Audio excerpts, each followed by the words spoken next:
every day goes by so fast, and every moment counts, baby, I don't wanna miss a thing. We can sleep under the stars, we can sleep under the stars, or hang out in hotel bars, driving somewhere in your car. We can sleep under the stars, we can sleep under the stars, under the stars.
Good afternoon, ladies and gents, boys and girls. Welcome to the UKCS Hub Cash Cup, sponsored by Ricks.gg. My name is Cody Cast. Joining me, as always, is the lovely Louis 2K. We've got a hell of a day to bring you the CS action and the UKCS scene. If you missed yesterday, we had the group stages where we saw a lot of the teams just battling it out to try and make sure they got a decent seed for the playoffs that we're going to be bringing you today.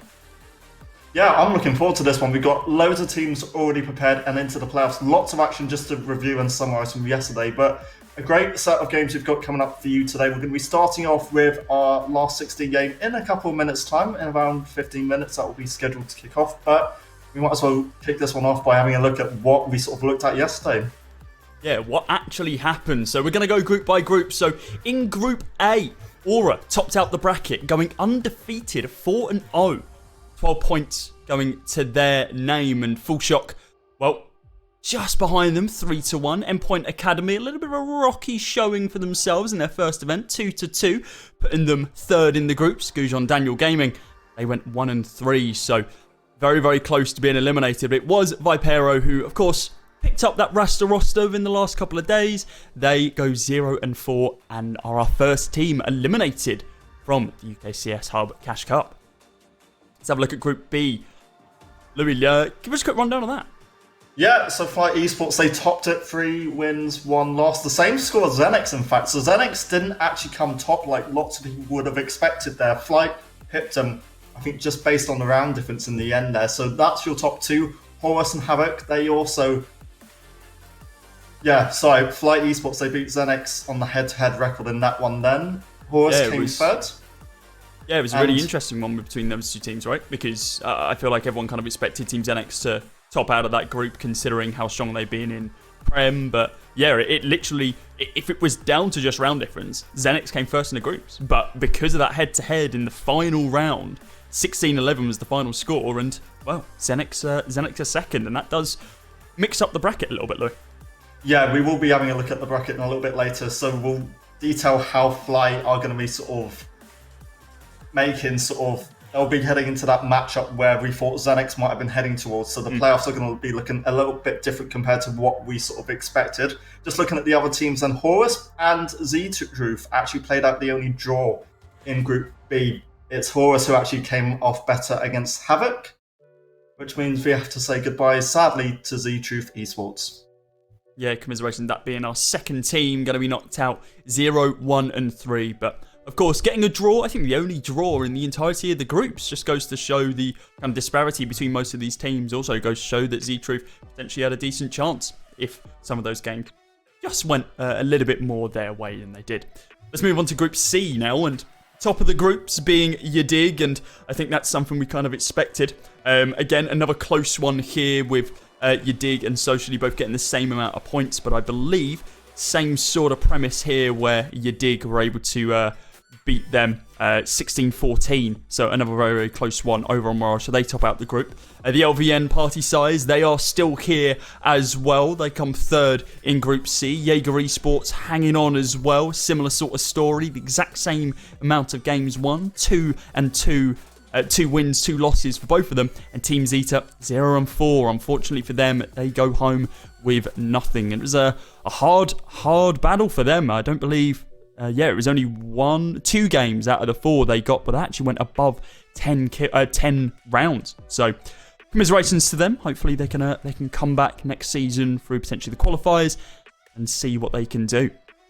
Group D, that leaves us with Louis.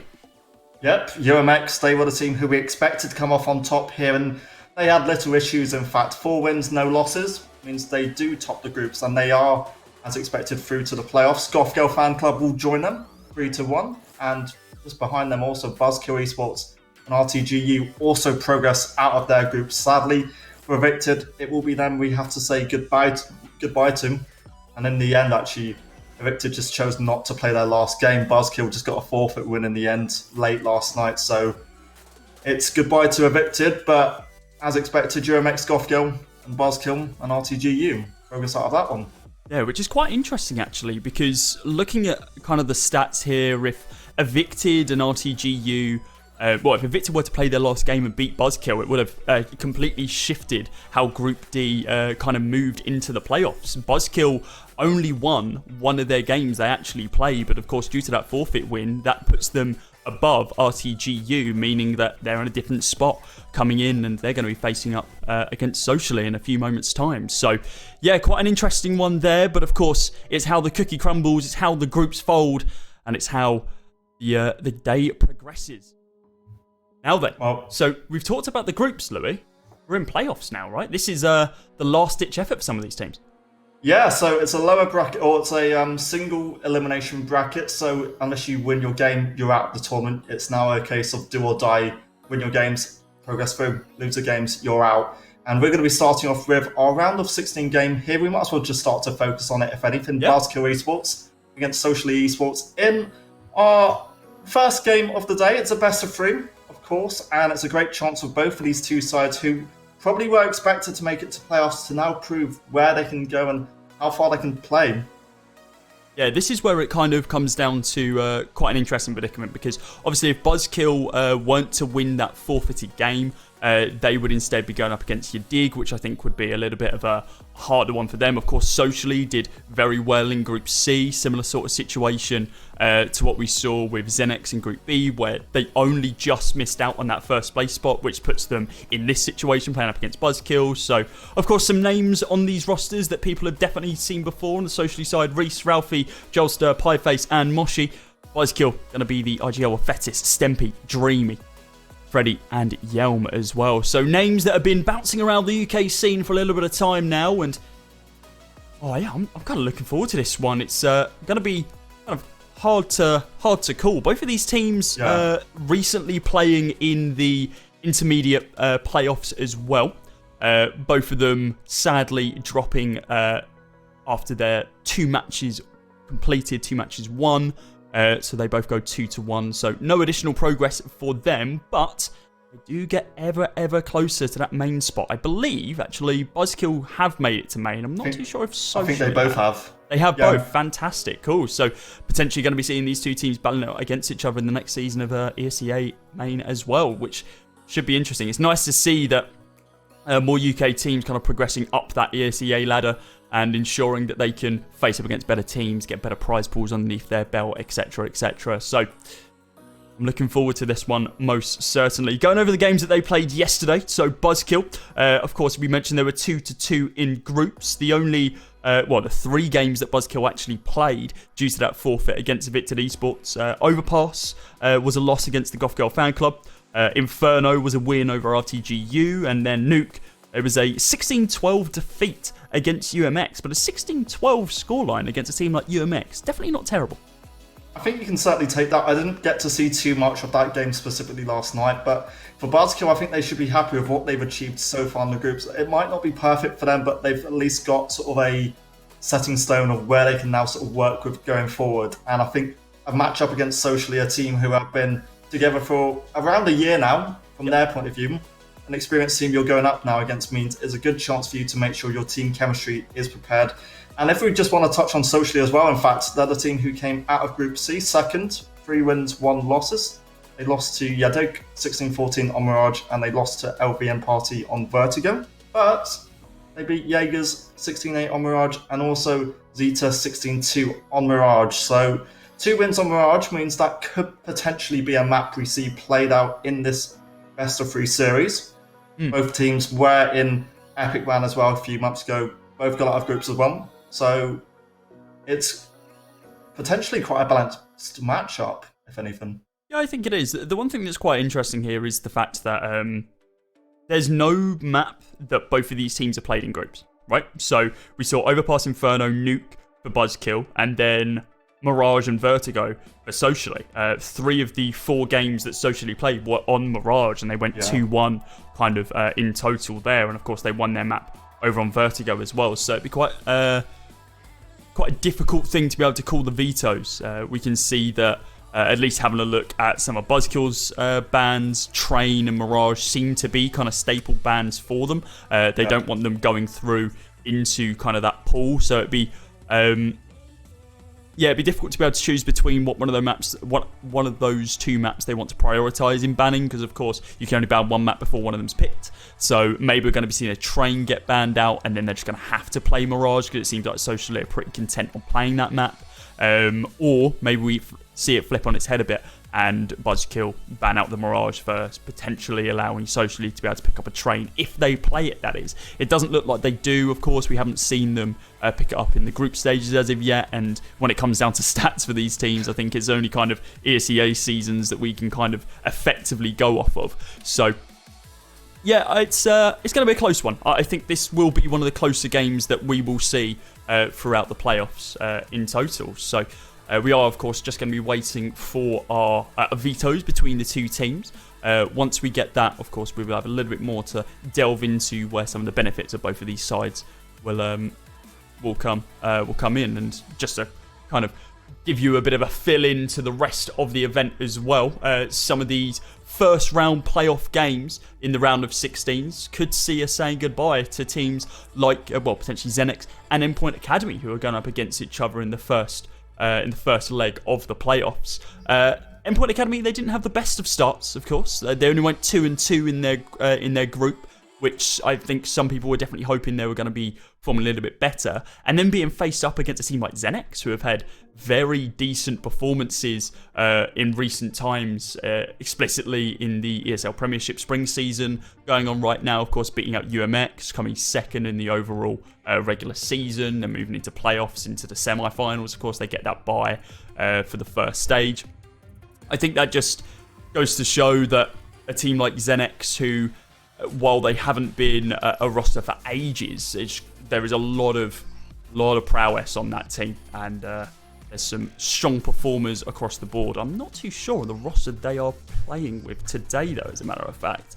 It looks like their standard one, that it's Magic, Bevy, Crit, Mixen, and Haiku, who Haiku only recently added to the team, and I believe IGL for the roster now. We were in an interview with Magic the other week.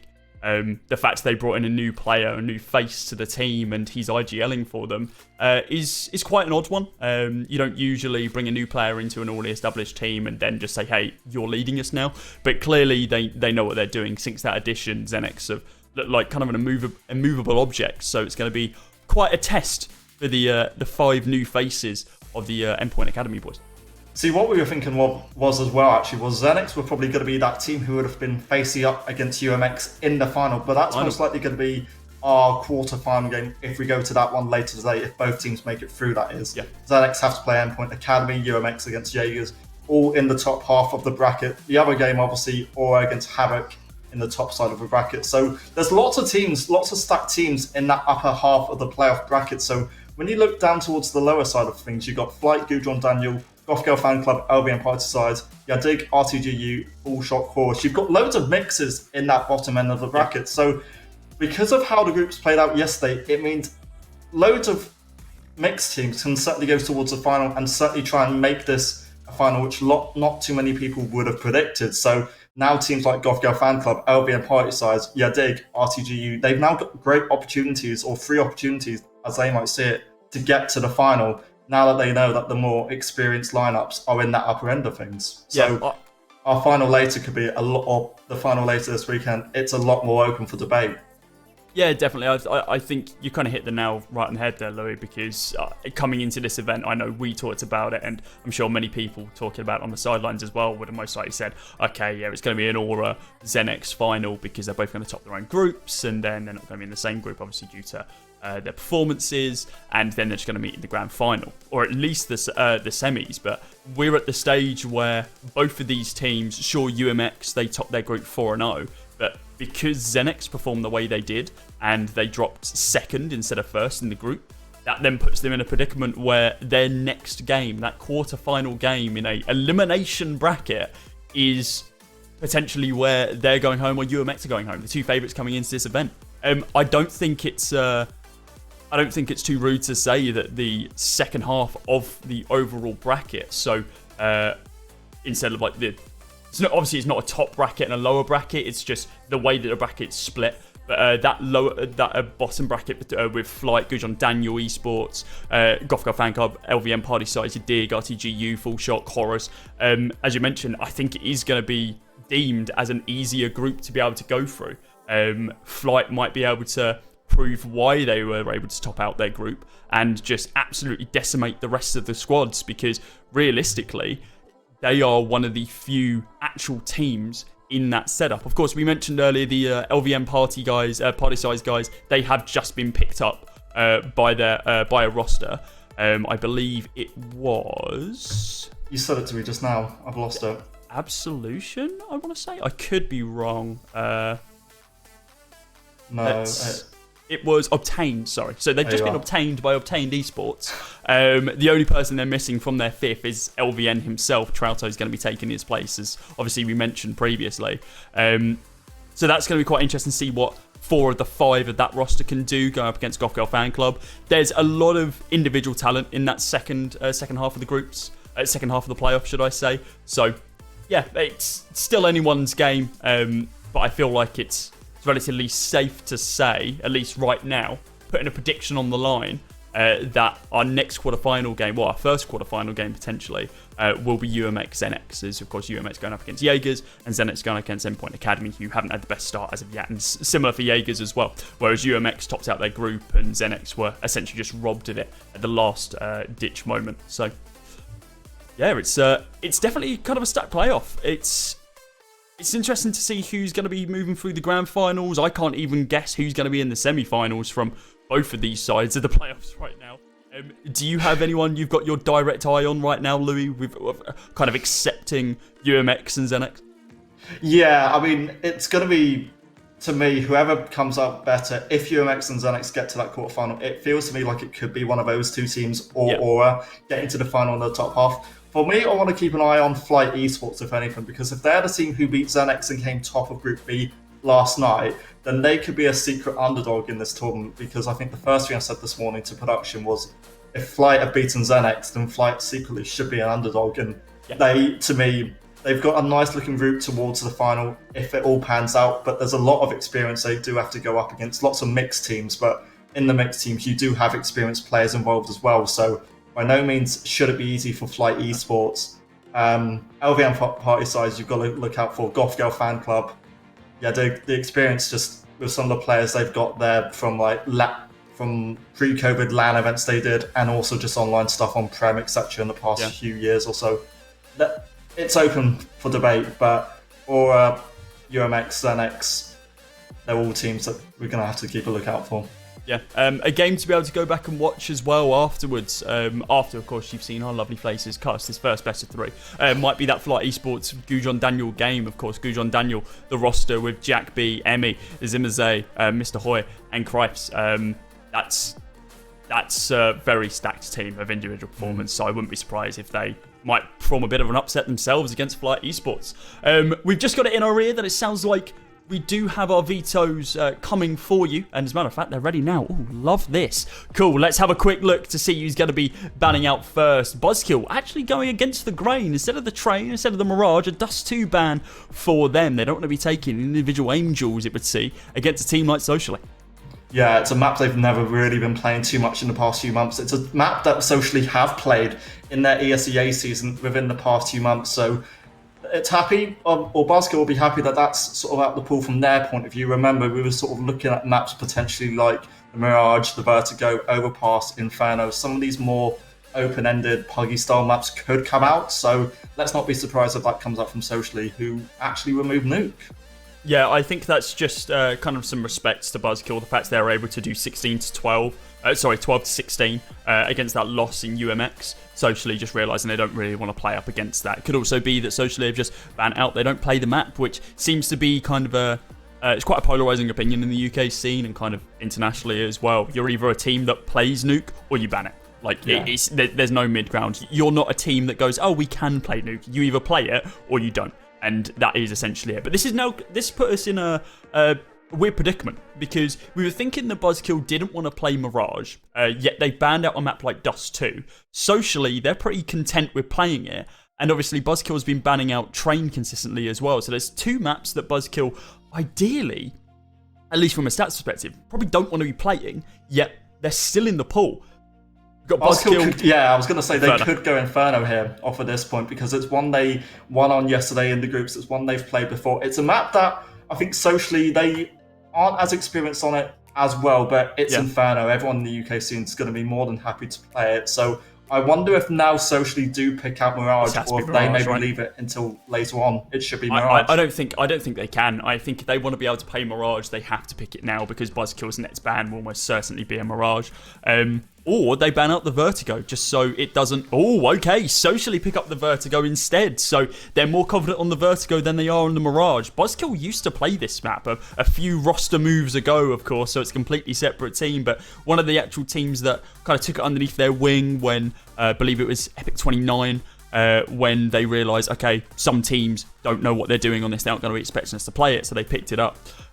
This now leaves, of course, just a few more maps into the pool. Mirage and Train still there. Two maps that Buzzkill potentially don't want to be playing, but of course they only have one opportunity to be able to ban it out. Overpass still in the pool as well. Neither team, sorry, I take that back. They have played, Buzzkill have played Overpass once and they lost against Goth Girl Fan Club. Train going to get banned out for Buzzkill. Now this is kind of in Socially's court right now. Do they want to play that Overpass or do they want to play Mirage in the final? And I feel like it's a no-brainer for them, right? They haven't played Overpass in this event so far, so an Overpass ban to a Mirage final map if they need it, just so they've got an extra golden star in their back pocket potentially.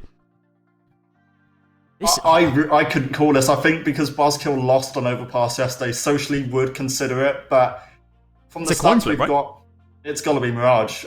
It's open for debate. Mirage, to me, feels like the one they're going to go for. There you are. Overpass gets removed in the end. So, maps, I think, which we sort of predicted and expected. Vertigo is not a fluke, but one which we didn't entirely plan for. But Inferno Mirage, we expected would come out. And we're going to be starting on Buzzkill's map pick then. Yeah, Buzzkill going to be starting on Inferno, kind of a staple UKCS map. Certain people in the scene, I know Swaggy is sick to death of Inferno. I know a couple other people were chiming in their opinions, saying similar sort of things as well. So quite interesting to see that teams are still playing it consistently. I think we are kind of getting to the point now where we just want to see how this kicks off. Of course, Inferno, Vertigo, Mirage, the three maps have all been decided. Let's move on to some of our predictions then. So, some of the production stuff behind the scenes. We got Salty J coming up first, our observer. Who's he banking on for this best of three? Is it going to be Socially or Buzzkill? Looks like it's going to be Buzzkill for the first one. I might have to go against the grain here. I feel like Socially might be able to take this one, especially just off the back of those two final maps. Even if it goes to a final map, they have that advantage of they have played Mirage and they seem to have played it quite well. Louis, where are you sitting on this one? I'd love to back Socially. The map veto certainly suggests that Socially should be picking this one off. Buzzkill for me, it's going to have to be a good start on Inferno to really get the advantage. So I'm going to back Socially, see if they can go through to this one. But it's a real 50-50 call for me. It's hard to call because to me both these teams are at the same level that it's really going to be down to who turns up on the day, who gets the right calls going, and who gets this early momentum. Yeah. It's all going to be a momentum game, and hopefully the all players across the board are able to reset that and not let negative momentum kind of affect them. Of course, a map like Inferno, you need a strong start on that CT side, so Socially are going to make sure that they can storm out the gates where possible, good holding, and make sure that all of their utility is very solidified, kind of set in stone, and they know exactly what they're going to be doing. Same can be said for Buzzkill though. That T side can fall apart if you do not have your set plays and your executes on a map like Inferno that is incredibly utility heavy. We are just waiting for all the players to join into the server right now. This Inferno, I think, could very much in of itself be the deciding factor, because while Buzzkill, as we mentioned, have played Vertigo in the past, again, completely different team than what we're seeing now for Buzzkill. Freddy, Fetis, Dreamy, Yelm, Stempy, I'm not too sure on the stats for them playing a map like Vertigo. Are they going to be ready for it? Are they just going to try the good old-fashioned T-side? We're going to bum rush A-side every single round, chuck the smoke from over in T-spawn, and just hope for the best and see if they can just win it off the back of merit and Angels. Whereas Inferno, there needs to be set plays. If there's not set plays, the game's going to go quite stagnant.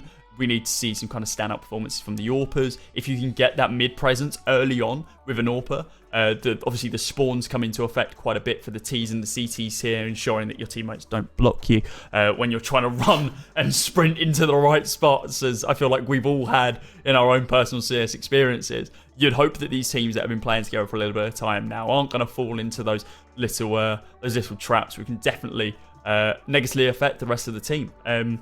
It's a hard map to say, Inferno. I wouldn't even call it a one-sided map anymore. I know it's turned. It used to be significantly more CT-sided, and now it's transitioned a bit more to be T-sided. But even from a stats perspective, it's still relatively level, right?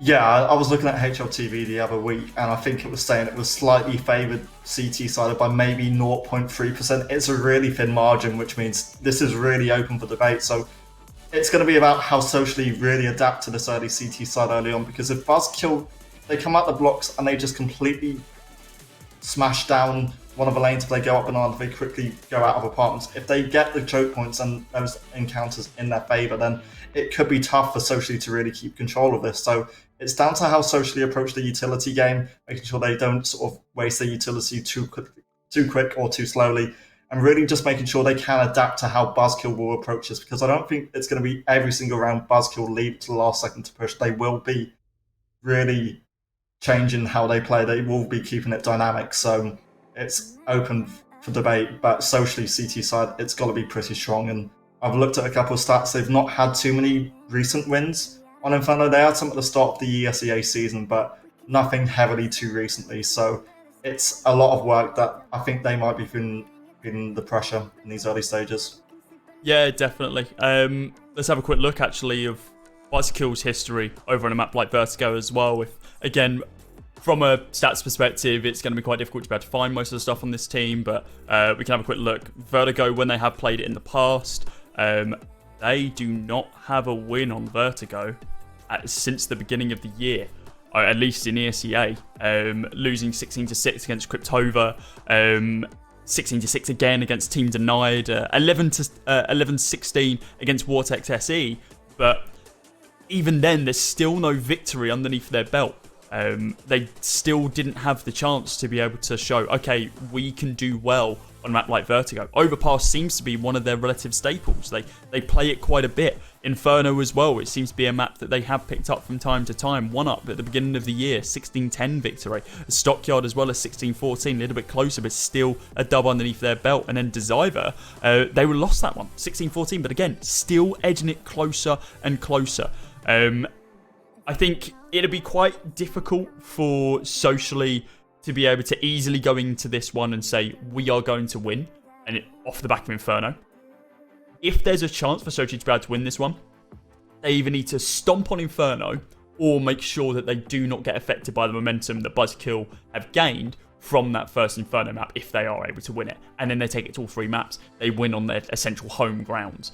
The way this has kind of panned out seems to be socially have picked up 2 map picks instead of having to ban out any maps. They've gone, cool, 2 maps that we want to play. Here's a Vertigo, here's a Mirage. The only maps that we've played throughout this entire group. And now they're just going to be playing it again. Potentially another day at the office for them instead of anything particularly trying. Whereas Buzzkill, they haven't played the same map twice yet. No, I know from what I've just found out here on ESEA, I think Buzzkill played against Gen 1 in ESEA playoffs a couple of weeks ago. It was on Vertigo in their second game. They lost it 16-13, so that's the most recent information we can really establish from Buzzkill's experience on Vertigo. That's it. It was only a couple of days ago, wasn't it? It was on the 8th, so yeah, last week. Yeah. So from their point of view, they might not be, obviously not going to be too happy, and it wouldn't have been ideal for them to go towards Vertigo. But 16-13 isn't too bad. No. It's definitely, there's been significantly worse scorelines you've seen on maps like in Vertigo and Overpass. In Vertigo. What on? That's the new map. That's the upside down version of Vertigo. It's inside of a grave instead. Yeah, I think maybe actually looking at that fills me a little bit more confidence. Sure, they haven't got a victory on it, but a 16-13, I'd say that's acceptable. Especially when you're going to get a team like Gen 1. Yeah, exactly. And Gen 1, I believe, went a little bit further in intermediate than they did. Yeah, they went, well, one further, should I say. They won that one and then they dropped their next game. They were 3-1 in the intermediate playoffs. So, yeah, I think they can take that and be relatively happy with that one. So maybe we're going to be seeing a little bit of a black horse here from Buzzkill over on a map like Vertigo. And then will we even need Mirage, depending on how our first match goes. And we are going to be kicking it off very, very soon, guys. It is Social Esports versus Buzzkill, our first map, our first game of the playoffs for this event in the UKCS Hub Cash Cup, sponsored by Rix.gg. It's going to be Inferno. And whoever wins this one has that slight advantage moving into map number 2 of this elimination bracket. No second chances. OTs are on. Remember, this could go forever. Be akin to the game that kicked off last night over across the pond in NA. And we'll be, well, sitting here for potentially 2 hours in a single map. Please no. Thank God we... Yeah, exactly. Everyone in my ear. Louis gone, please no. Production said no, thank you. I'm sure Salty J would say the exact same thing. No one wants to be in a single map for 2.5 hours. The server might just die. Who knows? But who cares? Let's kick this one up. Inferno, your first map. CT side is going to be Socially. Buzzkill on the T. Let's kick this one off. Well, this is a must-win for Buzzkill. They've got to get the advantage going into this series, and starting on their home turf, I think they won't be too disappointed with it either.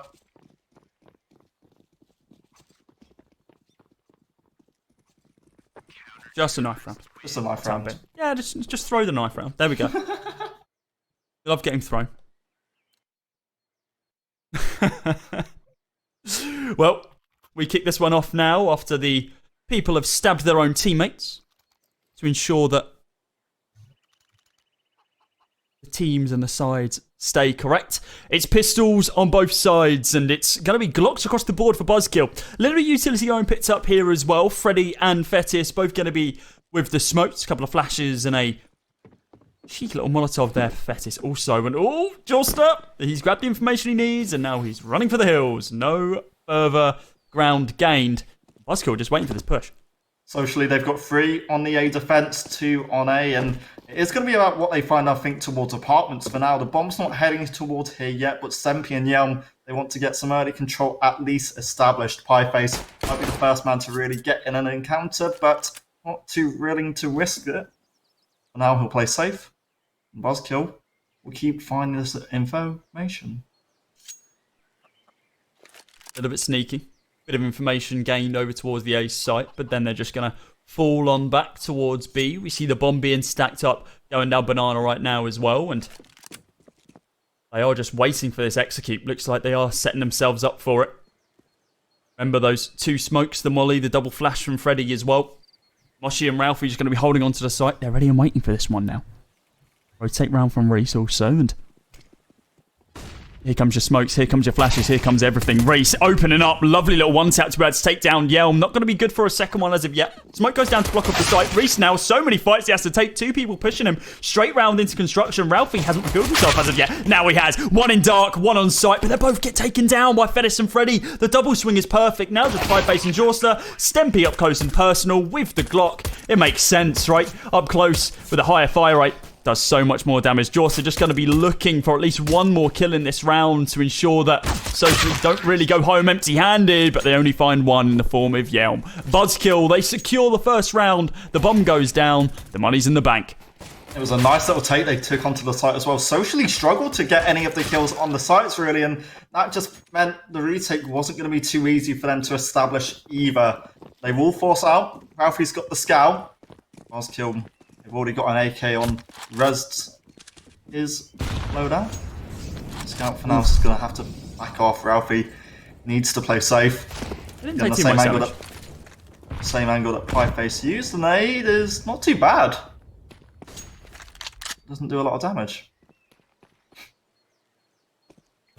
This is kind of a standard buy-up. You usually see this on, well, something we see on train is usually the double scout set up, and then everyone else surrounding you with Deagles. But instead, Moshi off the back of the flash picks up 2. Fetish and Stempy out of the round. He looked for the 3rd as well, but Yelm was just holding, ready and waiting, stoic in his approach. Smoke goes down. Has he spotted them out? I don't think he has. How many smokes do you want to throw? The idea is there's a smoke down. There's no need to throw 3 more. Flash goes over from Yelm. He's got enough bullets in the clip to be able to push on through here, but he's up against 2 Deagles. Heads lined up for Moshi. He's not going to be able to take him down. Moshi, 3 kills to his name so far, up against fully automatics and a rifle.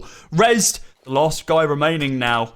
It's a couple of players who are quite low, Moshi, Jorster and Pieface respectively, all sub 30.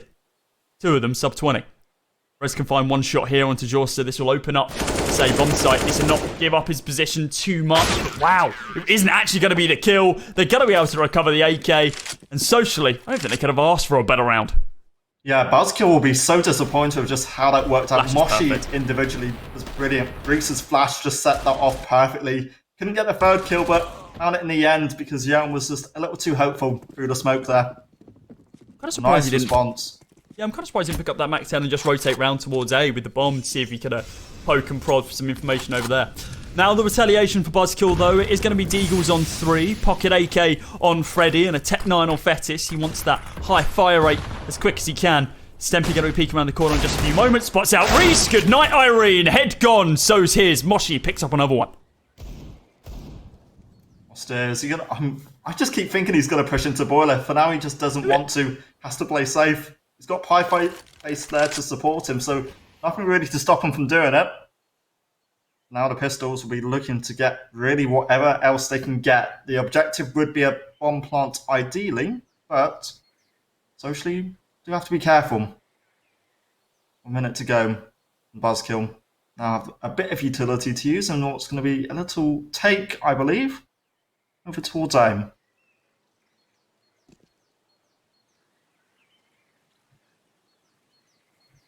Yeah, just a slow approach here from socially. They're not going to be pushing on through. They are just waiting for the T's to encroach upon their position. Here comes the flashes. Here comes the smoke. Pieface's going to be holding on the site. Yet to reveal his position. Still going to be using that to his full advantage. Looks for the taps. Isn't going to be able to get it. Gets overwhelmed. But just the amount of players pushing on up to him. Yelm recovers the AK. Bomb goes down. Ralphie and Moshi. Not the best weapons for a retake, let's be honest. A Mac 10. There's 3 flashes and a molly, I suppose. Ralphie with the scout as well. Needs to make sure these shots are clean. Rez, same story for him. Hits that 1D gorgeous onto Moshi. You couldn't ask for a better shot. Ralphie now running for the hills. Full armor and the scout along with a bit of utility. No need to push any further. It's going to be a second round for Buzzkill, and back and forth these rounds so far. No one giving an inch. So she's money for now. It's not going to be too good for them to work with. But this shot, if anything, the shot we saw, I can't even talk. The shot we saw from Stempy was pretty good here. Buzzkill's take towards that A site was really nice. Just overall, it helped that so she didn't really have the best weapons to work with in that round. Buzzkill will buy out. Socially, will force out just to keep that scout also under pressure.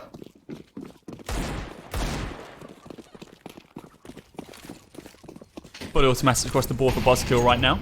Smoke goes down to be able to, well, potentially extinguish that molly, but not going to be the case. Boost there inside of mid. Ooh, what they're going to be able to find, Ralphie? No damage. Does have to fall back after giving up the position and kind of the information, of course. They knew that he had saved in the previous. Did they know he had a scout? Who knows? I don't believe so. Red's now inside of apartments. He's got backup here from Freddy as well. You're also going to be holding inside of anti-flash and just waiting for someone to push on through. Ralphie with the initial angle. Smoke goes over. Still quite passive, to be fair. Well, this passive play's potentially going to become a bit more aggressive. I expected Jail was going to push out now with that flashbang out, but they've not cleared Jail Steer. This is going to be a great chance for him to really pick up potentially 1 or 2 kills. Did you spot him? Smoked out. I'm not sure if he spotted him. So Yelm can now start to work towards CT, over towards B. His teammates will send the bomb up banana as well. And Moshi. No idea. They're not prepared for this. Yelm's going to have to wait. He can't just go for the fight straight away. Or he is, okay. claps onto the head, takes out Moshi. Reese going to be holding on the site with a measly 5-7 realistically. It's chip damage onto Yelm, dropping it down to 35 HP, but he's looking for blood, he's looking for more. He picked up a second right now, and now it's Pieface and Jorster. I wouldn't be surprised if they just have to save these. There's nothing else they can really do. I've got no clue if Jorster actually saw him cross towards long. I'm assuming not. Surely he couldn't have. If they had no info, then that's the game in itself. So unfortunate from them, but Buzzkill almost had the timing in their favour just to help them pick up that round. And it means now they can build a bit more money into their banks. Not too good early on, but both sides essentially have been forcing non-stop for the opening 4 rounds. That 4th round is going to be Buzzkills. I think they're going to keep all 5 alive depending on how aggressive they go. Long explodes here. Oof. Jorster needs to be careful. They are going to start pushing, but saved by the round end timer. The 3rd round for Buzzkill. Now 2 rounds up. Rounds going the distance though. Not quick and easy ones. They do usually drag on, but now we're going to be seeing something slightly different here from Socially. Instead of the split that we usually see, that 3-2 setup, it is just going to be a 5-man commitment onto A with only Jorster on a fully automatic weapon. Betis has no idea they're around this corner, but he's heard the steps, he heard the movement. The Mac 10 doing damage, takes down one. It's Yelm again, finding more and more kills. Deagle shots. Oh, he does actually connect onto Jorster at the last possible moment, and it finds one more as well. Dear Lord, choke me up with that sort of shot. 4K for him. Yelm doing absolute bits. It was only an eco, but the FAMAS really couldn't get anything. The shots were just so nice. That last connection onto our steer was just perfect timing, if anything. So that's how Buzzkill get 4. And now Socially have a bit of money. They can now start to try and pick up a bit more of a fight. And Banana is going to be key to how this plays out. Bettis up close. Reese actually beats him. And Reese was tagged up. That's a massive win for Socially. They can take Banana. Oh, Ralphie! Did he lag or something? He just stared Yelm lovely in the eyes for a few moments. Jorster looking to take down Yelm. He's indeed going to be able to do it. Kingslayer in this round at least. Ready? Oh, Pieface, you've been spotted. The jig is up, my friend. And Rez spins around on a dime. Able to take him down. Jorster potentially going to be looking for this AWP now. Has an AK in hand. Hasn't spotted anyone on the cross. The timing doesn't work out in his favour. Moshi from range. Dear Lord, Rez. Taking him out of the round. Now, most likely what needs to happen here if they're not fully committed into this retake is at least one of them recover that AWP, go save. You've both got AKs. Don't commit where you don't need to. Of course, bomb is yet to be planted as of yet. They do hear it tapped. Now we see this double rotate, rounding through mid. Jorster and Reese stacking up together. The only deficit they really have is, well, they're going up against fully automatic. They can line up both of these players. They peek together. And there's your punishment. Smoke available for Jorster if he wants to use it. But look at this crossfire. 3 players all holding separate angles, covering each other's backs. And Jorster's read that perfectly. He realises, nope, not today. Don't want to die. They can hear the movement inside of mid, though. This could go absolutely dreadfully. They recover the AWP, and now they're running for the hills because hot on their tails is the rest of the T squad. Stempy peeks the angle, spots the AWP, but AWP shot misses. Oh, but baited by his teammate there. Jorster's going to be able to find the kill. It's still going to be the 5th round for Buzzkill, though. 2 surviving members in the form of Rez and Freddy. That was insane, that connection. It felt like he might have lagged, or just not have been prepared for it, because Yelm just beat that, and felt like it should have been an AWP's kill in the end. Let's not take anything away from Yelm. Obviously, that was a Ferrari peak in pure definition. Yeah. Blasting out and over-peaking the angle. One taps him, takes him out the rounds. Very, very strong, but yeah, stereotypically, Ralphie would hit those shots. 5-1 up. We said Buzzkill really had to get a good advantage going on this map, and so far seems to be going to plan for them. Socially, they've got a bit of work to do. They've got a full loss bonus to work with, so that now dictates the fact they can get a nice full buy going here. Ralphie on the AWP. And Stempy, I think, might have just dropped out for a second. Buzzkill, though, they are in control. A positive start for them, at least. Yeah, very positive. 152 ADR on Yelm. 117 on Resd as well. Only one player above 100 ADR right now on Socially, that being Moshi. I believe Pieface is still yet to frag with Freddy. Potentially only picking up one kill of his own as well. Not much utility damage right now, which is kind of surprising. Something that we usually see quite a bit of. Yeah, it definitely will. It's something that we usually see a lot of in Inferno. Yeah. As you can see on the left and to the right of your screen, there is a lot of utility in this next round. Potential technical timeout right now instead of it actually being tactical, which is a shame, but of course, want to make sure that no one's having any disadvantages or advantages when, of course, in a single elimination stage, because if you lose one round, that round could be the turning point, realistically. So hopefully we are able to jump in relatively soon. But yeah, this is a quite polarizing start. A 5-1 lead right now for Buzzkill. We kind of expected them to do well. I didn't really expect them to do this well. Yeah, it's felt like Socially they've been a little slow to just getting things warmed up, getting things going. There was hints of success in the last round for that little bait just to get that kill at the end there, but it has been a struggle really for Socially, and now they've got money, now they've got to really step up. It was a great start when we saw Reese dive and win down that banana control at the start of the round, and even with Buzzkill just going that man down and still winning that just shows that they still can come back and get going. So as we get back going into this one, it's again Banana where we have to see Socially really put a lot of pressure. Once again, Reese. The MP9 works out. Oh, he can't get a kill. Moshi got one, but Buzzkill, they win Banana. Yelm, even wide blind, still able to find shots. Finds the opener for Buzzkill. Reese and Moshi both getting taken down, but Moshi took Yelm with him to his grave. A single defending player over on the B site right now, and still tons of options for Buzzkill. They can still go towards B if they wish, as smokes get deployed. But they've got enough utility to still be able to take an A push if they want to give that a try. It looks like exactly what's going to happen. Freddy going to be pushing up towards mid, along with the rest of his squad. Crossfire going to get set up. Pieface needs to find the kill here. 0-0 and 5 right now. Only a couple away from the James Bond cosplay. No! Why'd you swap? Why did you swap, man? You picked the corner. Oh, no. 0-0-6 now, I suppose. Ralphie going to be able to hit that shot onto Freddy. A clean one through the smoke. That is going to be the round. It's a 6th round for Buzzkill. It could have gone oh so different if Pieface just didn't click 3 on his keyboard. Oh, that's so unfortunate for him. 0-0-6, then on the other end of the spectrum, you've got Res 7-1, you've got Yelm 9-4. Everything for now is just slotting into place perfectly from Buzzkill's point of view. Socially, they struggled, but they at least realised that Banana was, again, a must-win for them. But Buzzkill, they responded. They realised that last round Socially fought and won it. This round they fought it. Won it as well, and I think they just want to go for kills. The Swarper needs to be careful. Ralphie at least wins it.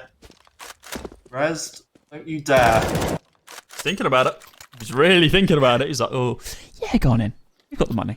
You can just push down here and try for a little bit more. But yeah, speaking about the money, there's a lot of it on the side of that. Side of the T side right now. So unfortunate timing. Wow. 13k on Resd. Oh yeah, Fetis. On 1k. 13 times the amount of money that his friend has. Everyone else on Socially, well, my maths is not fantastic, but if you add all that up, it definitely doesn't add the 13k. Ralphie, opening kill there onto Freddy. Looking for just a little bit more. I'm not too sure if you gained any information on the secondary players and tertiary, and you were pushing on through. Flash going to go out. Hands of Fetus. Pieface ready and waiting. Looks right just the right moment, it would seem, as he doesn't get caught by it. Picks up one kill. Ooh. But look at the collapse into pit. Stempy, good for another. Takes down Jorster, and now we've just got Moshi and Reese. For Masters in hand. Very limited utility. Well, that's just changed slightly. Moshi's actually upgraded himself to an AK, but with that nade connecting onto Reese as well, I think they might call this one. Once again, another save going to be called by Socially. They just need these rifles. They need the opening kills a little bit more consistently, a little more aggression maybe. against Buzzkill, who essentially were able to waterfall out of apartments and completely took over a site. Buzzkill being very dynamic, just different approaches. This round apartments, last round pushing up middle. The round before that, Banana was hinted. But it's Socially again who have to just fall away, play safe, and choose not to commit in a retake, because retakes just... it's difficult for them to achieve. They can't really go for it. It's just given easy kills to Buzzkill if they go for these retakes.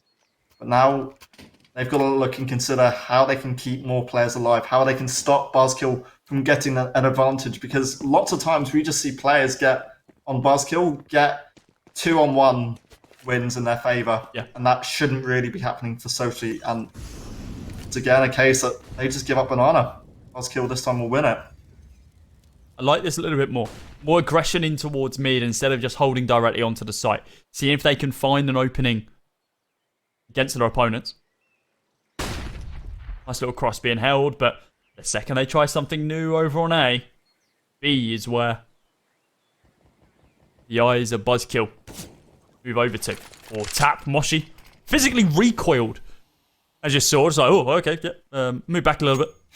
Smoke goes down as he reveals his position. Molotov from Buzzkill just to be able to force out some angles, but nothing as of yet. Some spam through the smoke. He's still solo defending right now, and I'm not a fan of this.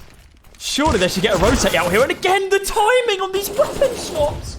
Oh, what is going on, guys? The second time we've seen that now. Rez is going to be able to open it up. Now we see the rotate all the way around through mid. But Yelm at the helm, holding down, waiting, staving time down Banana. Popping opponents the second they peek, and he's only spotted one so far, but no one else dared even try to peek into his line of sight. At least, again, Socially don't want to go for the retake, but at least this time they're trying to play in a position where they can maybe get 1 or 2 frags on the exit, because they've got to now try and hurt Buzzkill in other ways, maybe take weapons away, maybe try and dent that economy. Because if you get a better economy and you can start to pit Buzzkill in weaker positions, then you can maybe start to wake up. Socially have failed to wake up so far. Buzzkill have won the half, at least from their point of view. Now they've got money. Socially had to step up, and it's just such unfortunate timing. It was the same situation as well, where the player tried to throw a Molotov and preempt that sort of stuff, surely. I mean, it's all well and good trying to chuck the Molotov at the perfect time, but when you're the solo defending player on a site, you just need to be ready for a push as soon as it comes. That Molotov should have been thrown 5 seconds before. Sure, it gives up that there's a player on the site, which was already known from Buzzkill, but it doesn't give them the information of how many players there are. That then gives Buzzkill the opportunity. That then gives Socially the opportunity to be able to rotate a player around from the A site instead of just pushing straight through mid, and then they have a stronger defense over on B. Instead, it was a solo defending player, and then after losing one more, 3 people had to save. That was it for the round for Socially. They had nothing else they could really push into it.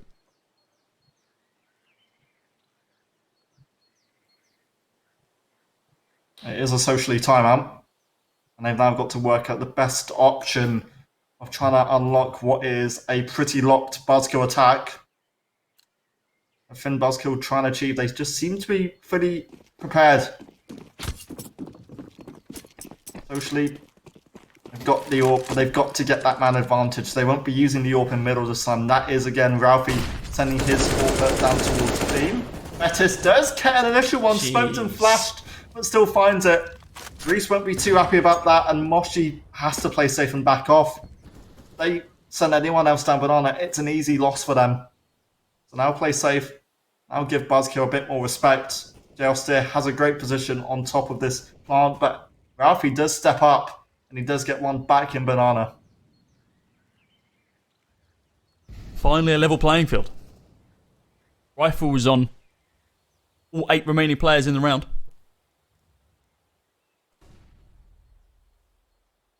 I'd say the advantage actually goes towards Socially with this AWP in hand as well. Ralphie needs to make sure he's consistent with it. Misses opening shot down Banana as we hear it just echoing throughout the map of Inferno. Rez just waiting for this push. Smoke and Molly goes down, blocks off the 2 angles. Jawster needs to hit at least 1 shot here. They were ready for it. They peeked him and they knew exactly what was going on. Rez now is going to be collapsing out of apartments. A lot of damage going to be dealt to Jawster. Moshi up close and personal. Freddy swallowed him out. Spammed him down, takes him out the round. Rez now, the information that he's gained, doesn't know that Pieface is holding underneath here though. 1-0 and 8. If they don't clear it, this could be brutal. Finds 1 more. Only good for 1 though. Freddy going to be able to trade it back. Now just Ralphie having to rotate round from B. Tons of work to do. But once again, the call's been made. Go save. We need the AWP in the next round. It's the 3 versus 1. Don't even try it. And the buy is... Well... You could argue there is a buy in the next round for Socially, but not for all players. Yeah, Reese will certainly have to drop something over. He'll get a M4, potentially Pieface. That could be him on an M4. Maybe a FAMAS or 2 in there as well. But it's not going to be that perfect buyout, which Socially will now have to work with again. And it's not their map pick. We didn't expect Socially to really turn up on this map, but it is a real struggle for them. Buzzkill, it feels like they're walking away with the series, and we're only 10 rounds into map 1. There's a long way to go for Socially, and for Buzzkill also to win this. It's not game over yet. I would like the record to show that the information at the bottom of your screen is slander, and I will be seeing Jake in court. That's what I thought. That's what I thought, Jake. Oh, your name's not Cody Cast, or is it Cody Cast? We don't talk about this on broadcast, Lou. How dare you? Ignore Wikipedia. Anything you see on Wikipedia that says the full name is not Cody Casts is incorrect. It's legally binding name. I've seen the documents. It is his actual name. Oh, Reese! Oh, goodbye. Oh, the boost. Small little gap in that smoke. That's just been the Elbow game, if anything. That just shows how controlling and how lined up he is. How set off he is. Buzzkill are just hitting the shots. They are controlling this in more ways than one. If you're Socially now, you look to trade out. All 5 for Buzzkill are heading up Banana. So she do have a couple of players here to really hold on to this. Pieface now has to work magic. Moshi does get one. And there is one more for Pieface, but it needs to be more. They're peeking 1-by-1. Festus does trade out, but a 2-on-2. Ooh. And a missed shot by the Orbit. It's a bomb at least for Buzzkill. Ralphie and JR now have to retake. Now this is actually a winnable situation. Ralphie with the AWP in hand has just heard that smoke being thrown, and he knows that, well, realistically, trajectory of that is going to be from inside of Dark. Yell now going to be backing up his teammate, but it's Ralphie who's good for the shot. Festus holding on to the side, spots the header 1, looks for Ralphie, but not going to be able to find it. It is going to be a second round for Socially. No double digits for Buzzkill as of yet, but hell of a round there. Look at this one from Pieface. Instead of the ever-holding player over on A, he lurks on B and he finds 2 kills.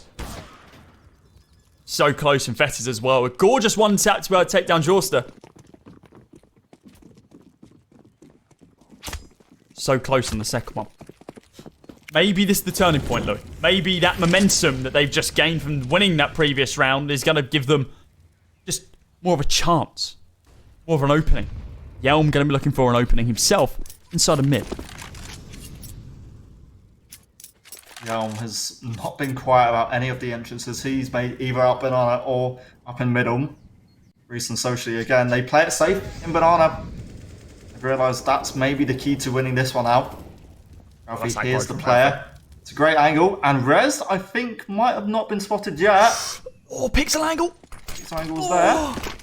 And Ralphie can just about survive, but smoked out, and Buzzkill again look towards AJR. Steer gets an opening, backs off, and plays safe.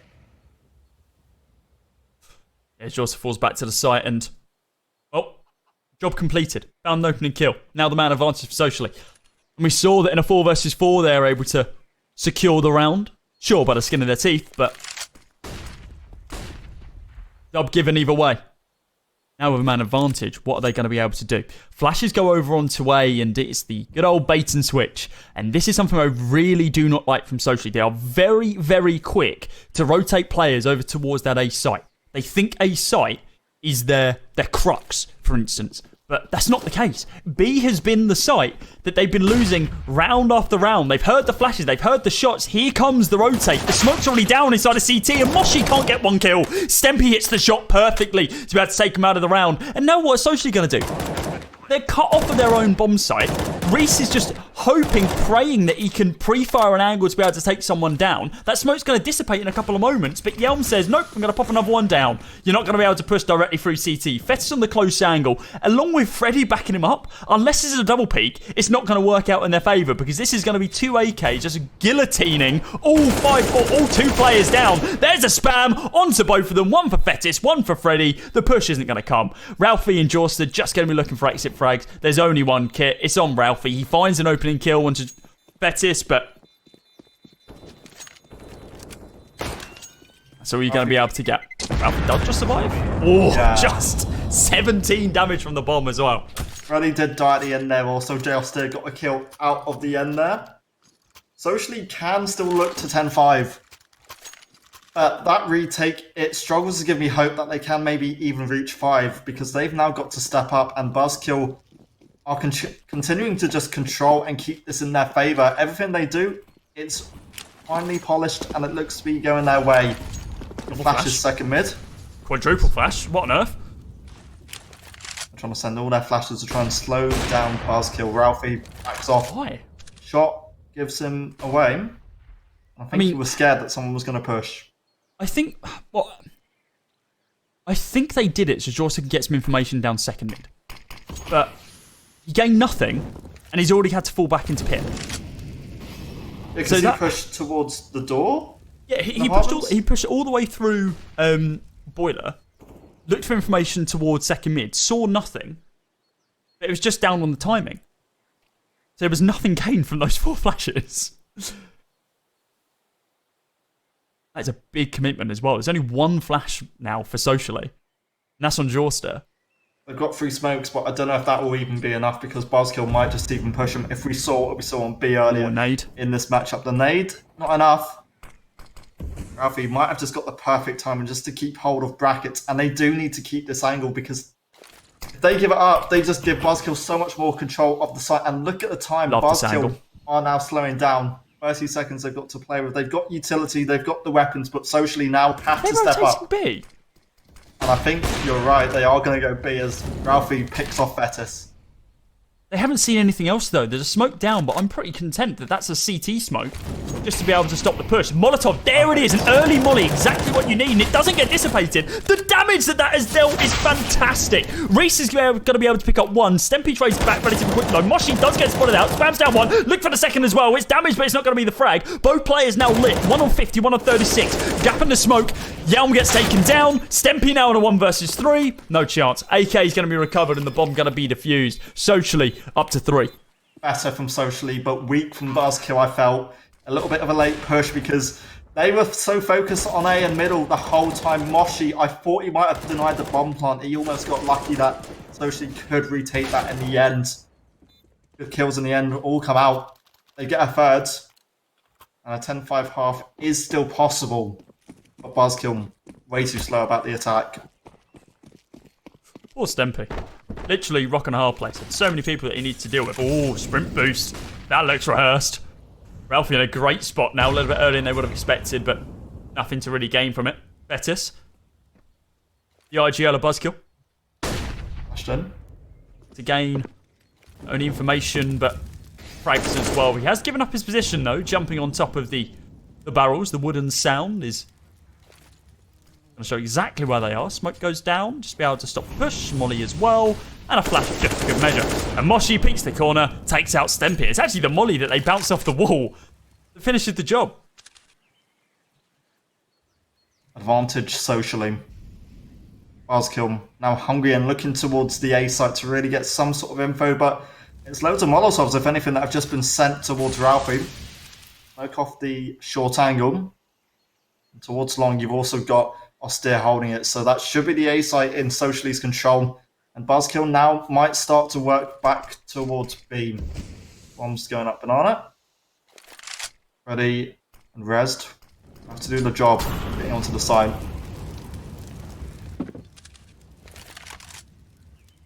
Molly gone down. Smoke in response. Just be able to block off that little angle. 27 seconds on the clock now. Moshi, he's going to be quicker on the draw. Freddy is in this situation. Ready and waiting for it. Reese, blind shot through. Reveals his position. Reveals the AWPs on the site. Another AWP going to be rotating over in a few moments' time. But is it going to be quick enough? I don't think so. It's going to come all the way down from Banana. Back up from Jorster.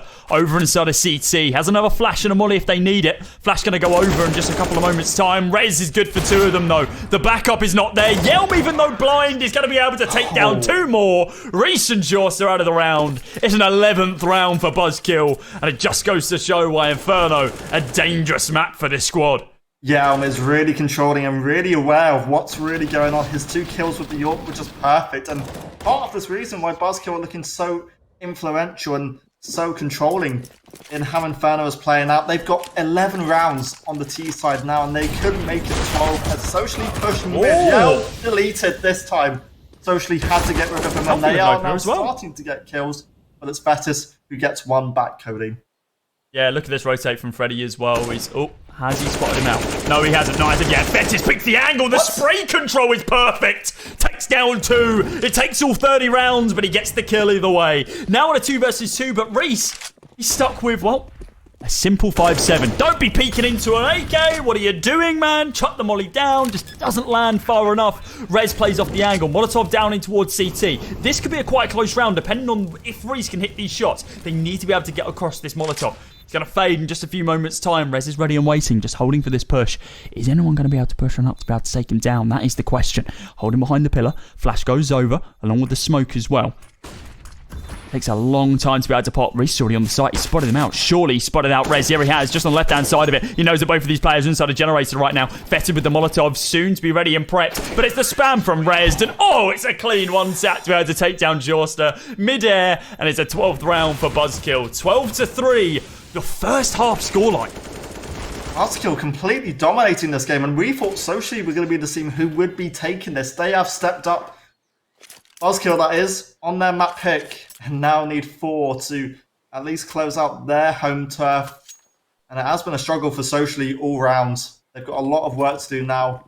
They start to attack and start to maybe look at a comeback. Buzzkill would be next up. Betis will have 2 flashes and a smoke, and Yelm will have a diffuse kit as now a rush slowly comes towards Beam. Socially need this pistol round. That's cut and dry. That's it. They need this pistol round. Yeah. If not, Buzzkill, they win this, then statistically they will win the next 2 as well, due to the money situation. But of course, that's where we saw a lot of the back and forth, was in that early game between these 2 teams. Off the back of the pistol round, the 4 spies were working out in both teams' favour, it would seem. Fetis spots out 1. Tap just not going to connect. Does have to fall back. Yoster over towards aim. At least towards brackets. Look how defensive Buzzkill are playing. They don't want to peek any angles whatsoever, so they've given Socially a bit more map control. There's the wrap towards B, you're right. Will be Betis and Stempy to look to try and hold on to this one. Betis does spot out 1, but yet to connect anything. It's Stempy dead, as Ralphie hits an insane shot from CT. Overwhelmed. This is what we need to be seeing from Socially. Quick little wrap. They're not going to respect Pieface here. Surely not. Surely not. Nope, they don't. Goodbye 1. Goodbye 2. Goodbye 3. He lines all 3 of them up, it would seem. 1 headshot for you, and you. It's a 4th round for Socially and potentially a lifeline being given over to the T side. Is it enough then? Yes, they can force this one out. Buzzkill will just go for that. Force out as well, in fact. Eagles on 5 is strong. Oh, close, but no cigar. Survival for Reese and Co. And that is just going to be Socially casually working their way up towards Banana. And the nade could be good. Hits Moshi and tags in for 14. Betis for now will play safe. And I don't want to count out these Deagles because on the Buzzkill side as well, it could be deadly and disastrous unless Socially win the Angels.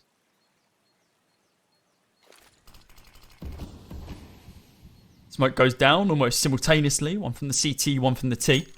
Fetis in quite a close angle here. Potentially a boost going to be coming out just on this corner. Fetis, please for the love of God, stop swapping between your guns. Keep it out, keep it primed, keep it prepped. Has Reese spotted anything now? I think the smoke didn't dissipate far enough for him to be able to spot out Fetis' leg.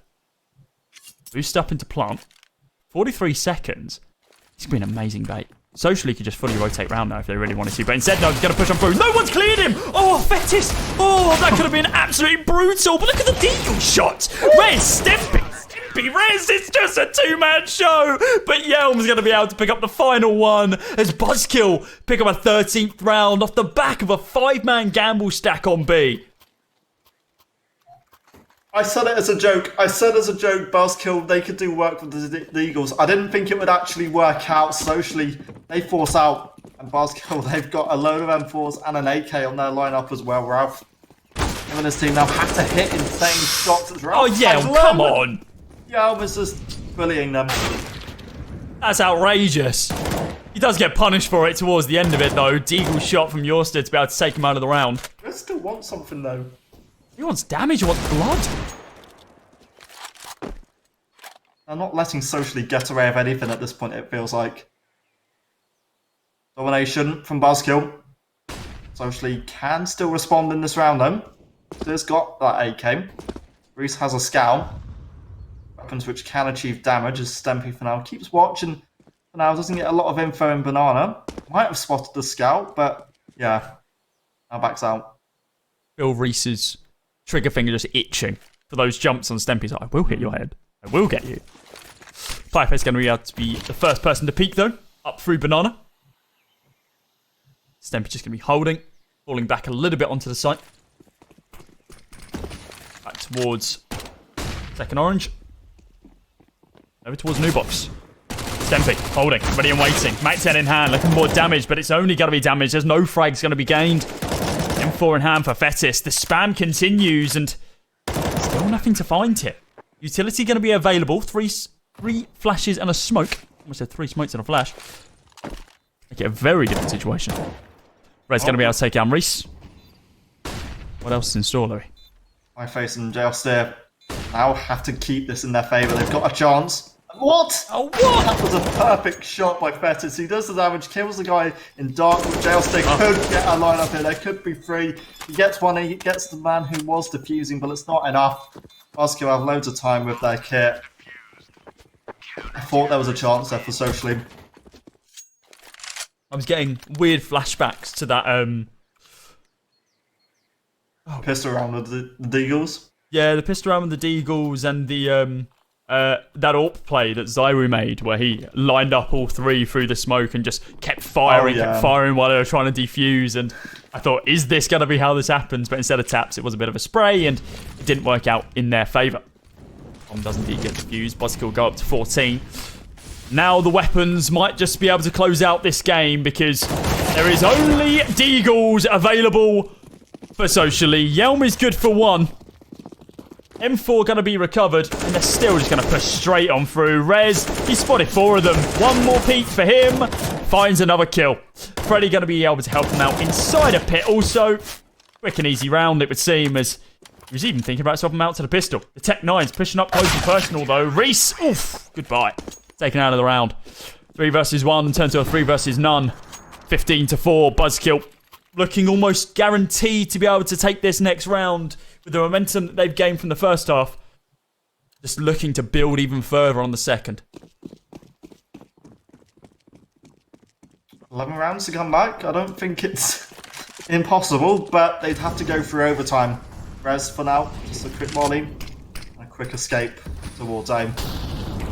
Oh, she do have players up in Banana, but they've got to be careful because so many Molotovs in the way. Stempy and Fetis, they are just trying to hold on to this. And, well, Moshi was blind, but still gets a kill. Reese gets one as well. And Socially, despite the damage, get the Shots. side in their favour.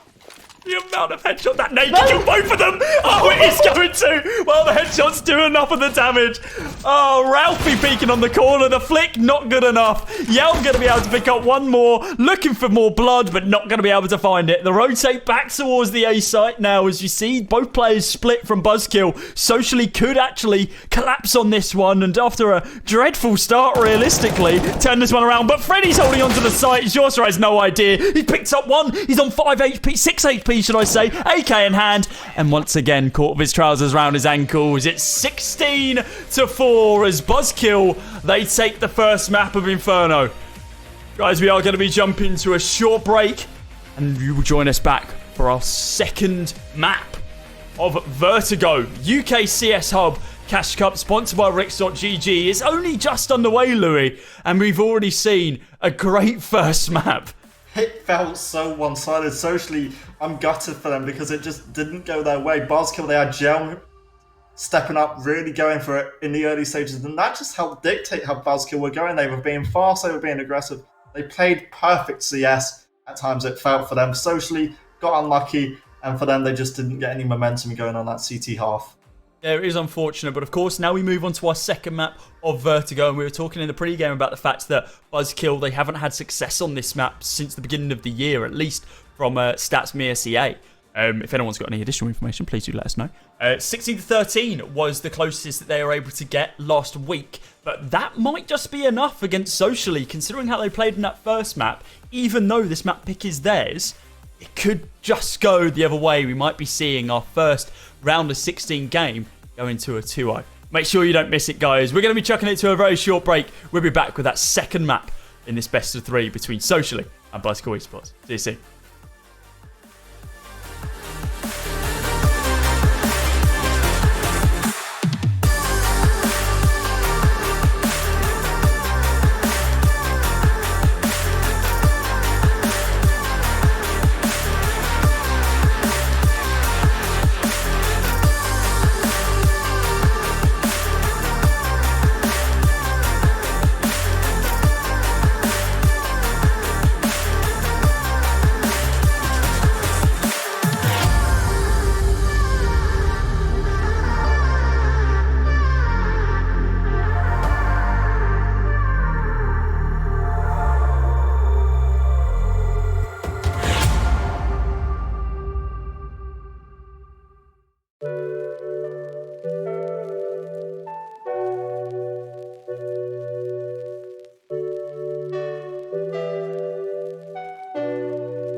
Good afternoon, ladies and gents, boys and girls. Welcome back to the UKCS Hub Cash Cup, sponsored by Ricks.gg. See, I'm getting better at that, Louis. You I are. just stutter it over, but no, flowing it off the tongue. If you are just joining us, why?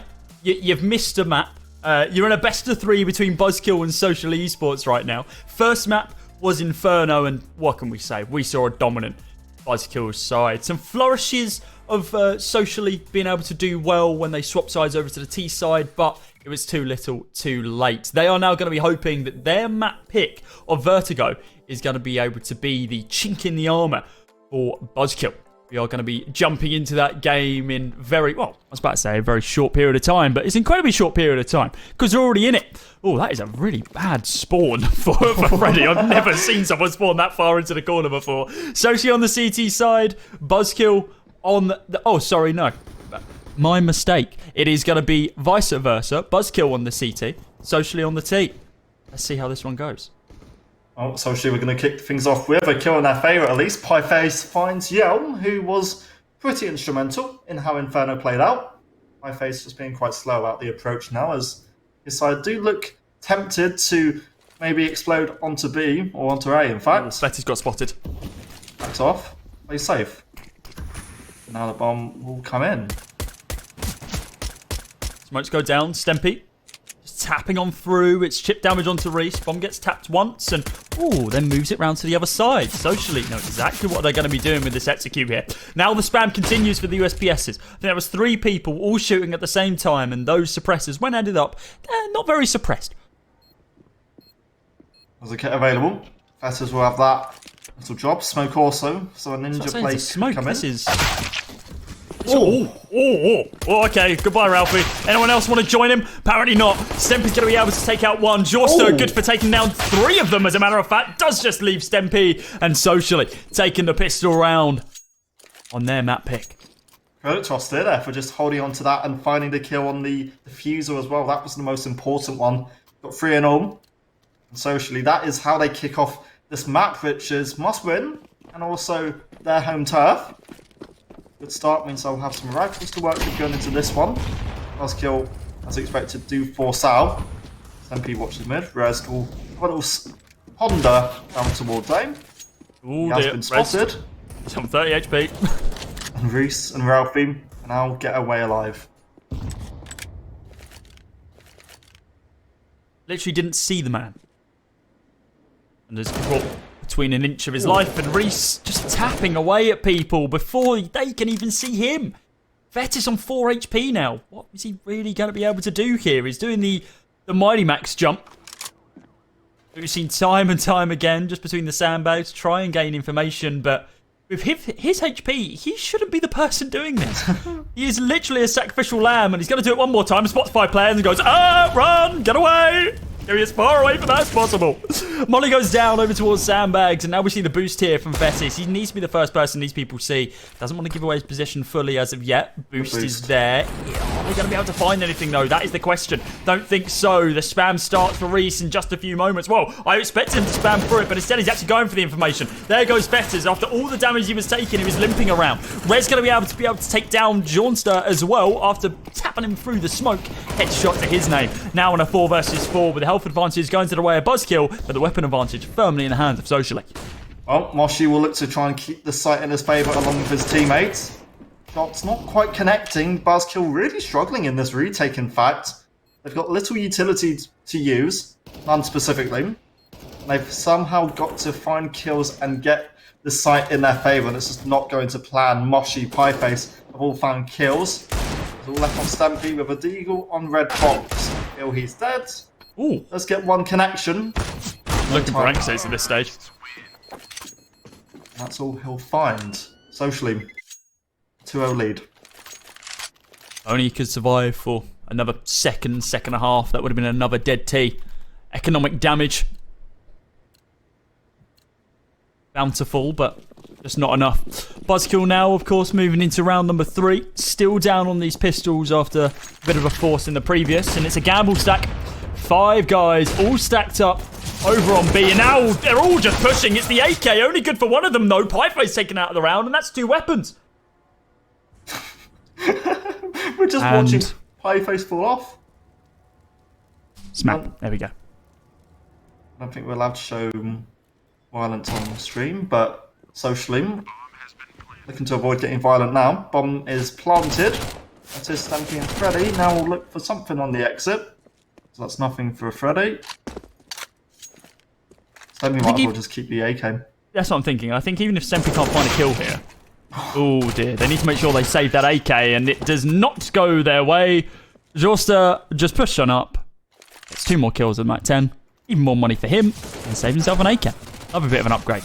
That was a really nice opening, but there just was nothing else they really converted it to. They were just too content of staying on B as if it was, yes, this is 100% a B push. If they rotated after getting those 2 kills, getting the information, picking up a couple of those weapons, and maybe there would have been a chance. Either way, we're now into round number 4. Full buys from both sides. Fetis, once again, going to be jumping up and down, looking for information, but the smoke does just block him out. Freddy with the opening, taking down Moshi, flashing his pace, and now back towards Pillar. These are the rounds that we have to see socially come off better in on these full gun rounds, where Buzzkill can certainly look to try and cause some dents in what could be a socially comeback. Now some pre-fired shots. Reese is going for the boost up, and I don't think Freddy spotted this yet. Just got to wait for the timing. Just goes over and Reese spots that up. There we go. Spots the head, and ooh, not going to be able to connect it though. Freddy is good for that next kill, and now is just going to continue pushing on through. Pieface out of the round also, and this is a one-man army right now in the form of Freddy. All 3 kills going his way so far. Ralphie with a flick onto Yelm. There goes Europa. Now the A site completely opened up. This could be the turning point here. We have seen a very quick rotate though. Red's still going to be holding down lane. Smoke goes down. Are they going to check it? That is the question. Looks like they are. Ralphie. Oh, his legs get spotted out by Rez. He's not going to be able to hit those shots. M4s continue to spam, but the AK and the AWP. It's a 2-man show. They're doing tons of work. Stempy looking to be able to jump on top of Orange. Is he going to be able to do so? Yes, he is. But Ralphie, quick to be able to take him down. Now in a 1 versus 1. Great opportunity here for Buzzkill. Socially, in a 2 versus 5, have turned this completely on its head. Just needs to hold the bomb. It does exactly that. Wow. Perfect. Buzzkill just, it felt like it should have been there around. The fact that Reese fell there and Pieface followed also just, it felt like it was going into place for Buzzkill, but J. Austere, Ralphie, they do the work together. Buzzkill go for the one-on-one Angels, and it just doesn't go to their favour. Unfortunate for Freddy in the end. Wasn't a lot he could do. Ralphie held it so well and got a quad kill in the end. Socially 4-0 up. Yeah, Freddy did the same. Would have been an ace if he was able to convert that final kill. Hell of a round for him, but when you're relying on potentially aces to be able to secure the round, that's not where you want to be. Spam continues for Pieface. He's not going to be able to spot anyone, but damage onto his teammate makes him realise that not in the best of spots. The pushes just continue and continue. Rez looking for a little bit of fun as well, but Reese says no. Drops him out of it. These Deagles still yet to find substantial damage. Yelm potentially going to get spotted out, and he falls the same fate of his teammate after trying to pick up that Deagle. Ooh, someone just got dinged. Wasn't for a lot, looks of it. Now Pieface and Socially look to push and maybe commit out towards the site. Molotov means Stempy for now won't be getting too much yet, other than the info. Someone's there. Does he rush off the back of this? I think he does. Oh, they've heard the chip damage. The flash is there. The flash is good, but it's only going to be able to help out for one of them. They do trade. Jorsa then trades it back for 2 more. Fetis, solo defending player on the site, does get spotted out, and he's not going to be able to do any damage to Reese at all. Gets caught on the smoke, it would seem, as it's a 5th round for Socially. A significantly different side than what we saw in Inferno. I was literally going to say that. Socially have been a bit more warmed up, I think. This was the reason they wanted to play this map. It's all going to plan from their point of view so far. They're getting the kills. They're getting the timings. Buzzkill, last time they had a gun round, came closest. Probably finding their first round. Now they've got guns, they'll again try to battle for it. Stampy not too aggressive in middle. Moshi does fall first though. Freddy gets a kill. Over towards Beam. Ralphie and Co. have to find a response plane. What's utility? And middle looks to be the call. Like this off angle from Stempy. Potentially needs a flash to be able to back him up though, but There's a smoke in his favour, and just taps one bullet. Looks for a little bit more. There's two. Is there going to be one more person peeking him through? Yes, there is. Ralphie taken out by the off angle from Stempy, and the flash from Reese was perfect. And there's your first round for Buzzkill. Don't think you could ask for more, could you? Don't think so. Just a great hold in the middle. Stempy looked so good individually. And it's a shame that they just couldn't trade that out so quick. It feels like Stempy should have gone maybe on the second kill, but gets 3 of them in the end. Buzzkill can strike back. Remember, 1 map ahead in the series. And that's Buzzkill's first proper opportunity now claimed to their name. Yum. We'll use an AWP. It's not been too often that you've seen a CT AWP play in this angle, in this map at least, aggressive. Or in this match. There's a molly, and Yum needs to be careful because, yes, he takes damage, but yes, he finds a kill. Oh, Fetus, he knows exactly that someone's up close, but wasn't expecting the jump over the top, it would seem. Rez now going to get aggressive, push on up, finds his second kill of the game so far. Stempy going to be holding up towards lane, waiting for someone to push on through, but that person is still yet to come, it would seem. A site still aware. Socially want to push. Could rotate to B if they really wanted to, a smoke over and then just fall back, but not going to be the case. Freddy with the other AWP actually is still holding CT. He does fall back round and Stempy just not quick enough to be able to take down the AWPer of Pieface.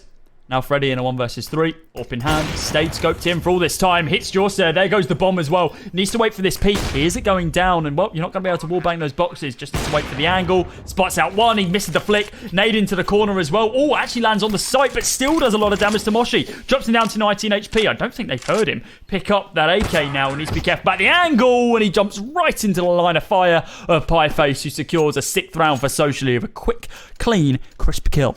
It so felt like Fetus was just going to pre-fire the angle that he was standing at. It all looked like it was going to plan at the start of things for Buzzkill. Yeah, we got the first kill of the York, but Socially, they exploded onto the A site. They looked so clean with it.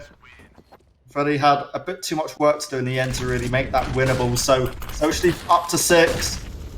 They'll have to go up against Yelm, who will again aggressive the York. So hopeful when it works out. Moshi gets deleted first. Socially, again, lose that early man advantage.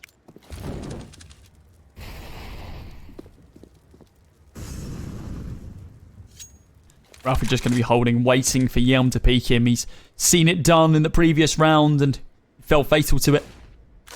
Moshi, of course, out of this round already.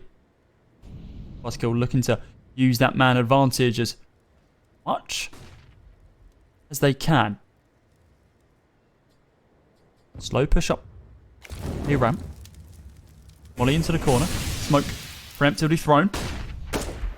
Because they saw, should I say, that didn't fly over from the site. They know that Fetis is inside of this corner. Smoke needs to dissipate. Ralphie's just going to be waiting. They know that they can't really just push straight into that. They've got that one lever. They've got to try it. Pieface is going to be able to trade that kill though, Louis, and could now all go wrong for Socially if even just Stempy finds a kill. It's again Buzzkill who seem to just struggle and holding on to the A site. As soon as Socially get these smokes at the back of the site sent down, Socially all they need to do is just get the bomb plant and maybe find the kills. But the bomb doesn't go down. That's so careless by JL Steer. Freddy takes advantage and looking for more kills. It is at least Reese trades out, but directly to the crosser where Freddy was standing. Pieface can't retrieve that, or Rez takes advantage. And Socially, it all went wrong. And JL Steer, I think, failed to plant the bomb. This puts Socially in quite a predicament now. As the round ends, Ralphie saves the York. They don't have a buy. They've been winning these rounds, but they haven't been super convincing. They've been rounds where Buzzkill have been picking up sporadic kills left, right, and centre to just hurt the Socially economy, forcing them to buy into almost every single round now. And because of that, only one rifle. Arguments could be made for it being the most important rifle, but these Deagles and the tech need to make sure they surround him and ensure that they can do just as much damage. Stempy going to be boosted up inside of mid, waiting for anyone really to peek into his line of sight, but he's moved back a little bit passive. Freddy goes for an angle, nothing to find. Socially haven't been too convincing in their executions when they've had them. That's not what you towards wanted. B. Wasn't the smoke they wanted. Maybe it was all planned. Maybe to trick Socially somehow. Clearly wasn't. So I'm going to need a write-up to find out exactly how that is tricking their opponents. Or a page document to explain that one. We'll hand it in tonight. You're still alive. I could so do something now.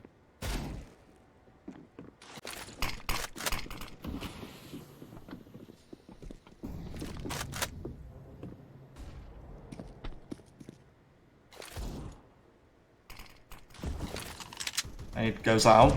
Yeah, actually falls first. Pieface of the Tech 9 takes advantage first. Now Socially lose a man towards B there. Now taking advantage over towards a Rez. Just deleted. Pieface deleted by Rez. CT is still trying to make something happen, but not going to plan. Socially have found the kills. Got the bomb plant. And Freddy, he is a good player, but I don't think can win this time. Yeah, not in the best of spots. Limited, well, no utility, no defuse kit either. Just going to be hiding away next to the elevator that the T's ever so graciously use for their terrorist actions. So that's how Socially win with pistols, to answer your question earlier. Worked out well because Desert Eagles, a Tech 9, Ralphie's AWP. That's all they start off the round Such with. an upgrade. M4s and MP9. The AWP still saved. Socially are going to have some weapons at least to work with, and not a bad time for Buzzkill to just give themselves a timeout. Yeah, I'm not surprised that's happened, to be completely honest with you, because you said the words perfectly, Louis. It's an AWP and pistols have just upgraded themselves to 2 M4s, an MP9, a second AWP as well, that Pieface lost. And Ralphie saved his AWP from the previous as well. He's had that for 2 rounds now. So their economy's going to start booming a little bit more here as well. And Buzzkill, they're just sitting in the hands being like, oh, okay. Not where we wanted that one to go, to say the least. We said it might have been a struggle also, Buzzkill going into this matchup. Fun fact, and that is true. That is factual, as a matter of fact. That's why it's called a fact. Yeah. Is indeed, for people who aren't watching and you listen to it essentially as a podcast, our Observer Salty J is legally 70% salt. That is true. It increased. As a matter of fact, it increased midway through last year. After Valorant was released, it was originally only 50% salt, but Valorant it added that extra 20%. Which is understandable, to be completely honest with you. Yeah, don't play Valorant. That's where all the CS players go. Don't take advice from me either. There's another fact. That would be the next one. Anything Louis says, please ignore. I could see production writing that as well. Oh, Stempy. Nice opening there to be able to take Jan Joster. Quite an aggressive P250 push here from Yelm. There's no one holding him right now, though, and Yelm hasn't performed as well as we would have expected, considering how strong he was in that Inferno map. Only 2 frags to his name, 10 rounds in right now. Ralphie's going to ensure that it stays 2 frags. He racks a bullet right through his chest cavity and ensures there is no additional damage that PT-50 can do.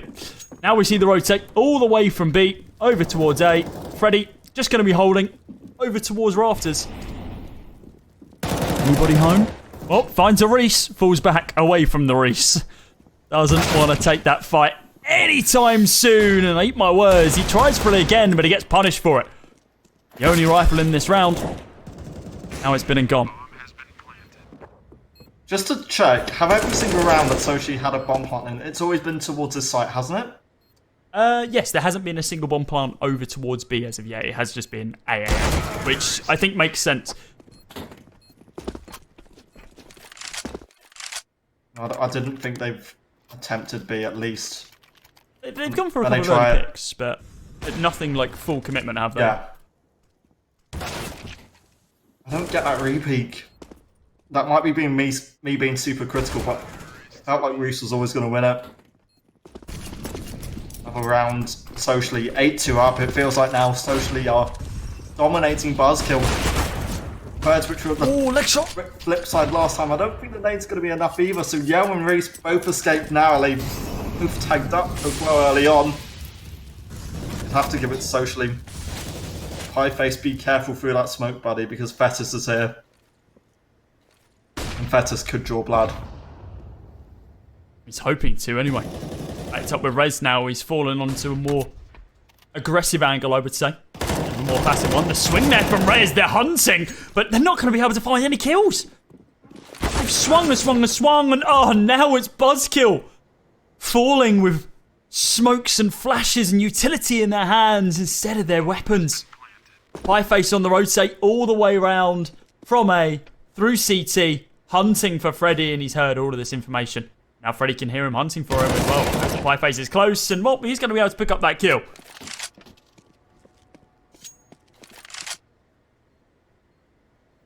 No way they're going to keep walking towards Freddy. Well, they might as well. Freddy might be able to pick up at least one more kill here. Yeah, maybe. Ash heard it. Oh.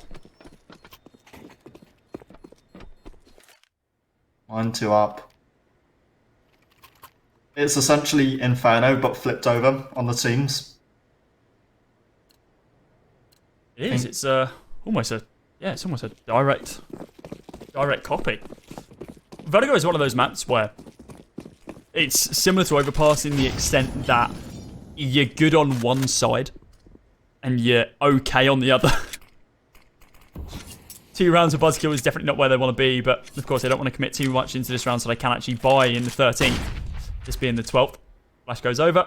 Nothing to find for Ralphie as of yet. Well, in a couple of moments there might be, but yeah, this could completely switch once we move to the second half, right, Louis? Yeah. Socially onto the CT side, Buzzkill on the T. Maybe that's where they're a little more comfortable. Again, Socially start off slow, but they send that flash in to indicate a potential push up towards A. Yelm plays safe. Rez will be towards the side, looking for something in the scaffold, but Pieface can take advantage, like you'd expect. Pre-fire too late, or too early, if anything, to achieve damage. To scare off Socially. Reese gets one, and I believe it's going to be hard for Fetus to get anything. He's dead, and Stempy also. Ready, 1v5. Been a while since I've seen a clean deagle.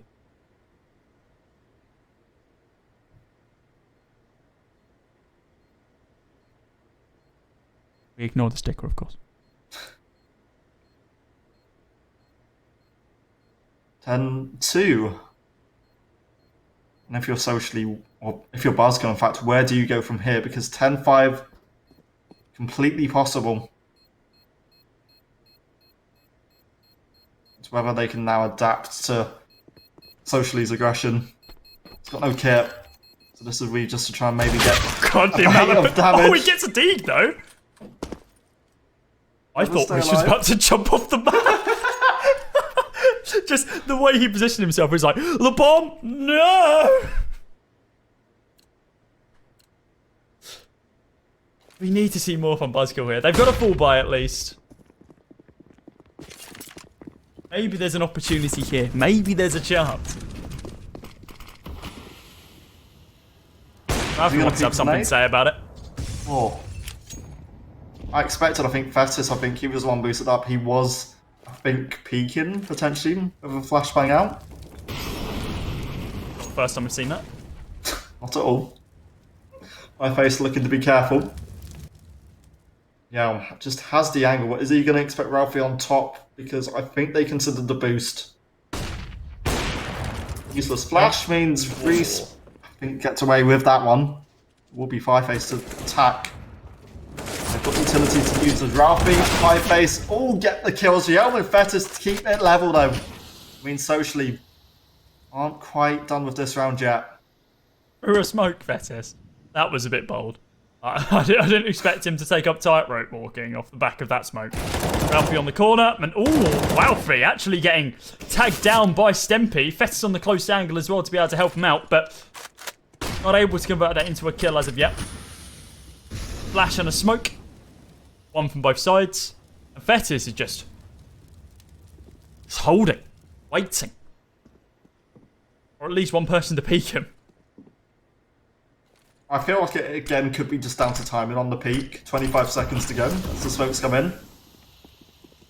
It's the same smokes they've been throwing round after round, and Buzzkill just don't have an answer for it. Fetis just tried to push straight on through, and he gets punished for it. Looking for chip damage through the smoke, and while Ralphie and Johnster are both down to 11 and 4 respectively, Moshi's still very, very healthy. 91 HP to his name. No utility, Louis. I don't think there's a chance he wins this round.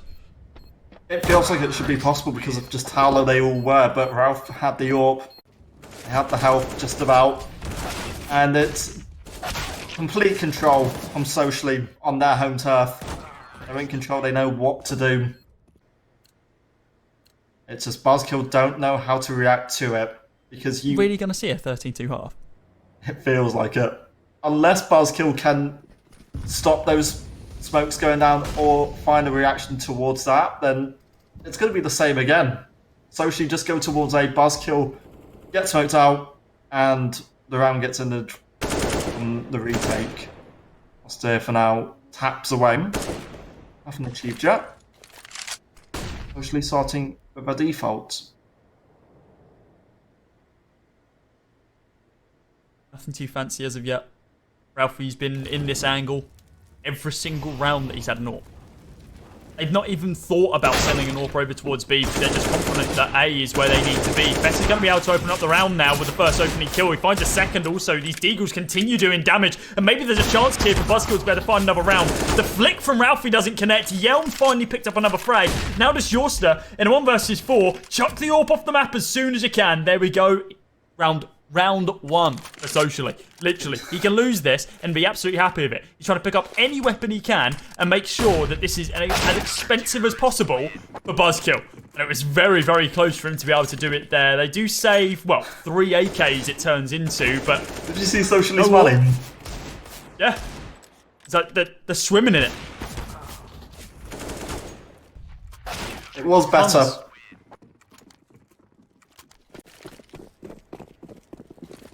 Now for Buzzkill, they've got to keep working with this. 11-4 would be a bit more satisfactory. Socially this time now look towards the B side for the first time in forever.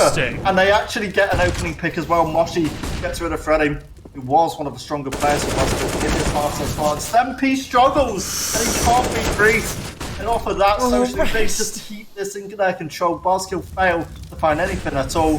Better's in the middle. I think Austere. That's the only kill they found, and as we enter the halftime stage, it's Betis. You can't save this, buddy. Louis, they finally fell into the trap. The trap of, we finally got weapons, of course they're coming A. And the one round that they only commit a single player B, they go B. They Socially played that first half perfect. 3 rounds lost. 12-3 up right now. We need to see a huge, huge swing in momentum in Buzzkill's kind of court here.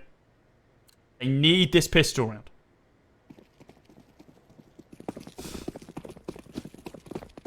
How do Socially top a perfect half, or what felt like a near flawless perfect half?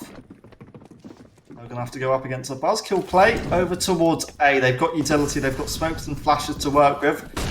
And funny enough, the same smokes which Buzzkill were losing against on this A side, on their defensive end. Ralphie's just waiting for the time to just send that nade in. The bomb does go down, but it does actually delete the bomb to Pronto, in fact. That's huge. That's not good.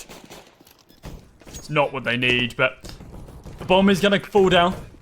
You kill one of them, another one takes their place, and this is something that we just didn't see from Buzzkill. These sort of post-plant situation flashes and smokes from a CT perspective. Betis, knife out, he was thinking about it, but no, the angle from Reese! Oh, the bomb's going to get defused. No, it's not Stempy, just blasted out onto the side. It's just Yelm now. He's pushing on up, he's knifing away. Why are you knifing him? Shoot him, for Christ's sake. Oh, it's a 13th round for Socially, and I think that could be the beginning of the end. Buzzkill, they don't have to force this. They should because they got the bomb plant. Get some fully automatics. Just get some Galils out and just try and do the damage Socially. They can't allow Socially to get a 14th. And realistically, they do have the weapon advantage depending on what site they go for. And I think this is just the disparity between the two teams. The fact that now Buzzkill are already having to commit onto a B site push, whereas the only time we saw Socially do it is when it was an almost guaranteed round. They're doing it as kind of a Hail Mary round. They need to try and find an opening. Well, so far they've got one kill. Do they continue the commitment or do they rotate back to A?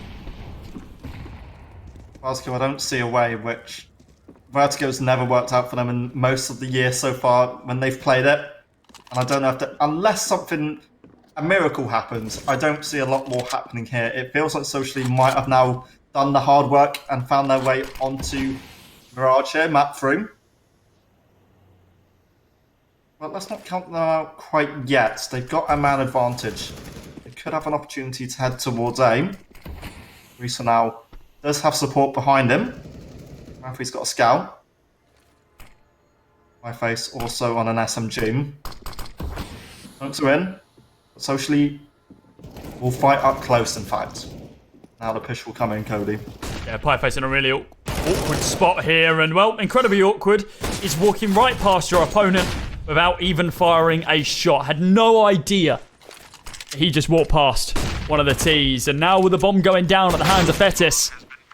And the taps continuing from these Galils. The force buy for Buzzkill has done exactly what it needed to do. If Jose can find just one more kill here, then maybe they can chalk it up as we did economic damage. But there's no chance that he wins this round. He is just looking for exits.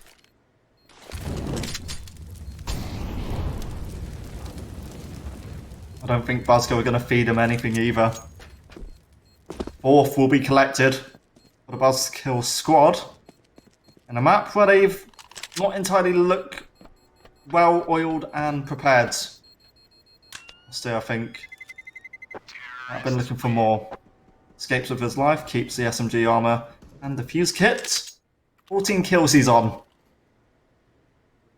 But with Buzzkill picking up their first in quite a while, in fact, doesn't mean that a bit of an economic shift, if it goes their way, could that make an impact? Could very well. Depends if they continue this momentum. Just give you a quick update on some of the other games in the playoff stages right now. Horus against Full Shock has ended 2-0 to Horus. Full Shock, they are out. Oh dear lord, the pistol was actually doing a lot more damage. We'll go back to that in a few moments' time, but that is not what you need to happen at all. I wasn't expecting anything to happen here from Socially. The fact that in a round where they had fully automatics, the previous, they weren't able to make a dent in Buzzkill. And now in a round where, look, they've got Deagles and it's just a three-man killing spree between Moshi and Pieface. Moshi hitting these 1-Deags and now Fess is getting taken down towards the end. 14-4. Not the first time we've seen Moshi hitting brilliant Deagle shots as well from his point of view. Credit to him. He's part of the reason why Socially are looking so good in the series, if anything. One lap down, but they still got loads of motivation to keep going. Freddy, Rez and Stempy, in fact, step up now. So as soon as Socially get the better buy, they look a little more stunned. Buzzkill get a bomb plant on the site of B. Ralphie and Reese have to retake with a Galil and a Scout. Sadly, Buzzkill don't have the opportunity to be able to allow their opponents to get one round and then just try something completely different many more times. I mean, it's 14-5 right now. Well, 14-4, soon to be 14-5 after this bomb goes off. But Buzzkill, they need to ensure that these rounds are crisp and clean. They cannot be giving Socially opportunities like they did in the previous. Reese and Ralphie don't have to spend any money in this next round. They've still got full utility, full armor, both got defuse kits, and they've got fully automatics in the form of Galils. They're fine, they're safe. They're calm. Don't need anything else. Well, Freddy was dropped at the end there with thanks to the bomb explosion, but Buzzkill just about get their full buyout in going this time. 14-5. It doesn't feel impossible for Buzzkill to maybe establish something. It does feel like a lot of the damage has already been done in that first half. So again, it's going to be about who gets that entry kill, who gets this early advantage. It's towards middle, where Yelm, Stempy and Rez will look to fight J. Austere, who is alone on the M4. Saw this off angle previously. It's Stempy though. Oof! Ooh. Good shot back by Rez. 4-4. What? Player numbers. I do not need this anymore. Go away. 9 rounds between these two teams right now. If Buzzkill can find 9 rounds in a row, bring us level, then, well, they are laughing. It's a level playing field right now, though. 4 versus 4. Weapon advantage going to the way of Buzzkill at this stage, considering there's still a scout in play for Ralphie. Can be lethal with that thing, but we know he's a little more prevalent with the AWP instead of that scout. Face peeks mid, takes out Yelm, easy kill for him. AK soon to be recovered. Smoke goes down, and well, that blocks off the initial push onto this A-bomb site, but the site is still completely open for them if they want to try and get this bomb planted. Get the bomb planted, boys. There we go. Takes you a few seconds, but they kick it into gear, and Rez is going to be able to lock that bomb down. They do now run a bit for the hills. Do just fall back. Flashes come over. The retakes looking pretty possible here for Socially. They've heard the bomb be tapped. They don't know if it's being held or not. They've heard it tapped again. Guys, stop shooting through the smoke. Are they really going to win off a ninja? Really? Are you kidding me? 2 players survive off the back of it as well. Like, I'm sorry, but come on. And that kind of feels like the story of the game. Socially, they turn up with these plays which just catch Buzzkill off guard completely. It is Socially, I think, you have done enough to take us through to Mirage now. Buzzkill, if you guys are up for it, you need 10 in a row. Again, middle will be Buzzkill's starting point. The rifles are available, so that's not a problem. Steer's got a nice boost in middle if they try and go through the window. Instead of Molotov greets his eyes. Smoke there also. With how this utility's played out, a play towards B looks most likely. Be interested to see if what the kills on Buzzkill are like. So I think Stempy's top fragging. I think he's only got 9. Which is a big surprise considering what we saw over on Inferno. Freddy. Oh, Ralphie.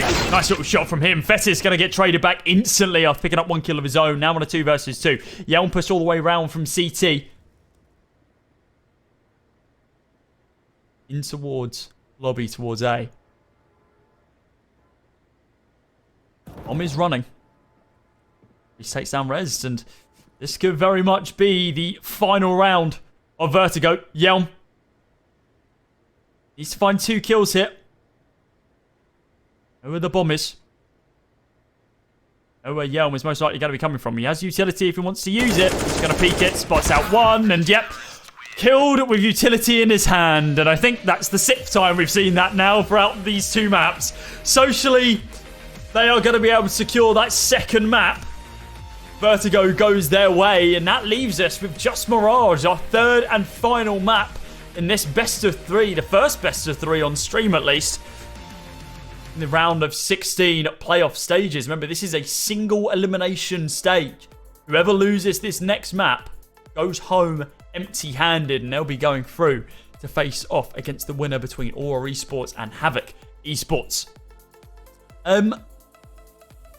They just swapped sides, essentially. Socially, weren't looking too great on Inferno. We're looking fantastic on Vertigo. Buzzkill were looking great on Inferno. And again, I'm pretty sure no one got above 10 kills on their side, which is nuts for a two round map, 2-half map. It's not ideal, and we said that if anything, it had to be Buzzkill turning up on Inferno early on to make this competitive, because that was his domination in the end. Both sides, they happily take their own map picks. Buzzkill on Inferno, And now we just saw Socially here on Vertigo, and that does mean Mirage, it still feels like it could be 50-50 and either side for the taking. And with what feels like everyone turning up on the service day, it still is open for debate. I still can't call it at this point. Socially, Buzzkill, one more map they've got to play out, Cody. I don't know what you want to say at this point. Yeah, I mean, it's going to be quite a difficult one to call. Obviously, our prediction from myself and Louis was that Socially going to be able to take this one. I think my faith was wavering a little bit after we saw that first map of Inferno. Didn't have the best start, but now that we move on to Vertigo and Socially just perform fantastically, we move on to the third map, which is realistically another Socially pick. They played this map 3 times yesterday in the group stages, winning 2 of those 3. Buzzkill haven't played it once in the group stages, but of course, it's Mirage. Everyone's played it. There are going to be certain protocols in place for both of these teams of how they want to play this one. But we can analyse, we can speculate about how this game is going to go down. Why don't we just jump into it? We're going to jump to a short break, and then we'll be back for our final game in this best of 3. Who's going to win, Socially or Buzzkill? We'll find out soon. See you in a minute.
Welcome back, ladies and gents, boys and girls, to the UKCS Hub Cash Cup, sponsored by Rix.gg. My name is Cody Cast. Joining me is Louis2K.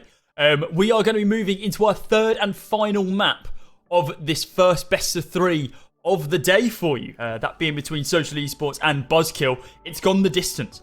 First map of Inferno, 16-4, going towards Buzzkill. Second map of Vertigo, a completely different story, 16-5 to Socially, and now we move on to Mirage, map which Socially played quite a bit, and Buzzkill haven't been seen in these parts for a little bit of time now. Socially appeared to be winning that knife round and choosing that CT side. Buzzkill on the T. Let's see how this one pans out. Yelm looking to redeem himself after that rough second game over on Vertigo. Is he going to be able to do a lot of damage? Let's find out. Pieface misses the taps. Rez is going to be good for that first opening kill. Ralphie falls back, trying to get some information inside of mid, but it is going to be A that's completely overwhelmed by T players right now. Rez finds a second, takes down Moshi, looking for more, looking for blood, looking for kills. Freddy now on the site after the bomb goes down. Fetis backing him up as well with Ralphie, looking to take this fight in towards Connector. The first CT kill now at the hands of Ralphie. Rez going to be able to trade that back up to 3. Is himself. A lovely little flick there from Reese to be able to find one of his own. In a 1 versus 3, I don't think it's going to happen though. Rez dropped low. Rez with the 4K to be able to close out the first round. Promising start from Buzzkill early on. It was Pistol, which, well, was nicely cleaned up from their point of view because Socially didn't really look too fully prepared for that retake. Ralphie got in position. Reese, as soon as he got peaked, it was just death. Fully expected. Sorry, that wasn't a 4K. That was an ace. Was it? Yeah. God damn, Rez. Okay, that's one way of starting us off. Rez, in fact, takes the early damage in this one for Buzzkill. Still, they've got AKs. And still, I'll look towards middle to maybe get an opening. JL Steer for now smoked off means he can't for now get too much going for him. It's going to be down to timing of just who peeks into middle and Austere. It's always a dangerous peak if you're a CT looking out a window. Oh, yes. Buzzkill look intrigued by the possibility of a B bomb site. Moshi for now watches short, and 2 players will walk his way, and 2 players will head over towards Reese, towards Car. Moshi! Taking down 2, looking for a little bit more here as well. Reese is going to be able to help out his teammate, taking down Freddy. Yelm tapping down Reese. Now you're still looking for a 1-tap, even though blind Yelm still hitting shots. 2 versus 2 right now. Moshi inside of mid. AK recovered. Dead. Stempy up close to the P250. Deagle in the hands of Pieface. He has been spotted out. He's going to be able to get the rotate all the way round towards A, because it seems like where the bomb is rotating back to. Tried to fake out towards CT, but instead lurks all the way around, straight into window, spots out Stempy, but Stempy's quicker. Lovely little 1-tap from him, and it got a little bit closer than Buzzkill most likely would have liked. Still able to find themselves a second round. Very, very clean kills from Moshi. That one just as clean from Stempy, in fact. It was Stempy who cleaned it up with a triple from his point of view. So there's Buzzkill's early advantage, and now against an eco, it should be all expected. Buzzkill should get a third round. I only say should because Socially could pull something out of the bag. Pieface gone. Reese being careful. Middle, Moshi is looking to try and replicate what he achieved in the early round. There's a nice connection out. Instead, Yelm escapes the damage from middle. Come down on A. Retake for Socially.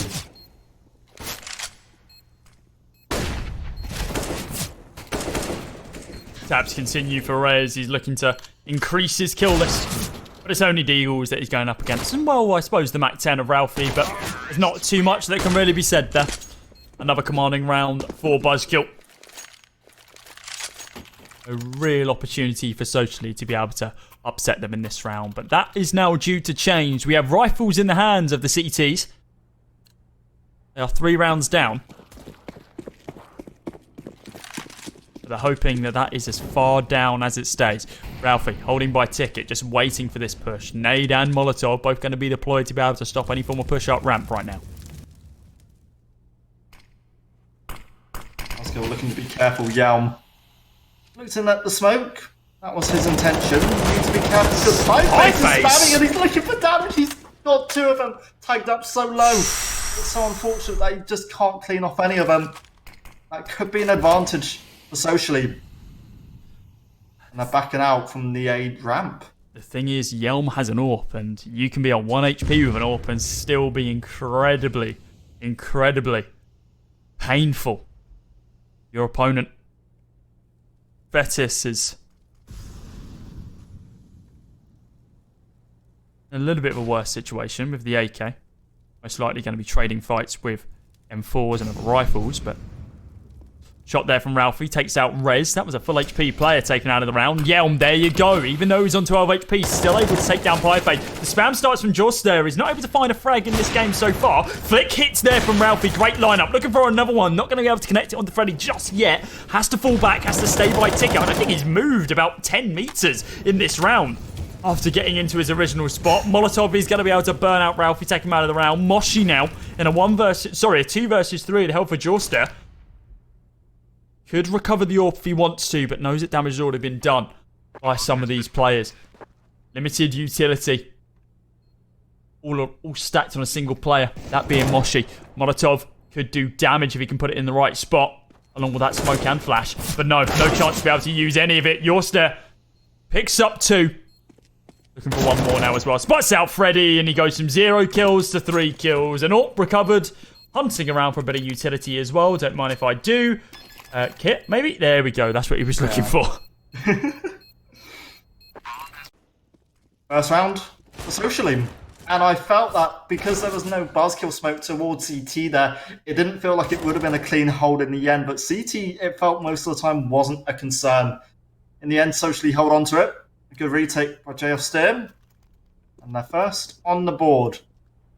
And I was going to say, actually, it felt like this map, it's going to be the closest yet, because both sides were more than comfortable on their home turf. Ralphie in middle beats Freddy, gives Socially an advantage.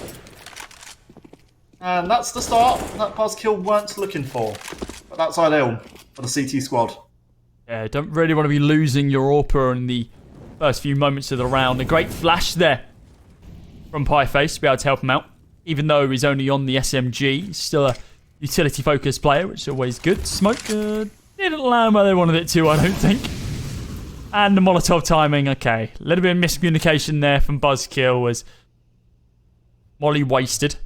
Smoke down, though, to be able to ensure it stays in that position. 5 versus 4 with the weapon, health, man advantage. Going to the way of Socially. Can the fragging advantage join them as well? Pieface is still yet to frag. He's 0, 2, and 4 in round number 5, so not terrible. No dedicated kills to his name. I'm ticking down. Only 36, 35 now. Seconds on the clock. Here comes utility. Here comes the flashes from both sides, as a matter of fact. 4 people completely blind. Pieface peeks the corner. MP9 doing damage. Reese from range finding another one as well. Stempy, nade. Oh, it's actually a flash that's going to be connecting onto him. He needs to fall back just a bit. Finds ahead of Pieface. Looks for a little bit more. Spots ahead of Yorster, but is going to be able to connect? I don't think so. 15 seconds ticking down. Stempy needs to make a choice. Does he want to go for this fight? Doesn't want to let the timer fall down. The double peak timing was perfect. And Socially ensure that you find that final kill onto the team. I almost wonder if you let Stempy be your entry player out of ramp there, because he had 7 kills to 1 death in the initial stages. Felt like he was just baiting his teammates. And in the end, it didn't go well for him. Socially, they get up to 2. And again, Ralphie will certainly be looking to try and win anything in middle. For now, no contestation. Buzzkill have just the spawn pistols, or weaker from their point of view. So they wait for the money to reset. And that for Socially should be them tying up this match. Yorster, perfect timing. Taking out Yelm. Just he tries to run away, and Rez was looking for anything that could have been left on his teammate's corpse, but it is only Glocks. And they're just trying to waste a bit of time, it would seem, at this stage. And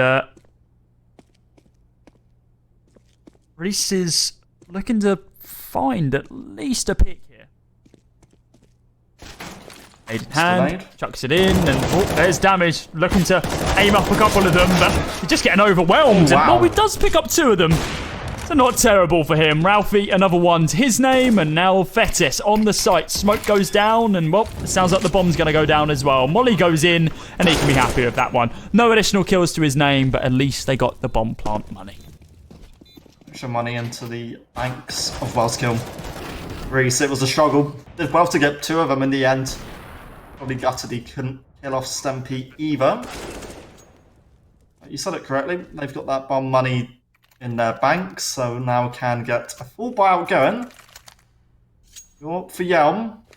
And if he wants to challenge that, he might be again under pressure because we've seen Ralphie many times turn up with the AWP. On top this time. Quickly into window. Not as quick as we've usually seen from Ralphie. Instead, he's going to be actually holding quite a passive angle. As he's just waiting for someone to push up short. Which is still yet to come. Your stirrers heard the shots inside of mid. Trying to work out where exactly they're coming from, and this stage, nothing really for Socially to go find. They don't need to move anywhere. They've got the ground they need to hold, and just waiting for Buzzkill to push into their line of sight. Connect smoked off. From both angles, in fact. Socially sent one bottom, connected Buzzkill 1 top towards jungle. And for now, might have just been spotted out by Ralphie. Yeah. Neither player want to peek, and Pieface wants to peek, and it's dangerous. It could work out. Yeah, I'm dead. Socially, a massive chance as they now pick up potentially a second AWP. Now have to fight off Buzzkill, who now commit onto B. Reese has to be careful here. Spam on the other side of the map. Moshi and Pieface find kills of their own. Fetis does get spotted out by Reese, but it's Moshi who's good for that next kill. Fetis only able to pick up 1 after getting traded. Or before getting traded, so I say. 4-3 now. Buzzkill. Not won a round since those 3. Socially, 4-round winning streak for them. Max loss bonus for Buzzkill due to that as well, yet they are still down on the lowly Deagles. Utility available as well. Are they just going to go for a very quick push out towards A? That is the question. It seems like that's the play. Set up with the smokes, a couple of flashes as well. Well, here come those smokes. Potentially here come the flashes as well. And yep, here comes the push. Rez, first person out onto the site. Back up from Yelm as well, but he's going to be holding over towards Firebox. Does get caught off guard by Pieface. An easy little spray for him. Ralphie finds one. Stempy with the trade. Freddy, one of his own also. And the bomb going down. Oscar can be happy with this round. Fetis, I don't think should have been allowed to really get into jungle there with the How the AWP. hell has he got an AWP? Yeah. And he's... Oh, what? come on. No way. Bounces I was out. going to say... Hits the shot. I was going to say he'll be happy just to keep hold of that. Just finds the connection. Perfect from him. And I'd love to see Socially try for this retake. They're going to attempt it, but I don't think there's going to be a lot really given to them. I don't think they're going to now after losing the level playing field. A 3 versus 3, they still push. A 3v2, where now they know at least one of them has an AWP, not a chance. It was looking all good, Socially as well to begin with. Fetis bounces out, still moving, by the way. Don't even That was think just he... so perfect. Did he counter-peek? Did he counter-strafe? It didn't look like he did. Like he was just... No? I don't think he did. I think he just kept running. Is that Anne? A shot for you! And it's like, oh, well, got a kill, boys. Add that to the list. That brings us level now, though. 4-4. Yeah, for Socially. The money not too built up. Buzzkill needed that just to try and keep money in their back pockets. Ready for now, looks towards under. And again, Buzzkill. They look hungry to try and attempt something onto the A side. The one not heading out quite yet, which means Buzzkill is just looking for information to see what Socially can achieve. And yeah, got the initial kill. Face has some sound cues. Moshi loses the timing. Freddy takes advantage. And then connect another win for him. Buzzkill now look destined to try and take out Pieface, who with DM4 At least did well for one. Rays are looking for even more blood there as Reese is going to get taken out of the round. Also, it's a 5th for Buzzkill. Incredibly level game as scoreline develops. Moving into round number 10. Buzzkill setting themselves up for another round, moving to 6. But if previous rounds have told us anything, these Deagles very much win certain rounds. But when you're getting tapped by AKs like that, though, I don't believe. Washi inside the mid. Yeah. I was about to call it a connector, it was middle. Connects A and B. Oh! That's one by Ralphie. Can't do much against Freddy then. And around where Socially were just looking for kills. One, not ideal. Reese. You okay? Let's go on. Rotating round. They have no idea that he's going to be potentially backstabbing them in a couple of moments. Yorsa's just trying to scare them off a bit. Wow, this could be pretty brutal, actually. There's not a lot of money. There's an argument here that Reese should go for a knife kill. One deagle shot for you. Can I be able to connect onto Yelm as well? Okay, if he can recover one of these weapons with the damage done, this is actually winnable now. Just needs to make sure they take down Stimpy. Yes. He's done exactly that. Now it's Freddy in a 1 versus 2. He taps down Reese. He also tapped the bomb. If only he'd held it, though. He's got an AWP available. Looking to fall back onto the site. Limited time remaining on the clock. He's not scoped in. He's just holding the bomb. But now he has to fall off of it. And I think Freddy's done it off the back of time. But he does it off the back of kill as well. If he can get that AWP, then this round has gone perfectly for Buzzkill. And that's exactly how it's gone. A great lurk there from Reese. Some nice opening kills there as well as he picks up 3 kills on the rotate. Goes for the furthest away player first, then the closest one, and then retakes the angle. But Freddy was just ready and waiting for them. Yeah, it didn't help JLC the fact that he had no utility to really help him out at the end there. An AWP on an AWP, and that's how Ralph wins over towards B. Deep in apartment 2. There's a second player deep in there. Freddy needs to be careful. If he does want to commit towards this, but with an AWP up close, it should be Ralphie just holding it for now. I got the initial kill, but Buzzkill quickly get rezzed into connector. Smoke goes down. He's potentially just going to be... Oh, there is a tiny gap. Look at that. That's perfect placement. Reese has no idea. He's pushing just in front of it right now. Trying to find out what he can. The Molotov gets extinguished by the pre-popped smoke. But the round looks all but over now. 5 versus 2. Freddy and Fetus. Limited utility. Freddy only got himself a smoke, and that is it. But they've both got AKs, I suppose. Not near each other, however. It's going to be a tough ask for, I think, Buzzkill to somehow claw themselves back into this one. Freddy having to clear so many angles. It's JL Steer who wins that one with the backstab and connector. Freddy had lots more to do. And JL Steer finds a double off of the end of that one to put Socially on 5. And it is Socially just going for a timeout for a technical issue. Buzzkill still on top, but it's the closest we've seen these two sides so far. It is. And while Buzzkill, credit to them, have stepped up since Socially had a bit of a momentum streak go their way. Buzzkill have got more rounds in this first half than they did in both halves of Vertigo. Socially the same for Inferno. It's a 16-4 victory for Buzzkill over on Inferno. Socially, of course, only picking up those 4 rounds. And then we flip the script, move to Vertigo, 16-5, going the other way for Socially. Now, 6-5, unheard of between these two teams. So we've got a couple other games going on off stream right now as well. Pario Aura and Havoc Esports have just gone to their 3rd and final map after an incredibly close 16-14 scoreline over on Nuke.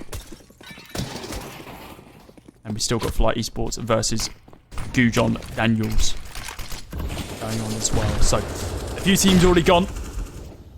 let's see which one of these two is going to be moving onwards and who's going to be moving out of the competition. Oh, Moshi was spotted on short there by the Mach 10 of Fetis. Now Fetis won't be given too much in terms of kills, nor will Moshi in fact, as Ralph does take down Yelm again. Socially Orpa taking out the Buzzkill Orpa. Positive start again for the CT squad. And again, it's a round which they are more than happy just to give up middle. Buzzkill again can take it, and Freddy's got a great angle in jungle, and I don't think Jeffs is going to be anything prepared for this. There's the peak, and there's the Buzzkill player making it level. Bomb's still top mid, but Buzzkill are finding kills, and they've only got Pieface to deal with over on A. Well, they do begin rotating players round from B. But it's too little too late, you would think. Pieface. Get on out. Looking for Fetis. Actually beats the Orpa, and he's looking to be able to take down Freddy as well, but just not enough damage. Money's still there. Yeah, it'll be a force, right? Have to share the love a bit. I think they might just stay on pistols, to be honest with you, and pick up a bit of utility. Yeah, that's the play.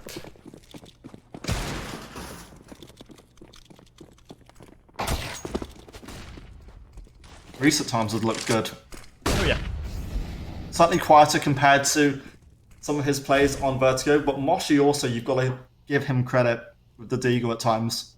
I don't want to count Socially out of this pistol round. I don't think we can anymore. Buzzkill still willing to attack the B side. Yelm deleted by Moshi on short. There's his opening. And it's not the first time we've seen Moshi from short do sufficient damage. Now Reese looks to do something. Can't quite replicate the effort. They're still finding kills, and they're still holding on to B. No response whatsoever from Buzzkill. It's Fetis with one back, but still 4 more to find. No bomb also planted yet. Moshi cleans him out. Ooh. Very 6 to 7. Socially's force buy works out. That's why you can't count the Eagles out. A nice opening there to be able to take down Yelm, and then Reese just peeks the angle. It took him a couple of spams to be able to get the first, but was able to find the second one nice and cleanly. Fetis being the last guy remaining. Punished. Being the last guy left. Once again, the script gets flipped. Sides get swapped. It's pistols for Buzzkill this time round, with the AKs in Socially's hands, and the A site is completely open. What is going on? Smokes, flashes, utility all going down. Pieface finds one. Ralphie and Jawser find one of their own as well. And okay, you know what? Maybe one player holding would have been enough. 7 to 7 now. It's a complete level playing field. It's moving to the final round of our first half on our third and final map in this best of 3 between these two powerhouses. Socially and Buzzkill. Who's going to be able to take this first half? Who's going to be able to get that illustrious 8th round? It's a full buy for both, Louis. This one's going to be close. And again, it's one where if you're Yelm, not on an AWP this time, that could have some impact on how Socially maybe look to try and keep this in their favour. And it's aggressive, but it could be so dangerous. He misses the shot, but unfortunately, Pieface can take control though. 2 kills go his way, and Stempy is the man to come out late, and it was Ralphie doing what he could to try and stay alive. Trades out again by JR Steer. Buzzkill, they've got the site, they've got a 2-on-2 to maybe get a bomb plant, but don't count out. Oh, the nade. Moshi going to get dropped down to 49 HP with the bomb going down and defuse kits on both players. There is a chance here. Utility going to be available for the CTs as well. Molotov goes down in towards Firebox. Smoke available on both of these players as well if they want to use it, but instead they're just going to be going out completely dry, trying to peek on through the site, and they do get punished for it. 15 kills on Stempy, 13 on Reese.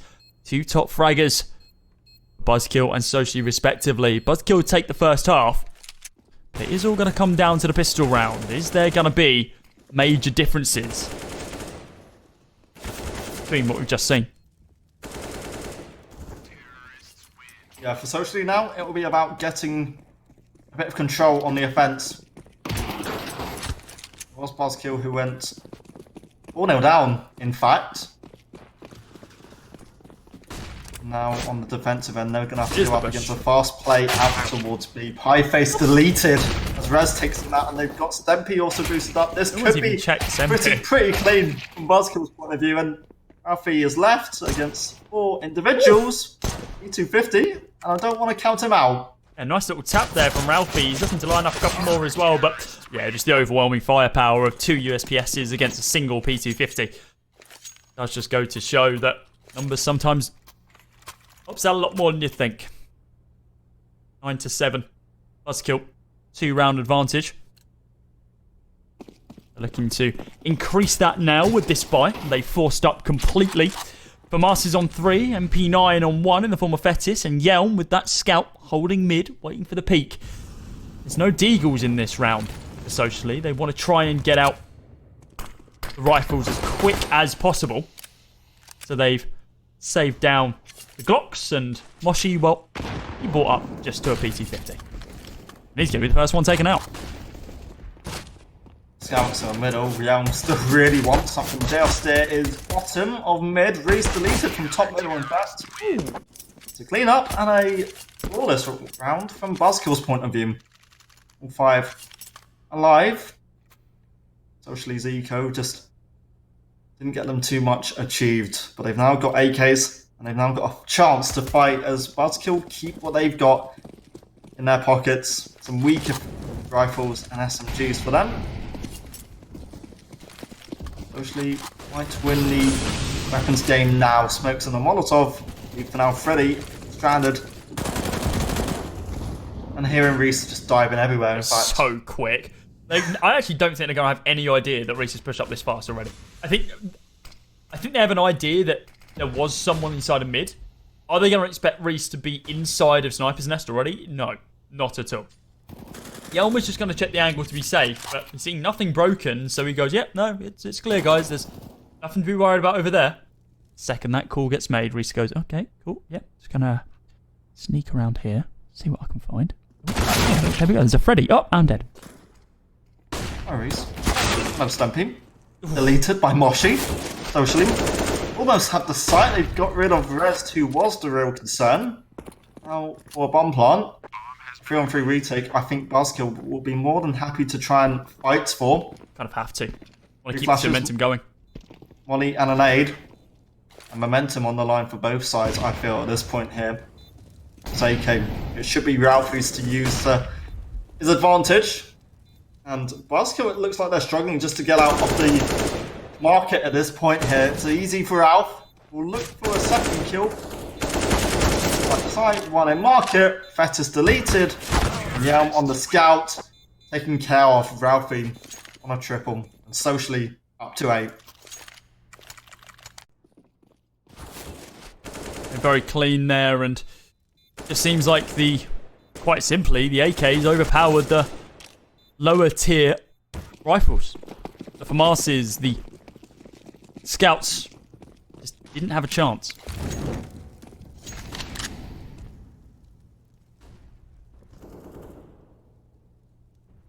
Yelm deleted.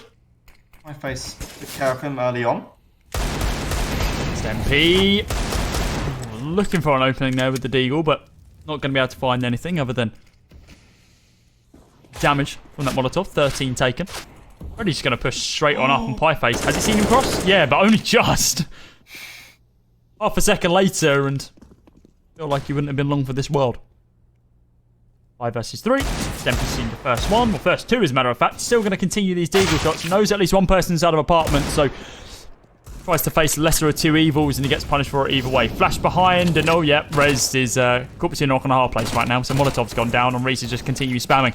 Nade in, force him off the angle, pushes through. Single bullet to the chest will do the job. 4 people going to be surviving there for Socially as they take a 9th. Now just 1 round away from their opponent's Buzzkill. Buzzkill have Yelm on the AWP. They've got money now to work with. And I think, again, it's going to be about that AWP battle if it gets played in middle, because we've seen Ralphie, when he was CT side, certainly go towards mid. Reese this time with the Mac 10 towards middle. A lot more noise over towards B, in fact. It's Moshi who has to back out because the AWPer for Buzzkill is playing deep in apartments. Oh, Ralphie. Literally eat that. That balance on his shoulder. Landed in his mouth, didn't it? It took a chomp out of it. A chomp out of his health as well. Down to 40. 60 damage. Max damage from that nade. On a full armoured player. Still alive and kicking, though.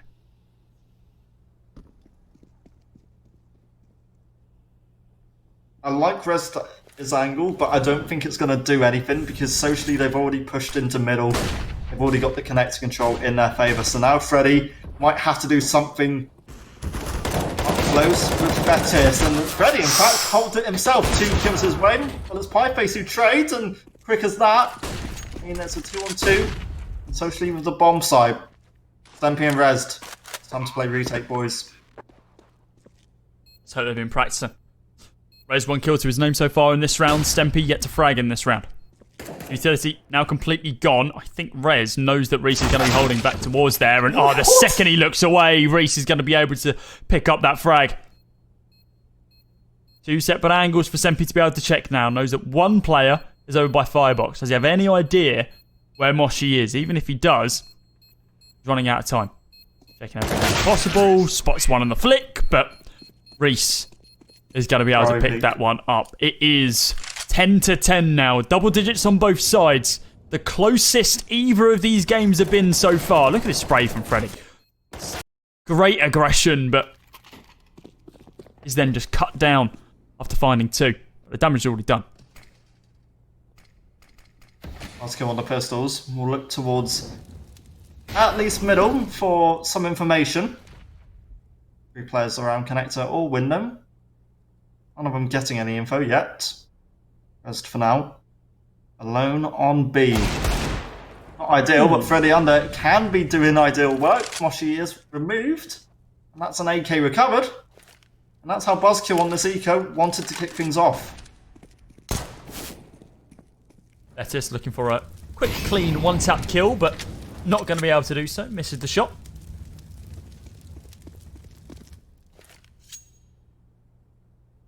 Freddy with that AK recovered is kind of in a hero AK position. He needs to do tons of work with it.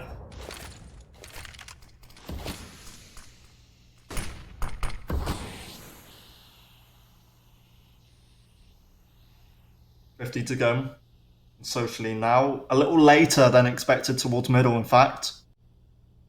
With that smoke towards Freddy, I think a play towards B is what's going to come in from short. Yelm smoked out.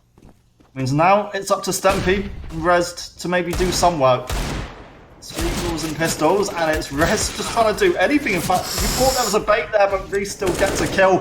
And in fact, Pieface is left alone 1-on-4, 23 seconds left in what feels like such an impossible but achievable clutch scenario. Oh, now that you drop down to 2 HP, probably not. And that's how Buzzkill find 11. In what felt like quite a slow play towards B from short. It was incredibly slow, and all of that off the back of an aggressive push through underpass to be able to secure themselves an AK. Still going to be a buy available for Socially. Their economic buffer was good. Yelm quite aggressive, looking to be outside of connector. Misses that opening flick. Freddy's still going to be holding inside of connector, waiting for this push, but once again it's Reese bouncing up. Oh, we missed the jump. Ralphie is not going to miss the shot though. Takes out Freddy, holding inside a connector.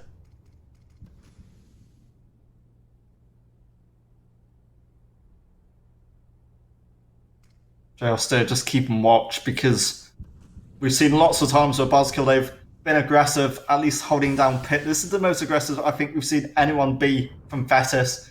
And this is just going to be magnificent timing if Fetis can win it, but it's JL Steer who wins it instead. Fetis looked at the wrong angle, and the Socially player took advantage. You had to check. But, yeah, that's poor timing, to say the least. Yelm is just has to back off. He's done so well, if anything, just to get off into Palace. Yelm gets one back. Now beats it by Rez. Oh, Deleted by Moshi. Socially, that's how they get the A site. Stempy ready and waiting to be able to take down at least one more. Got 3 more to find off the back of that now.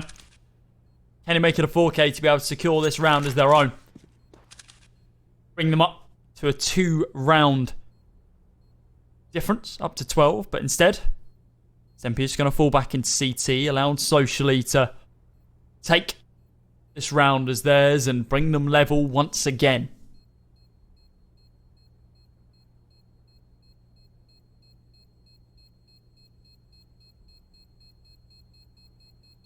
Has there been a point since maybe after round 6, 7 when a team's had more than like a 4-round lead?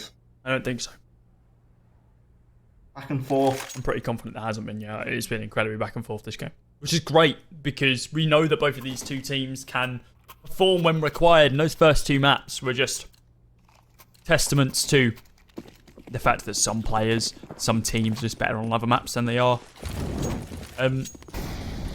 Well, I suppose they're better on some maps than they are others, is what I was trying to say. Yeah, very aggressive. That's a hyper-aggressive smoke. Peeks around the other side of it and punishes Moshi. There's your man advantage. Buzzkill already off to the races. Yelm going to get dropped down to 8 HP, and Ralphie's found a kill on Stempy as well. Does get traded. Up available for Rez if he wants it, and yes, he does. That's what Yelm will pick up. The M4, I guess, traded over. Look towards connector. Reese, being careful about this. His teammates heading towards A ramp. A play towards A surely comes in unless Fetus gets his kill here. But even if Fetus gets a kill, there should still be a commitment towards A. So Buzzkill take that fight in their favour and leave 2 flashes, a Molotov, and 2 AKs for J Austere and Pieface to maybe work with. They're on the site, but they've got Yam on the AWP, taking advantage. That was an AWP that Ralphie started off with. Rez just cleans it up, and that's how Buzzkill find round 12. 4 rounds in it now for Buzzkill. That's all they need. Confidence from the CTs to be able to just peek off some of these angles and get the timing right. Time and time again. No smoke for CT. They favoured the jungle smoke a little bit more in that previous round, and it didn't work out in their favour. Sprint boost now going to be coming on out. Be able to potentially wrap around and gain the information required. Try to get a pick inside a mid, does Ralphie, but nothing to be found. Reese once again on the hunt for window control. Oh my word. Speaking about hunting, an easy shot there for Yelmers. Hunts down his opponent, takes him out of it. Reese now pushing on through. Do they expect it? Oh! Well, the connector players didn't. Rez was ready and waiting for it though. Betis. Oh, Yosh! Moshi. Instead, Yoshi was on a different thing. Deagling down another opponent, and Ralphie doing the same thing onto Rez. It's 3 versus 2. Ain't that a 3 versus 1 now, with Moshi only on 5 HP. Yelm essentially puts him out of his misery. It's 13 to 11. Socially have got money. They can force this out, but it's not a perfect buy. Pieface on a Mac 10. Ralphie could get an AWP without armor. The AK is favoured. God, Buzz gets 2 AWPs. Yikes. This is probably a little bit of a call from their point of view now to try and march on. They made the jump either. They missed the jump. It changed their play over on B, but shot completely blind is Rez. There's no idea that Pieface is pushing on up towards him. Stempy's good for 2 though, looking for a little bit more. Is he going to be able to pick up a 3rd? Yes, he is. This solo defending player holding on for dear life on this site. Finds a 4th. Is he going to be able to ace it? No, he's not. So close yet so far. Now just your stare on a 1 versus 2. Opportunity to present itself right now though. Still got an AWP and an AK to deal with. Oh, he does just get across just in time. Oh, the movement was perfect. He upgrades himself to the AK. 1 bullet's all that's needed, but it's the nade from downtown from Yelm that does the job. That was a big round, and credit due to Stempy for all he achieved, because 4 kills you'd have thought would have been enough in the end. Reese and J Austere, they tried their best in trying to come back from that, but in the end, it's how Buzzkill take advantage to get 14 to their name. And now Socially, again, have to force out what they can. Not ideal. Galils. More of those than AKs, in fact. Yelm, Diop. Send his nade in instead for damage. That's Reese tagged up. The advantage for Buzzkill again. As they face up against no Orcas. They can just continue these long angle plays. Could very well be the beginning of the end, socially, in this tournament. Because they've only got Galils, with the exception of Moshi. It does have its big brother. Nope. He's hit this flick, and oh, I did. The smoke was perfect. Pieface has been able to take down 2 here. There's a AWP and an M4 now going to be available. He's dropped down to 12 HP, but the damage has already been done to his CT opponent. Spam there from Rez, takes out Reese. Full HP player taken out of the round. Flick there from Stempy, takes out Pieface now as well. Flash goes on over towards the A site. Seem to be seeing a push in this 3 versus 3. Weapon advantage going to the way of Buzzkill right now. Fester needs to make sure he hits this opening shot, but Yorstair changes his mind, falls back. What be your fight if Stempy wants to take it against Ralphie? Buzzkill, they started off this retake as if they didn't want to really go for it. It was a late call for them to go for the commitment, and they might as well at least try it. Moshi, though, takes out Rez, and so she might be able to do enough here unless Stempy hits a couple of insane shots. Ralphie's not peeking, but his teammate has got a kill. The timing goes socially. And with 12 now clocked up, they can keep this a bit more under pressure. Buzzkill's money is not going to be perfect coming into this next one.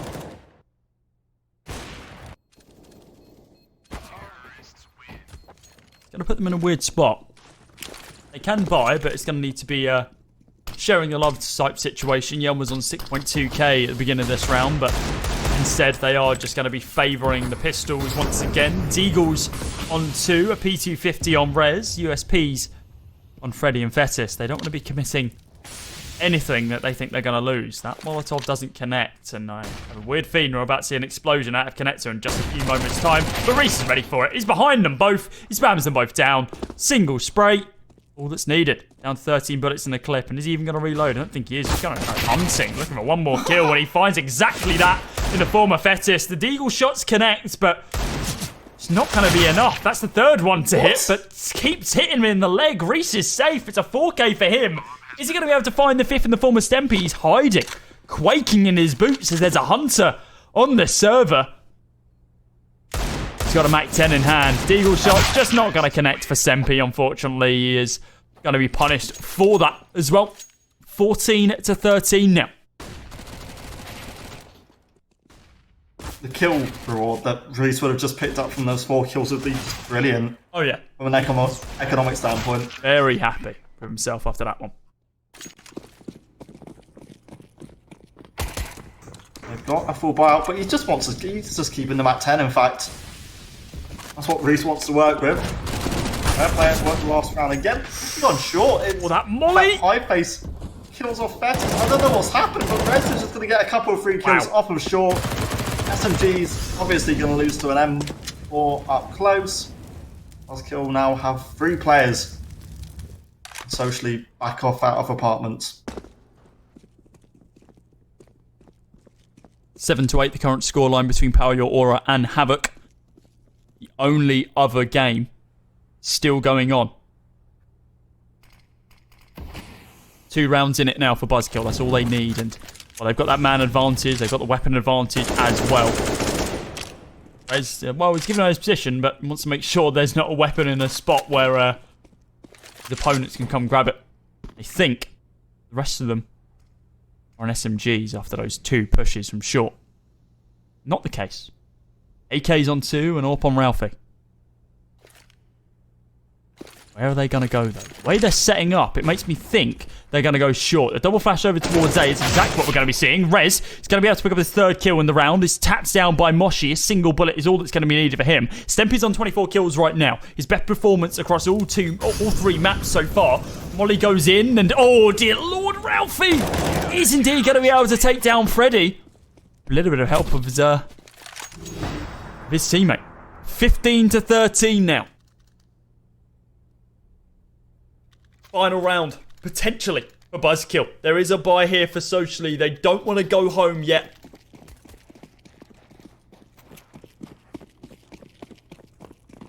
Two AWPs again. For Yelm and Stempy. Socially. they've still got something surely in their minds to just try and keep them in this. Reese for now again, just diving up towards short. He's quick up close, and it should be an easy encounter against only a FAMAS on short. Freddy in connected with a FAMAS can beat Reese. Buzzkill, quick as that, get an early advantage, but the waterfall out of Palace meant Buzzkill are just losing players. And left, right, and centre, it would seem. Fetter's going to get taken down by the Molotov as your stare as well after he picks up one of his own. Oh, Yell misses the opening shot, and Moshi punished him for it. Pieface stuck between two CT players. See the jump here from Reyes. Pieface not ready for that, though. Spray there from Ralphie. Connects perfectly. Stempy with the AWP in a 1 versus 2, but he's actually going to use the 5-7 this time round. Is he actually going to win the round off the back of this one? Yep, flick down multiple times trying to get that damn AK, and he is! He's actually going to win it off the back of that. Moshi had no idea. Stempy bouncing around, he can't find the bomb, he's found it in the end, and it's 16-13. Buzzkill go through, and we say goodbye to Socially, as they get knocked out in the round of 16 stage of the UKCS Hub, sponsored by Rix.GG. So close yet so far. I saw that retake coming in. I was thinking, I don't think Socially can throw this away. I'm stunned that Buzzkill were allowed to just come off better in that scenario, and it was a close one in the end. The entire map was just so open for debate. Buzzkill, they do the hard work, they do enough, and commiserations to Socially, because that was a really good shift they put in, but it just doesn't matter, I think, after how that last round played out. No, that was a great final round. Instead of using the AWP, of course, at that sort of close range, swapping that to the 5-7, spamming down the just out of position player realistically, and well, it took him a few times to be able to nab that AK off the floor. The multiple flicks down like this, like, give me the damn gun. Got it in the end. But yeah, it was just the timing to be able to find that final kill, and yeah, commiserations to Socially, of course. They are gone, they are out.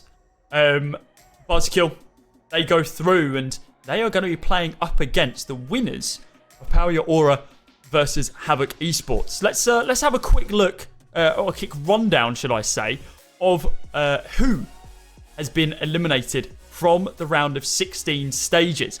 So, as you've just seen, Socially gone. Jaeger Esports, they lost 2-0 to UMX, so they are now out of the tournament. Same thing can be said for the Endpoint ROG Academy. They got beaten 2-0 by Zenex, so we are indeed going to have a UMX Zenex game going on in the quarterfinals. Many people pegged these two teams to be going through to the finals, but of course, as we discussed earlier on, Zenex didn't have the best time during the groups, and that was part of the issue there. Gujon, they are going to be able to beat out Flight Esports, a team that we thought might be able to do some damage as potential underdogs coming through onto that second side of the group. So they're going to be going up against Goth Girl Fan Club after they beat the LVN party size 2-0. And finally, the final four teams. Yadig beat RTGU 2-0, and Horus, the first game, I believe, that we saw finish, beat out Full Shock 2-0. So it's Horus Esports versus Yadig in just a few moments' time.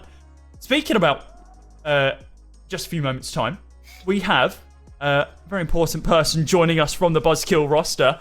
It's going to be Fetis. Thank you very much for joining us, man. Hell of a game. I mean, what was the mindset going into that final game after kind of a rough game on Vertigo? They played Mirage, and because of Dream has work, so we had to use Red. So we just knew our plan was just to pug it out. So I think everybody's. I don't want to be rude to them, but I think we are better aimers because Resdens and Stempy are insane. So we felt that we felt that we could literally just take the fight to them and not play slow and just play a little bit more fast pace, and then we could win. So we also just cleared our mindset from Vertigo. We know that they're a better team than us on Vertigo, so it's whatever. Yeah, definitely. I feel like it definitely goes to show that you're able to just kind of reset after a game like that. And you mentioned obviously some strong aimers, some super aggressive pushes we saw on Mirage. I think I can't remember who it was, just chucking a smoke into into underpass and just be like, yeah, I'm taking this pick. Yeah, cool. Cheers for that one. I'll nab that opening kill. That's not something I've seen done before. That is just pure confidence from you guys, and I think it does just go to show, obviously, kind of playing to what you said. Like, you guys just seem like better fundamental players than some of the guys on the socially squad. Did you think it would go all 3 maps from the get-go, or did you kind of expect it to be a 2-0? Yeah, I knew from looking at the ESCA page they've played 2 Infernos, so I knew that they weren't as strong as us. Because I think Inferno's probably one of our best maps. Coming in with a stand-in as well, it just means a lot of elusive plays, so it just opens up to like beating kind of structure. Yeah, that's pretty much it. Cool. I guess from your point of view, I don't want to sort of dictate or say where you are going to finish, but what to you guys would feel like a sufficient sort of final placing in this event? Right now we're top 8. I think that's okay. I'd be happy with that, but I'd still like to take it to top 4 and potentially go through to tomorrow. It'll be a lot of fun. Yeah, definitely. Obviously, you're going to be facing up against either Havoc or Pariora. They're still going on right now. It's been a slog between those 2 teams right now. Who would you rather play up against, Havoc or Aura? So personally, I prefer to play against Havoc, but I definitely know my team would rather play against Aura because they want to beat Cypher incredibly bad, and because I know the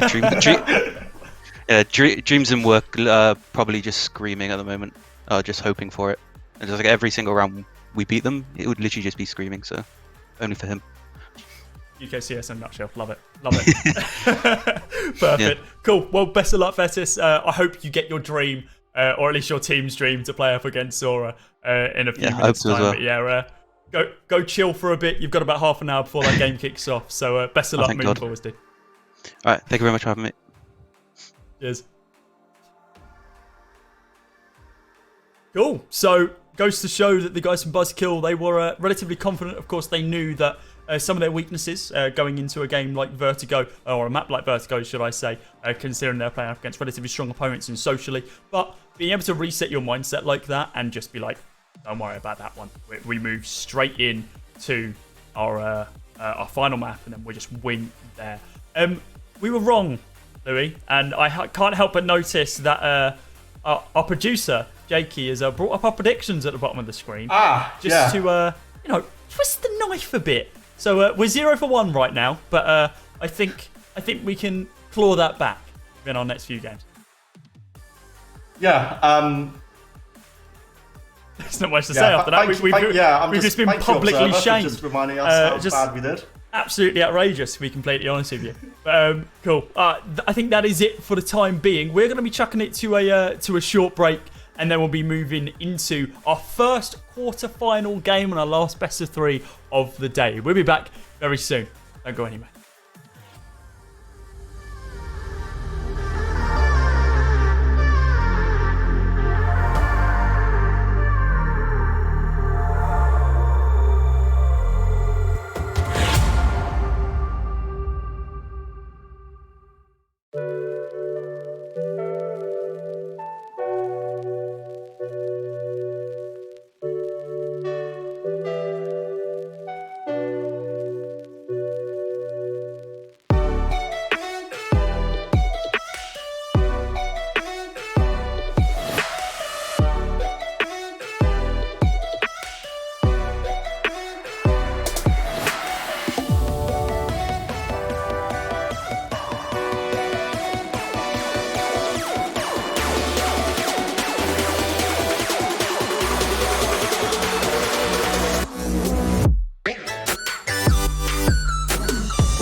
Good afternoon, ladies and gents, boys and girls. Welcome back to the UKCS Hub Cash Cup, sponsored by Rix.GG. My name is Cody Cast. Joining me, as has been for the entire day, is Louis 2K, and we are going to be bringing you our final best of three of the day.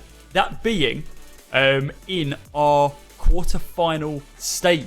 Now, we have all of our teams, all 8 teams that have come through to the quarterfinal stage. To give you a quick rundown of who they are. You Dig, Horus, Gujon Daniel, Goth Girl Fan Club, Buzzkill, and Aura Esports. And let's not forget the 2 teams that we're about to see go up against each other in the next few moments, that being UMX Gaming versus Team Zenex.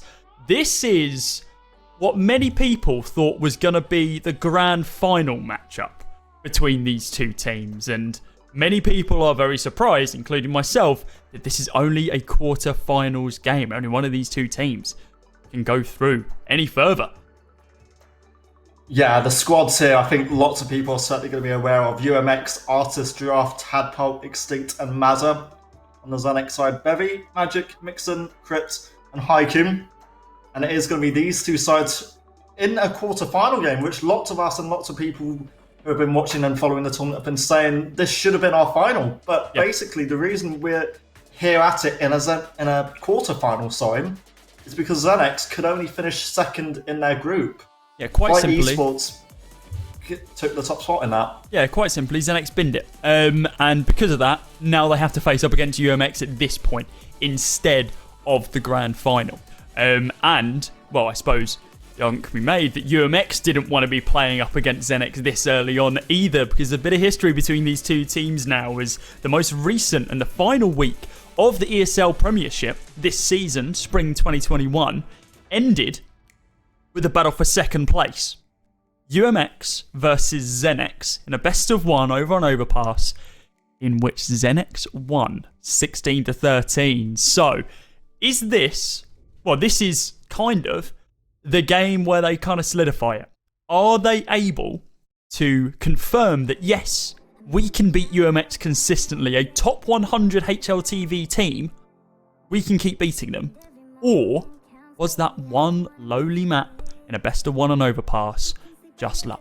Who knows? Zenex have been incredibly strong across the entire season of the ESL Premiership. UMX, they've been strong as well. Only a few points separate between the 2. Having a quick look over the wins and losses for UMX in this cup, the UKCS Hub Cash Cup, sponsored by Rix.GG. Yet to lose a game, yet to lose a map. 2-0 in group stages on Nuke, 2-0 on Overpass as well, securing all 4 maps for themselves. Same cannot be said for Zenex, of course. As we mentioned, they dropped 1 map up against Flight. The rest of them they were able to secure though. Overpass against Horus, 16-12. 16-9 on Overpass again against Z-Truth, and then against Havoc, who have just been knocked out by Aura, 16-7 on Inferno. Now, both of these teams, they really like Overpass, and I wouldn't be surprised if we do see a rematch of that best of 1 game that we saw the other day over on the ESL Premiership stream. If Overpass doesn't go through, I will be incredibly surprised, because all 10 of these players know what they're doing on that map, and they are comfortable playing it. UMX want to solidify their claim as maybe that game was a fluke, and they want to go to show that they can indeed win out on an Overpass. And if this goes to a 3rd map, I can't think of a better map being than Overpass. Yeah, UMX, they are a team who are obviously, they've also been playing a bit of Nuke and Overpass in this event. Inferno and Nuke were the 2 maps they beat Jaegers on in the previous stage, and we're going to start off with Zenex getting rid of Vertigo, which I don't think we are too surprised by, because it's a map that they've not really touched at all. Exactly, and a staple for UMX. One of the maps that they kind of brought in kicking and screaming to the UK scene when UMX first kind of established, and they were very much compared to Furia in certain aspects, at least from a UK perspective. Of course, back with Artist on the team, they had Art in the Twitch chat saying vamos, Vamos, counting them on and really hyping them up. So unsurprising that we're not going to be seeing a Vertigo, but quite interested to see what UMX ban out here. If this is an Overpass, I'll be quite surprised. A Dust 2 ban, it makes sense. They don't really play it too much, and I don't think we should read in too much to that Dust 2 ban. People might be like, oh, it's because they're scared of the Aimers and Xenex, which could very much be the case. There are some strong players on that team, but I think that's more of a, we just don't want to play this. God damn it. Yeah, Xenex, I think, played it once in Prem in the season, so they've not really got too much experience on it either at the moment. But it leaves a lot of maps open for debate. For this first one, Overpass, we said, could be a potentially something like an Inferno train could come out. So Inferno is what Xenex want to start us off with, which is, I think, for them quite ideal, but it's a map that UMX have played in this tournament already this weekend. It is. It's a map that they're relatively comfortable on. It seems like Xenex are in that sort of position as well. Of course, UMX going to be choosing to be CT on that first map of Inferno. Second map, of course, going to be picked in just a few moments' time by the UMX boys. Where are they going to land this? Could be a nuke. I think it is nuke, yeah. They're going to be picking that one up. A map which most teams ban out almost instantly just because they don't want to play it. And we were talking about how polarizing this map kind of is. You either ban it out or you play it. That is it. There's rarely a situation where you go, we're okay on nuke. It's you are either good on nuke or you do not play nuke. So, could be a little bit of a slip here from Xenex, letting that one through. Mirage getting banned out by Xenex here as well. Leaves just Train and Overpass. I think we're going to get... Actually, I was going to say that Xenex might, or UMX might let Train go through because Xenex, they play Train. It's got to be Overpass, right? This last map? You'd think so. Xenex's train is quite strong as well. Bevy has an amazing hold inside of... Wow, okay. Actually banning out Overpass. You know what? I'm questioning it, guys. Keto, what are you feeding your boys to think that a train final map is potentially a good idea against Xenex? They played up against Audacity a few weeks ago towards the tail end of March, and that was... pretty strong showing there by Xenex. Bevy was incredible when it comes down to that pop dog hold. So hopefully, them picking Train, they've been doing their research on how Xenex plays that map, and this isn't just a potential throwaway of them not wanting to play Overpass against a team like Xenex. So we're not going to be seeing Overpass. So far, the score between these two teams on Overpass is 1 to Xenex, 0 to UMX after their first time playing it against each other. Maybe down the line we'll be seeing these two teams head up against each other on another map like Overpass, but that will not be in this tournament, of course. We have our 3 maps, and a lot weighing on these 10 players' shoulders. Let's have a quick look at the predictions right now. Jay, our observer, has gone for Team UMX. I think I have to go for UMX as well, if I'm completely honest with you. I like Xenex. I like what they've done, bringing in new talent, new players in the form of Haiku. But I think UMX are going to be able to take this one. Louis, what are you thinking in this best of 3?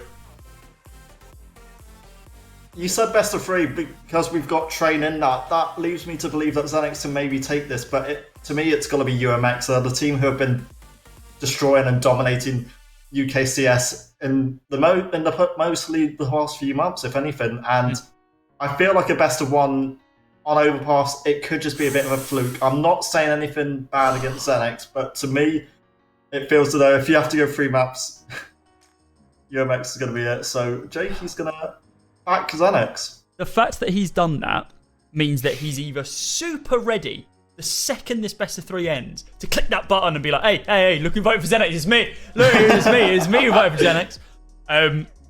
Or he's fully confident. Who knows? I mean, these two sides, don't get us wrong, are very strong in their own regards. This is going to be a close best of 3. I'll be very surprised if it doesn't go all 3 maps, considering how on form both of these teams have been playing. Again, neither of them have dropped any maps in the playoffs. They're both 2-0. UMX haven't dropped any maps in this event so far, and Xenex have only dropped that one up against Flight, who have since then been knocked out of the tournament by Gujon Daniel fan club. An interesting one to say the least. This is going to be a hell of a game, I think. It's going to dictate, I think, who could be going at least onto the final from this point here, because these are the 2 teams we expected in the final, now meeting in the quarterfinals. It's going to be one of these guys we expect to go through to the final unless some upset happens tomorrow night. It's open for debate who could be going off better. We feel UMX could do it, but Xenex, I don't want to count anything that they've done out from the past few weeks. If they've beaten UMX once, what's not to say they can do it again now? Yeah, exactly. So when Dinko and Hawker had an interview with Keto the other day about UMX and some of their players, and one of the things that kind of came up was the fact that essentially Keto was saying that Giraffe is one of those players that can be given the worst position possible on a map, like Train, for instance, because UMX themselves, they do like a map like Train, and can still just make gold out of that single situation. He can just ensure that even if he's given a tough spot to hold, he will continue to frag out in those sort of situations as well. So I'm unsurprised that UMX have kind of let Train go through. I would have really liked an overpass. I would have liked an overpass. Yeah. I would have think it would have been nice to be like, yes, we get that rematch just in the final game of this best of three. But I feel like the way that UMX have set this one up, yes, they're comfortable on Train. Yes, they're comfortable on Inferno. And they're very comfortable on Nuke. They could be setting themselves up for a 2-0 here just to be like, hey, we haven't dropped a game in this event. I think that's what they're going to be pushing for. But of course, Xenex, they are that blockade in the road. They are that team that's there to be like, we've beaten you once, we will do it again if we need to. And with this being a single elimination, there's not another chance for these two teams to battle up against each other. So it is not only for teams to continue throughout this event, but the first team that qualifies here, they are in the money. Remember, It's the top 4 teams that take home some of the prize pool. It's £500 first place, £250 second place, and £125 for third and fourth place each. So whoever gets this, at least they make some money this weekend. And of course, they get qualification straight through to Summit 2021, as every team who's got through to the semi-finals have. I just want to get this game off. Get in the server, boys. Come on, hurry up. Get it going. I don't care to warm up. Just get in there and show us what's going to happen, because there is a lot of prowess on both of these teams, and I think this is a game that some people in the UK scene are going to be watching actually time and time again. A lot of pride online for both these two teams Definitely. as well, because UMX, they've done so well domestically in stuff like the Epic event. They won the last UKCS hub event as well, so they know how to win these events. So what's not to say they can go and do this again here? Again, they've got a bit of a hurdle in Xenex, who are probably, they're the hardest team they're going to have faced up to this point, UMX. Let's be real about that. But they are the team who are most likely going to threaten UMX's title challenge and could take that crown away. Yeah, but definitely. Well, let's just run through some of the achievements of UMX previously. So, tail end of last year, Epic WAN 31. Beginning of this year, Epic WAN 32. They came second in the Steel Series 4 Glory event, where they lost out against Chet's 2-0. And they've done some damage internationally as well. Remember, they were playing up against teams like Honorous in the Snow Sweet Snow event at the beginning of this, well, kind of in March of this year as well. So there's a reason that this team is doing bits, not only UK scene, but bit internationally as well. There's a reason they're 98th in the world at this stage. Another UK team inside of the top 100 is always good, not only for them, but also for the scene. Xenex, of course, there are some strong players there with some mixed experience across the board. It's going to be hard to say whether or not they're going to be able to live up to the potential expectations that UMX have. Of course, if you've seen, they have beat them once before, but since then, haven't had any major success. They play, again, in Prem. They've been doing pretty well this season. They're second. The Steel Series 4 Glory event, they did get knocked out. Not super early on, but Operation Save Spot were able to knock them out. I believe, what stage was that in? That was in the quarterfinals. Again, similar sort of situation that we're in right now. So maybe Lightning's going to strike twice in the same spot, and they're going to get knocked out inside of the quarterfinals in a single William bracket. Well, I guess this is going to be it then. A massive game for both of these two sides. Team UMX against Team Xenex. The winner guaranteed a semi-final spot. And what should have been our final, we're going to be kicking off now in the quarterfinals, Cody. This is going to be huge. Yeah, really looking forward to this one. as everyone in chat should be as well. Make sure that you are cheering on your team in chat as well. Get interacting and go on, chuck a little bit of trash talk left, right and centre as well. We do like some of that. But make sure that it's friendly trash talk. Let's not be blaming the players. We have none of that. Everyone here is, at the end of the day, having fun. Some people might be here just to win and to not have fun and just be miserable the entire time. But hopefully that's not many people. I know that's definitely not mine and Louis' intention. We do want to ensure that we see some fantastic games. And it sounds like we are soon to be jumping into our very, very first map. It's UMX versus Zenex. Louis, let's kick off this first map in this best of 3. UMX on the CT side, Zenex on the T. Nuke and Train to follow these 2 maps. Let's see how it goes.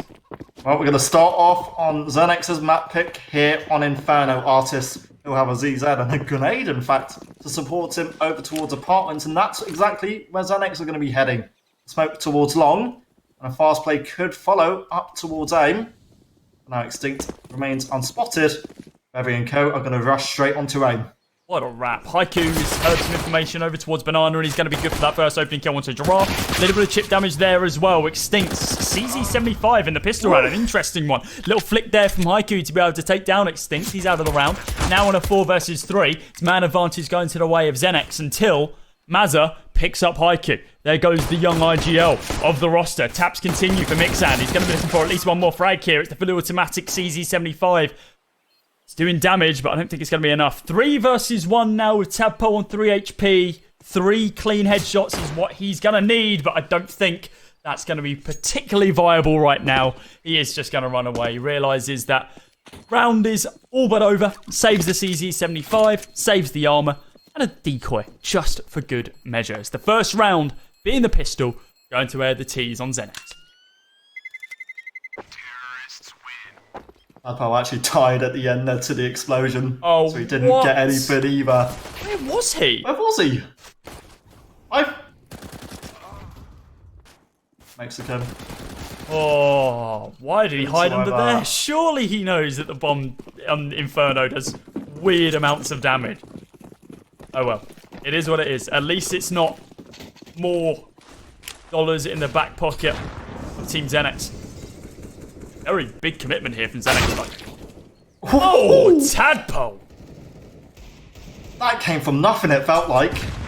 Massive stop for UMX, and it's just doubling up. Extinct. Got rid of Mixon. Zenex for now, not too much done, and Extinct just wants more. He just wants damage onto crits, and if anything, he's lucky to be alive. Zenex fast spread out and just looking for the damage. Yet to really achieve anything. And now these last 2 players will have to group up because Artist took out Bevy.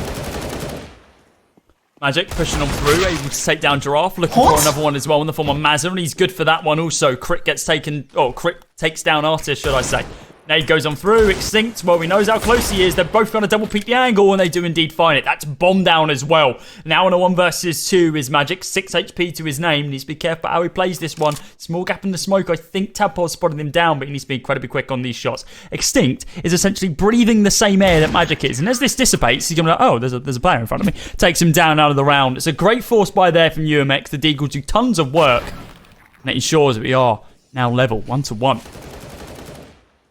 Yeah, Magic got some superb entries onto the site, but the issue was the bomb was just miles away. It wasn't really set off to go towards Beam. If it was, that round could have been different. Extinct and his teammate do the work, and that's how UMX double will tie up the scoreline. In fact, nades in middle. Extinct missed his one. Wrong nade. To be alive. Wrong button. Oops. Oh, Giraffe has killed himself somehow. Not sure how that's happened. Spam coming on through the smoke, though. It allows Tadpole to pick up a kill and bring us into a more advantageous spot for UMX. I do wonder how Tadpole has killed himself.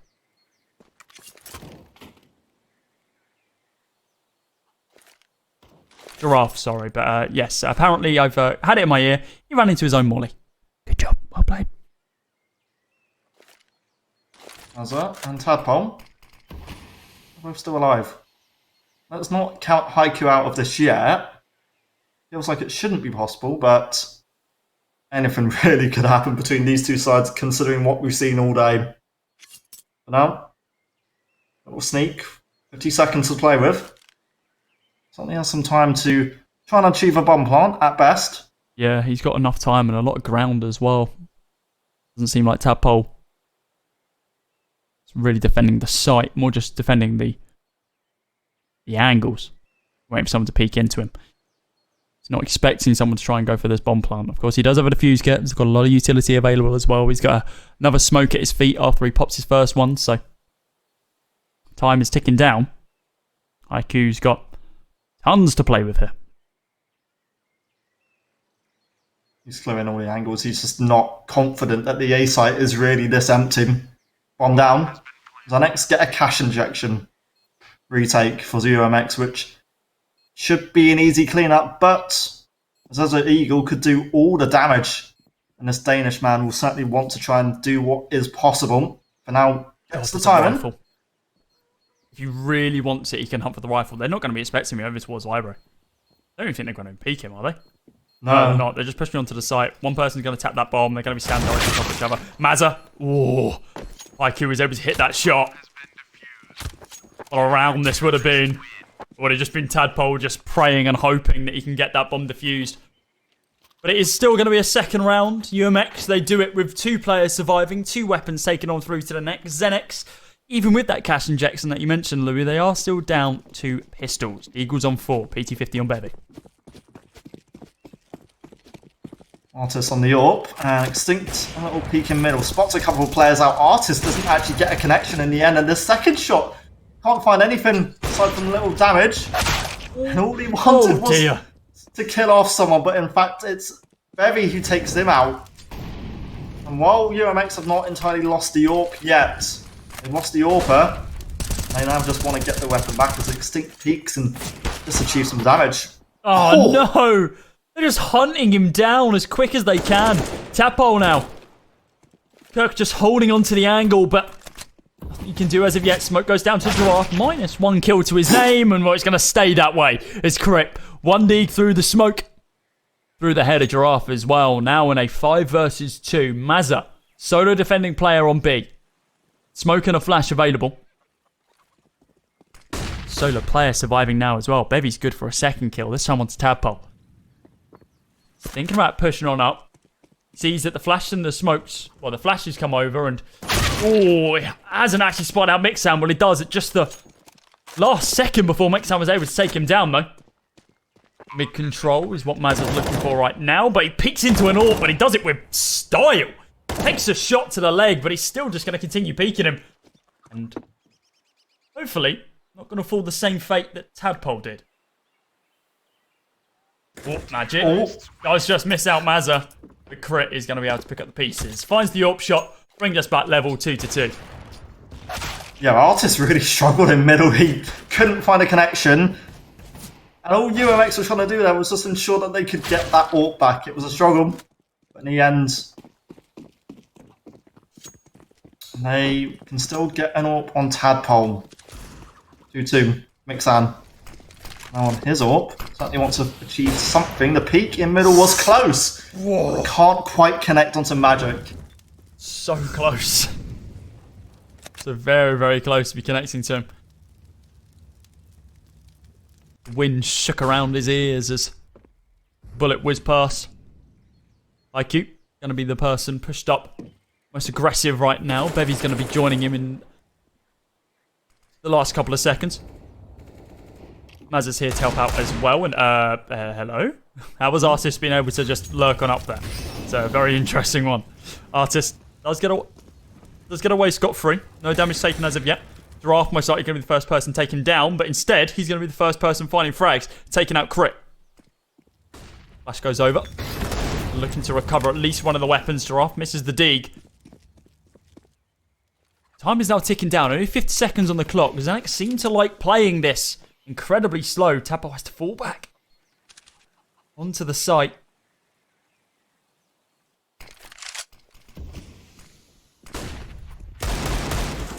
Bam with the Eagle. Yeah. The next come out on top. First few seconds, they've still got to get a clear vision on where they want to send the bomb towards, and that looks to be A. So whatever Magic does here, it's just a fake. And yeah, you're right. heading towards B. Bevy is now being the lurker individually. Artist, Great. oh! Well, comes up better. And Tadpole of the Orc means he can hit a nice connection. But Magic takes No him out. idea Maz is here. Literally is not giving them any information, and that's the round. He kills the bomb planter, and there's no time for someone to be able to recover it and plant it again. Ever the lurking player is Mazza, and he comes out on top in that one. Saves the AWP as well. Upgrades himself to an AK.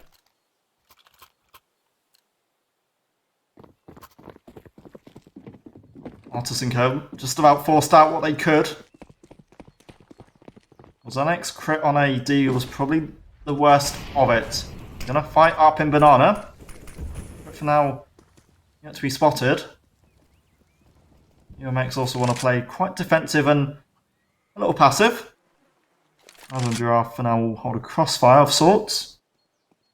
Creep in and walk in. Up Banana. Sneaky sneak. Slightly Watching. less sneaky now the flashbang's gone off. Mazza gets the smoke at the timing. 1:13 to go, and Xanax I think are going to set off a bit of utility. This could be an interesting run. Beve, Molotov goes over. Giraffe holding close. No one's cleared him. Oh, the setup there for Mazza and him is perfect. They spat him down 2. They're looking for a 3rd as well. His teammate does fall, but Giraffe's still holding stoic in his approach. Not many bullets remaining in that M4 clip, but Extinct backs him up. A 4th round for UMX now. Only Mazza and Extinct falling. Xanax don't have a lot of money to work with, so UMX could be looking up on a 5-2 scoreline now. Tech 9 and aid.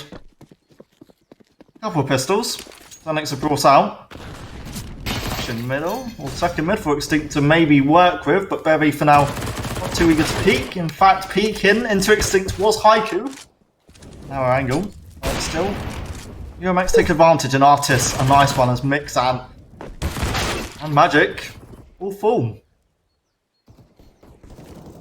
Giraffe knows that there is at least one player inside of underpass right now. Oh, it's actually Bevy that comes out on top. It was the MP9 that he was wielding a lot back on that Audacity game on train. And he was just holding Pop Dog round after round after round after round. So clearly he likes the weapon. Upgrades himself to an AK though. Likes that just a little bit more. Helps out at the range fights as well. There is a world that he wins this round. It'd be an ace for him to do it, but it's possible. It's been spotted. Continues the taps. Takes down Tadpole, the highest HP player out of all 3 of them, as a matter of fact. Sync's going to peek on the corner, but damage was already done. Bevy does fall. Hands of the SMG. 5-2 now. UMX 3-round advantage at this stage on their opponent's map pick of Inferno. The Knicks are now back on the money though. They won't have an AWP, they'll have high Q on a Mac 10, but everyone else has a form of a rifle. Artis on the AWP hasn't been always too successful on the peaks, but this time he will be successful because Bevy has been deleted first, and he's even had time to pull the way back off, and every peak is just what causes Crypt to die so quickly. There's another Molotov, a nade to back yourself up. IQ play safe. ZeroMX have a 2-man advantage. Artis just falls back over towards Archers. Tadpole, did he see someone? I think he did. I think he spotted Magic out. The information was there. Extinct for the initial fight. Haiku, good for 1, but not good for the secondary. The Giraffe pushed on up and backed up his teammate. Shot from Mazza, but somehow it doesn't kill Mixon. Drops him down to 17 HP. Must just hit him in the knee or something. Smokes go down inside of CT. 3 versus 1 now. Mixan is not the standard AWPer for Xenix, but hell, he'll pick it up if he needs to. Peeking into him, and he does just get pushed through the smoke. So many angles for him to check, though, so can't really be too tough on him. Very tall order. Artis just individually stepping up when he had to. The 2 kills more or less dictated the round. I thought that was a nice kill that Haiku achieved. And I'm amazed that Mixan got that kill on the AWPer there. I was wrong, by the way. I said that Mixan isn't the AWPer, and I'm completely incorrect. He is the standard AWPer. Xanax. Thank you very much, Hulk, for calling me out on that one.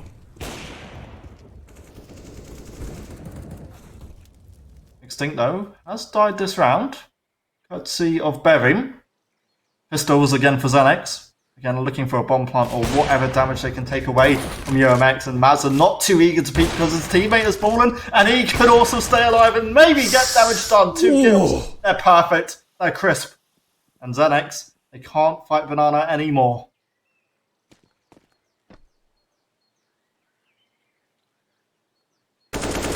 One more kill here. Yeah, spots the armor crit and spam just starts.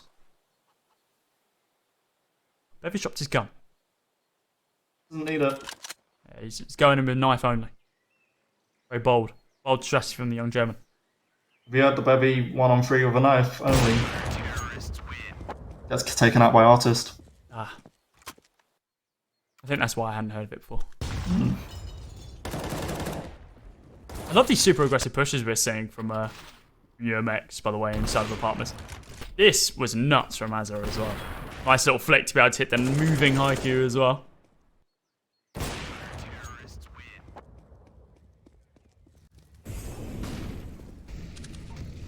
All back out for Artist.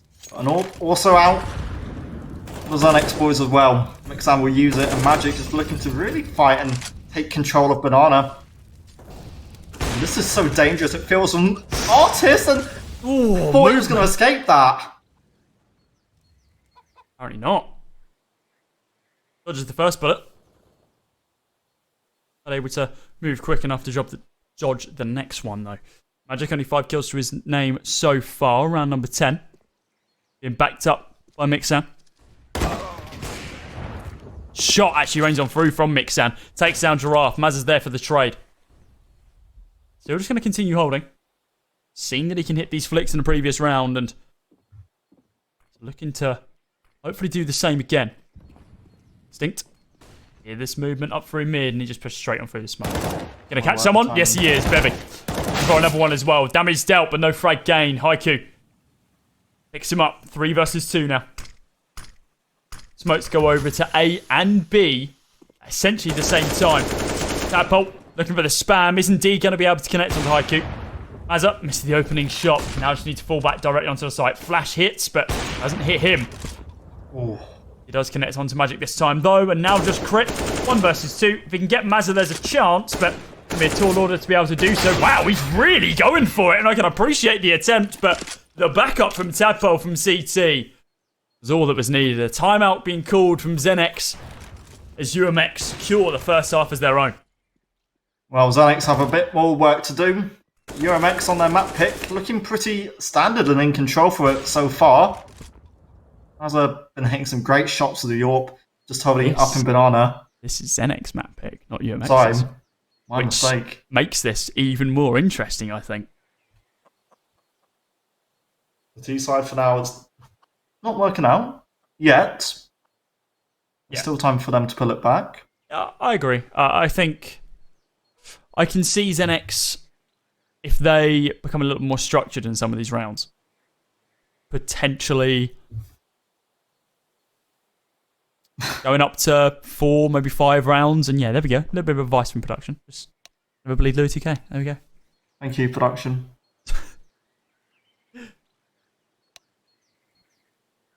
What I can confirm is that timeout has come to an end. That's factual. That is factual. That's an actual statement that's happened. Imagine if they just pause it now. As and pause again. 0.5 seconds ago, pause. Double op set up again once. Well, once for UMX. Why not give it a try again? Artist inside of mid looking for an opening. Not going to be able to do so. Mazza going to be the secondary AWPer it would seem. Solidify himself over towards that B bomb site. I mean, hey, if they've got the money to be able to do it, why not give them the big green weapon? Rifles on the remaining 3 players. Same can be said for Xenex as well right now, though. 4 players on the AKs. Mixan on the unscoped torp. That Deagle. Also doesn't have a stock. Also doesn't fire as powerful weapons. Can still kill people in one shot, though. A little bit more on point with it, however. Giraffe going to be able to find Magic with the trade there from Crit. I was just waiting for this jump beat. Don't think it's going to come anytime soon, though. Now is there someone up close? And as Artist takes out Mixan. Mazza will take care of Crit. So Haiku and Bevim have a bit of work to do if they want to try and cement something in this round. They're together, but they've taken care of Artist, in fact. Extinct might get the time in, and he does. Him and Tadpole get the last sets of kills. They find 9 on the CT side, and they're building up a lot more momentum than I potentially expected. UMX, 9-2 up. And Xanax again will look towards pistols. Yeah, it's almost certainly double digits here for UMX. A big push straight off the bat from Xenex, but tons of utility being deployed by UMX. Artist goes for the skybox bounce, but explodes mid-air instead of directly on its target. Maybe just going for the spam, see if he can catch the AWPer off guard, but Azza has fallen back a bit. Here comes the push. Flash to come over. Smoke as well. Try and get a little bit more control when it comes down to Banana. Spam starts from Extinct. He's good for 1. Takes out Bevy of the round. Giraffe's just going to continue holding. Going to re-smoke the angle as well. They just keep spamming it. They want to make sure that Xenex, you not get any form of ground here. So far, it's been working. Yeah, Xanax now look towards ground over on A. Apartment's control is theirs. A little bit of brackets control also achieved. But Artist needs to be careful here because the bomb is the other side of this, and Mixan takes him out, in fact. And That's uncharacteristic. But it's Mazzo who, in fact, gets one back. But they've lost the sight. Xanax get a bomb plant, and an AWP and 2 M4s have to retake this if they want to, of the minimal utility they've got. Yeah, they're going up against an AK and an AWP as well. Mixan had no idea about the rotate from Extinct, though. Correct, going to be able to take down 2. Looking for that final one to form a Mazza, but I think Mazza is going to run for the hills. Now, don't make the same mistake the Tadpole did. Please, for the love of God, actually run away. I still don't think that's enough. Oh, that should be. That should be. I remember there was a Free Clicks video, Philip video about the size of the explosion on Inferno. Yeah. And how it's quite odd. Nuke has the opposite problem. You can be on the same bomb site on B over on Nuke and not take any damage from the bomb. Like, you can physically see the bomb and you're just still not taking the damage. It's very, very weird. Yeah, that was quite uncharacteristic there from Artist. He's usually incredibly quick on the draw when it comes down to shots like that, but it seemed like just a small hesitation for not even half a second punished him. 9-3 right now, though. A round that I mentioned was almost certainly going to be gained by UMX Caster's Curse hits, and Xenex actually secure it. Tadpole and Artist. That's apartments for them to work with. As Xenex look to gain some ground over towards Banana. UMX not too eager to commit with it. But Crit and UMX have, well, Crit and Xenex, in fact, they've got a bit closer towards B than the round prior. They were smoked out before. He's just watching to ensure that UMX don't push too far.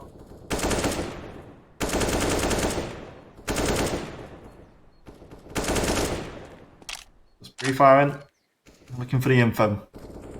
It will smoke, or prepared to smoke.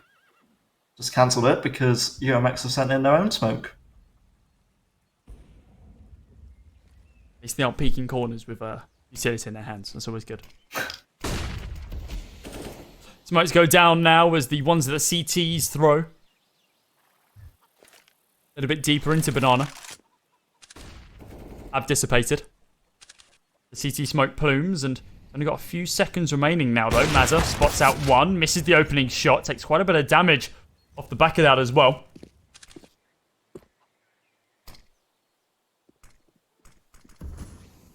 Apple can hear the movement and he's just currently the solo defending player on this A bomb site. He's good for 1, takes down Haiku. Flash goes over though, and he's just going to continue tapping away. Takes down Mixan, looking for another one, but he's out of bullets. 46 HP remaining, but then tapped away by the lurking player over towards short on A. Now the 3 rotators in UMX need to try and take down the 3 bomb site holders of Xenex. Extinct already. Ground gained. Double AWP setup soon to be coming on through. Can it actually find anything? MP9 picks up 1. There goes one of the AWPers. Giraffe takes down Bevy. Magic is yet to be spotted, I think. The spam starts on 1. Mazza's just going to push him. He taps the bomb once, holds for the angle, waits for the peak, and he's actually going to be able to get it. A 3k for him. And perfect playing for time. Lovely peak. He thought Tadpelt just individually did so well, but he was just caught between Xanax players surrounding him entirely in the end. Magic in the end, it was a tough call, but he did the work, took care of Mazza. And Xanax clock up 4 rounds from their point of view, and Mixan in mid, the spotted artist. Or Tadpole, in fact, now on a scout. Links the other side of middle as Magic takes care of Mazza.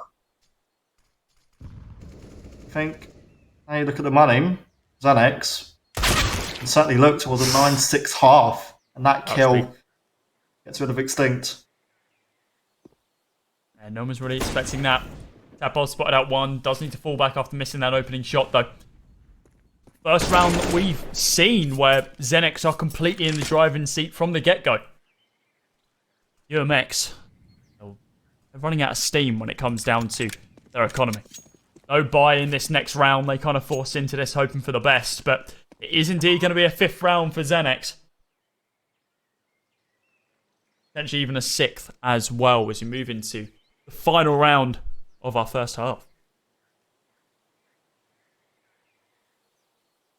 It's good to see Xanax. They are now starting to get warmed into this game. Felt like a slow start.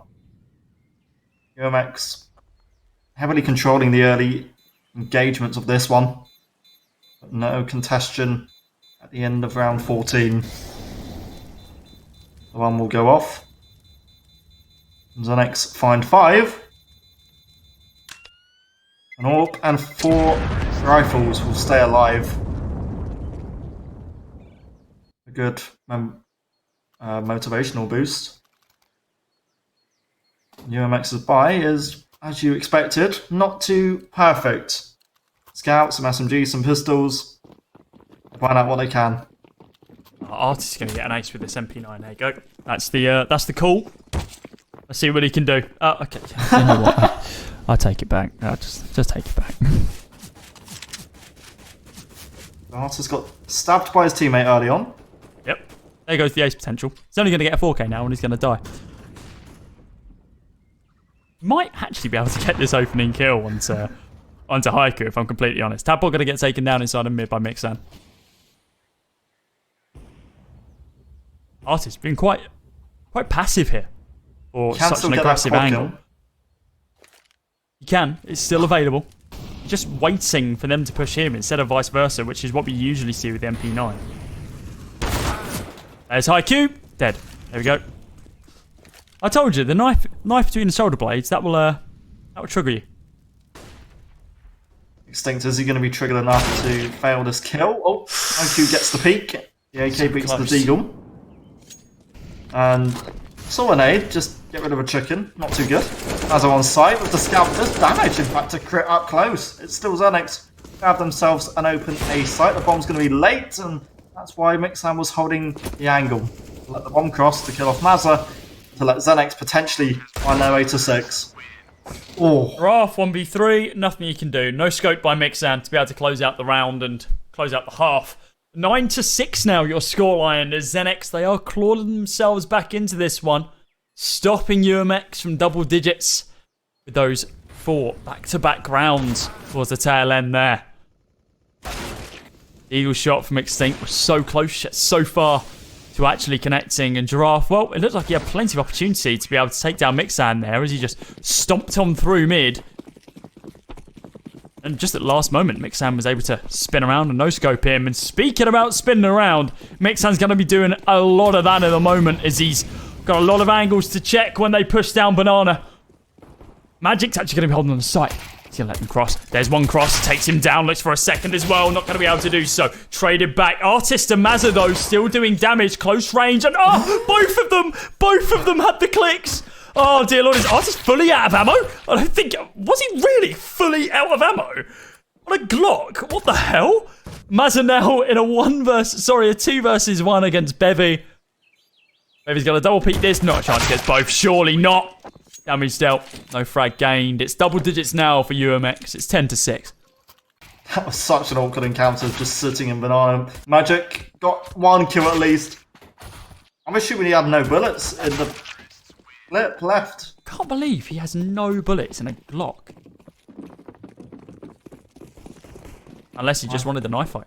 Not given to him either way. Yeah, Still, that's why he knifed the wall. He's like, hey, I've got my knife out. Come on. Go get me. 4-man gamble stack from Xenex. Oh. Interesting one. What's his name? I mean, you see these boosts individually, but a 4-man... all of them looking away at, like, the wrong moment. Haiku's just the bait. Yeah, it's a 5-man stack now. There they are. Look at them. What are the lines? Line of fire. Giraffe finds one, but traded back from Haiku. And now Mazza, firing range. There's one. Not a second, though. An AK and a Galil going to be gained. They need to get this bomb down as quick as possible. Artist, change his mind? Change his mind. Okay. Bomb planted. Mac 10, and an AK to hold off this retake that Xenex are going to go for. I think. Are they? No, they're falling back to T. They've achieved what they needed to. They got they got the most powerful weapon out of the hands of UMX. They got that AK, and now they're going back to boost. I've never seen someone hold up there before. That's awesome. I didn't know you could get That up is there. cool. No, I didn't. Go. Do Xenex, do they just have a document of just all these weird places you can boost up on every single map, do you reckon? I wouldn't be surprised. I mean, it seems like that's the case right now. Mixan. Oh, that. Not enough. Not enough. One more bullet. And that would have been enough, I think. Very close. I'm assuming Haiku's just got a document just saying, right, we can boost up on this box, we can boost up here in T-spawn. Why would you ever need to do that? Just trust me. There's a time. We will need to do it. It will happen. It'll be great. A full buy now from both sides off the back of that. I say a full buy. UMX. Not a chance. I don't think Tapple even saw them. Or the bullet connected with his head. Smokes go down along with the flash as well. Magic going to be holding, ready and waiting. Good for one, but no additional frags to be gained there. Bevy, continue his push. As the smoke goes down, he's going to push through construction as well.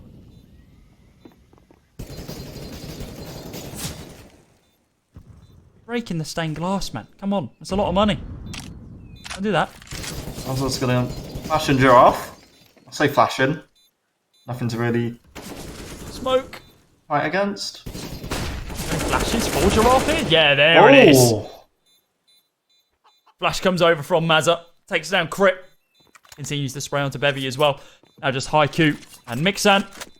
Flash on over inside the CT, and he might be able to take down at least one player here. Maybe even a second. Oh, wow, Mixan! Attacks from the side and is able to ensure that all 5 players of UMX are taken down. And even though UMX have secured that round,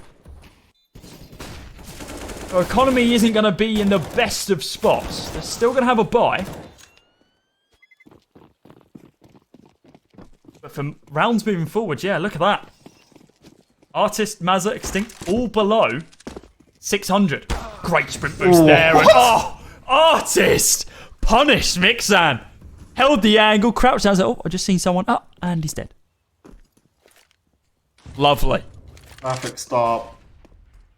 UMX.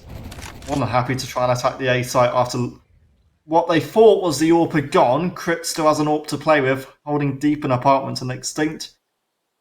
You'd expect would just die walking into this angle. There's the connection. He does exactly that, look. There's another one. Massive deleted pixel angle. He's giving Crypt a nice couple of kills. A third.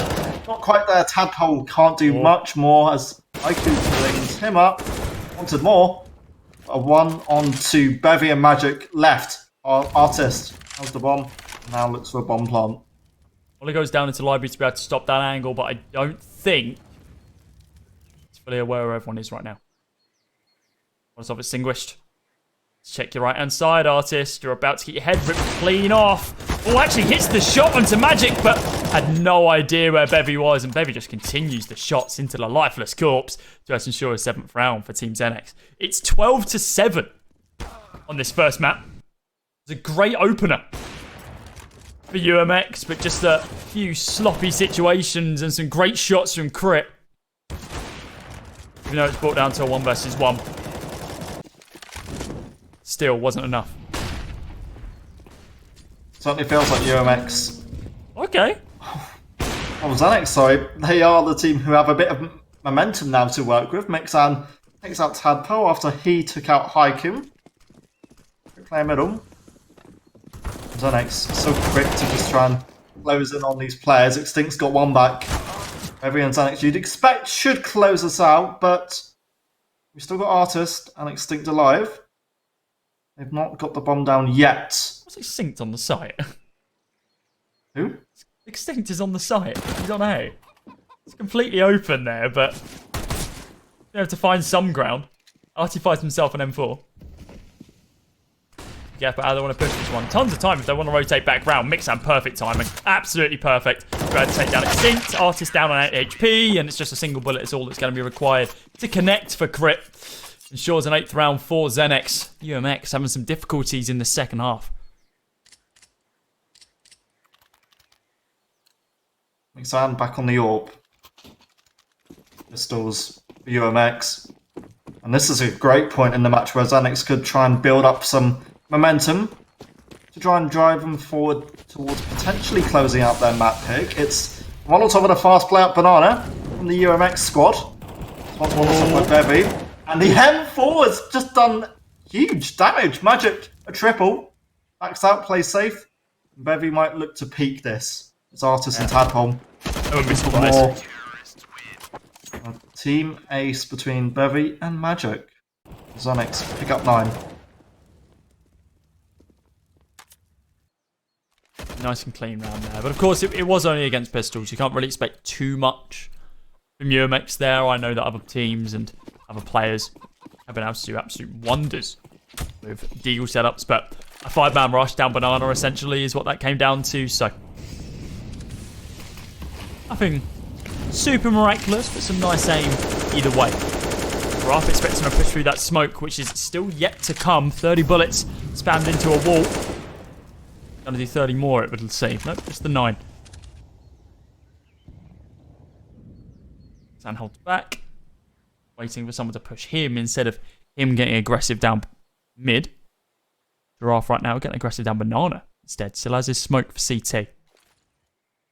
With 4 other teammates surrounding him. Be surprised it's going to be a quick push. What on earth is Bevy doing just standing there? I mean, there's an off angle and they're standing out in the open. Giraffe going to be able to take down a second one as well. Mazza gets that bomb planted. Crit now has no idea where the remaining players are. Continues to spam, and while he has an idea there, is he's able to take down Giraffe through 2 smokes. IQ, along with Mixan, realised, yeah, there's no point. Just save it. A 13th round for UMX. Now just 3 rounds away from securing this first map in this best of 3. Their opponent's map pick, mind you, as their own. That will then take us on to Nuke. I don't think we've mentioned this yet in this broadcast, but UMX, they are a team who have been looking pretty good on Nuke throughout at least some of the maps they've played in this cup so far. Before Nuke wins last night, help them out. Means unless we see a quick Xenex response now, it could be a little dangerous if Xenex want to make a comeback happen. It's a 16-6 against Invicted on Nuke, and a 16-12 against Buzzkill. So Buzzkill did pretty well to be able to get it that deep, but just goes to show that there are some options against UMX on a map like Nuke. Great opening shot there for Mixan. He tries to mix it up a bit. Change angles instead of mid, down Banana. Not really expecting that one, were UMX. Artist out of the round.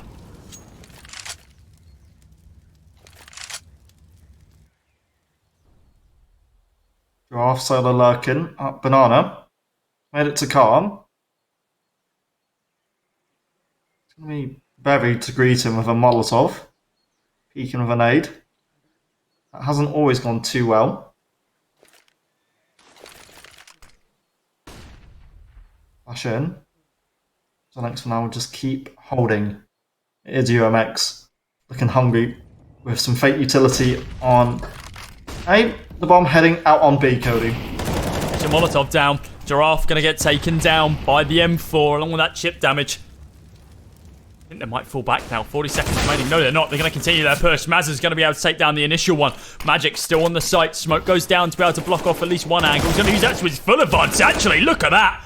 Confidence to be able to push on through. Now 1 versus 3. Extinct's in a very tough spot right now. He's going to plant that bomb. Oh, there's an AWP in this round. Oh, he tapped at a body. I think he thought that was still a player. Stinked. Literally, too many angles for him to be able to check. Going to be able to take down Crit in the opener. Can fight this other AK. Maybe there's a chance, but yeah, too many angles for him to be able to check. Just gets overwhelmed, and it's understandable. Xenex now up to double digits. It's 13-10. Just 3 rounds separate these two teams.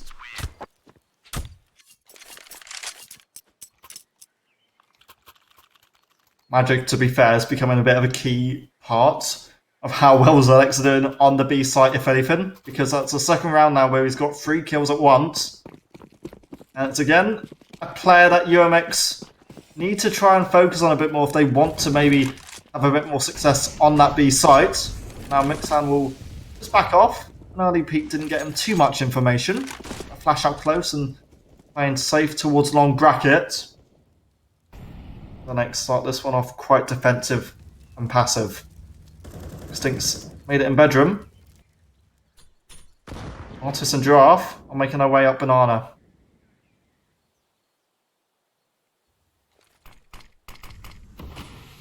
That smoke going down, that kind of stops the waterfall attempt we were about to see out on A. Flash goes over. And a retaliation from the T. Smokes go down, and we actually see, look at this rotate. 2 players going to be rotating off of A straight away, and now we see the waterfall. Just going to be blasting out of apartments. What? Giraffe absolutely styles on Mixan. The A site lost. Giraffe with an AWP. He's about to get lurked upon, but I think his work is done. They realise that the jig is up. The bomb has been planted on A. And that's a 14th round for UMX. Well, UMX, they've been attacking that B site quite often. And for Xenex, just the thought of a potential fake towards A just didn't seem to hit them whatsoever. And that's what helped UMX just play that correctly. Giraffe individually did so much work. And even though it was 1 kill, that was all he needed to do because Xenex faked to do that and got 2 players across. He even just jumped into CT. And I think the Molotov, because that Molotov sent into ruins, just stopped Xenex from quickly rotating their players off. Look at this. Just bounces round the corner. 3 quick shots. The skill to just avoid that. I'll dodge your AWP. Thank you very much. Oh, you've got your pistol out. Yeah, no thank you. I'll be taking that one from you, sir. Sure, he wasn't able to do anything else with it, but the fact that he's able to outplay a player that close and then essentially cause the entire Xenex roster to rotate over towards B. Enough work that's been done. Mixan just going to be holding the entrance to second mid right now. See if he can find an opening with that AWP. Not going to be the case as of yet. Just sees a broom. Focus off middle. IQ's come to support the A defense. UMX are looking more than happy to try and approach the site also. Flashed in and worked their way up short, but they've walked straight into Mixan on the AWP. Now towards long. Xenex have just left it open. IQ too late on that flash because UMX already have 3 players in CT. The way that Xenex respond is just by smoking off the angle. The way UMX has set themselves up, it's like Xenex are the T's pushing into them. Yeah. Mazza. Oh, Mazza! IQ! Oh! What? These 2 guys just walked right past each other! Mazza is going to be able to turn back around and take down Haiku. Heavy on the off angle, able to take down Giraffe, and, well, caught with utility in his hand. And Mazza, good to be able to trade it back. Now in a 1 versus 2, up against an AWP and an AK once again. Made and a flash. Crit and makes out. They've got an AK, they've got as a fuse kit, and they've got an AWP. And in what's felt like one of the craziest rounds we've seen played out today so far, Mazza is now left to potentially clutch us out. A flash and a nade to support him. And yeah, just play safe. Mixan jumps up, and Mixan is dead. AK left. Mazza can just about escape this. 12 HP. Now has to play safe. He's going to beat the angle. He's tapped him. Nade goes down. Is that going to be enough? It's not going to be enough even if it lands on him, but he pistols him. Oh my word. He's dead to the bomb though, right? No, he's not. No. He saves the AWP as well. Oh, God. This whole round was just so crazy. Mazza, if he loses that, Euromax don't win the round. 4K to be able to close out the round and potentially seal your opponent's fate as well, because look at the buy on Xenex. It's 2 MP9s and Deagles on 3. There's utility, but against rifles? I think it's all said and done right now. Artis heard them. He knows they're there as well. He's got to be so careful how he plays this one, because he's in a rat nest essentially inside of that apartment. Call the exterminator. Here comes Mazza. Gas mask on. Not going to help him out though. No fuming this time. Are they going to do the same thing again? Smoke goes down. Might be cleared. Oh, this time round they're actually going to take A control. Haiku's on the site. They've seen the smoke come over, and Tadpole is going to be able to trade him out. Giraffe now just holding short, waiting for the push. Knows that at least one rifle has been gained as Mazza gets taken down. Giraffe peeks it, spots out 2. Crit's going to be able to pick him up though. 3 out of the 4 players all going to be pushing round towards mid. One lurking through apartments, and Artist does just get taken down. Smoke goes down to be able to help them out. Extinct traded, now just Tadpole, 1 versus 2. Do they have any idea where he is? Yes, they do. He's good for one of them. He's so low, though. And it's the MP9 that takes him down and out of the round. Xenex, they're still in it. And look at Euromax's money. It's what feels like it's going to be dented quite low for a few of them. Such a weird round, but Euromax, they tried their best to hold on to that. Tadpole was left in the one-on-one isolation duels. The money. We'll just see Mazza on a Tech 9, but his teammates on an AK or a Deagle. Oh, Xenex haven't got much of a better buy though, do they? I mean, they've got 3 rifles and 2 SMGs. Okay, they do. It's like a couple of the weapons. When I initially had that thought in my brain, a couple of those weapons are on the floor. Just to be clear, I'm not that stupid. I don't know. 3 AKs are doable.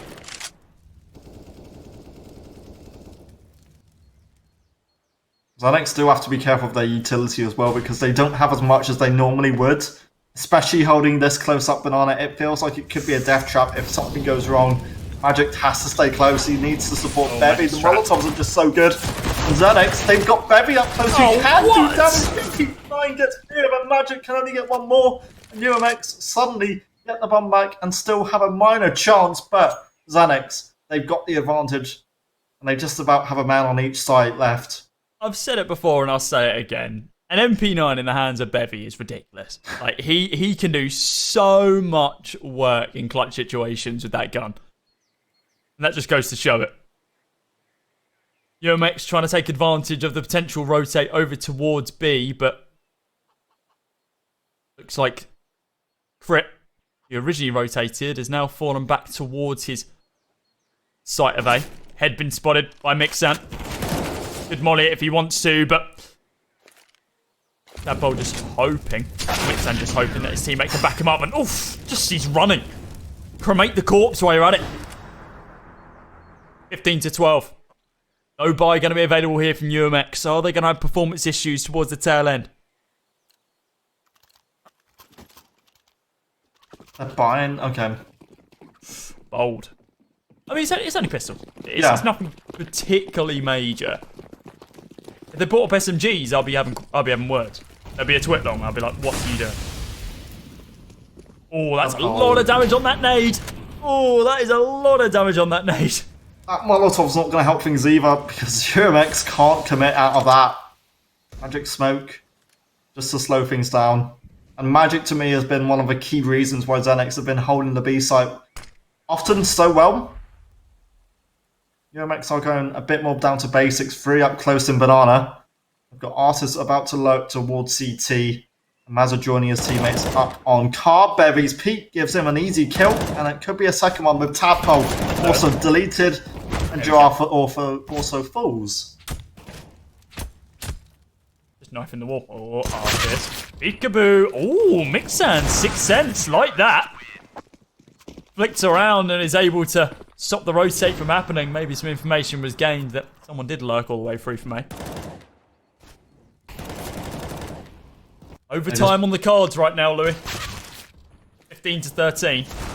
It's 2 rounds to be able to take us to that point. It is a long way back from what was at one point UMX 6-7-1 up in the initial stages. UMX, or Xenex, sorry, the team are now working themselves back into this. UMX still have a Mac 10 and the odd Galil in play. Extinct has one of those. Playing it safe towards middle. And for UMX, this round almost feels like a do or die moment for them because if they lose here, money's going to be somewhat affected. IQ will smoke offshore. UMX peek and push long straight into volley and straight into Mixan. 2 kills. And Mazza gets one back. IQ close angle, tap up with the tap though. Crit again, another close angle. This time he's going to be able to come out on top. This against Artis. 3 versus 2. Smoke goes down long. Moto's been cleared. AKs on these 2 remaining T-sided players. Molotov down onto the site as well. They check so many angles. Mazza has no idea these 2 lurking players up, down, short. Spots out one. Oh, if that connected. If only. So many angles to clear. Sprays down one, sprays down the second. Mazza, are you blowing my mind here? Oh, he was. But I think the time is just going to be in Xenex's favour. We're going to move to round number 30. 15 to 14. Xenex, what a recovery they've made after slop and a struggle in the first half. Mazza, so unfortunate he couldn't find Bevy there. Xenex are still in this. And on their home map pick, they can still try and make something happen. Artis and Extinct, both on Mac 10s. Xenex, they've got no warp. That could be a bit of a lifeline. UMX. UMX don't have one either. They were doing a lot of damage with that. 2 Mac 10s. 3 AKs. Oh, Louis, I think we're going to be getting our first overtime of playoffs. Made towards middle. Overtime is completely on the cards here. Crit, oh, be careful! Oh! The bait! I had no idea that Mazza was holding there already and waiting for the push. Waiting for Crit to get aggressive. Now they have the man advantage. UMX, they're not even willing to fall away at this point. It looks like they're more and more tempted by the site. And Xenex, they've not rotated anyone yet. Maybe he is rotating. But now Xenex push Mixan and Haiku. They are holding strong. 2 versus 3, Haiku on the site. The spam starts, the spam connects. It's 15-15 on our first map in this best of 3, and we knew it was going to be close. Did we know it was going to be this close, though? We go to overtime. Great spam from Haiku. Great control. Good hold from Xenex's point of view. They'll be surely using that as motivation and momentum to now try and get an advantage going into overtime. First to 19. UMX and Xenex, in fact, both have AWPs. Mazza and Magic both utilise those. Xenex sent some flashes and looked to send utility down in Banana. Mazza and Bevy take the early damage. Yeah, Bevy a little bit more than Mazza, but it's split across 2 players on UMX. Giraffe's dropped down to 81 as well. Puts these M4s in very lethal range of those two players. Pushing quite aggressive by the UMX guys right now. An Artist, ooh, that has fallen apart completely. That looked like that was UMX's sight to essentially dominate, but not going to be the case. Molotov goes down into library. Azza doesn't know. About to come head first into Magic with the AWP, and it's magic in his fingers. Xenex. They take the lead for, I think, the first time in this series.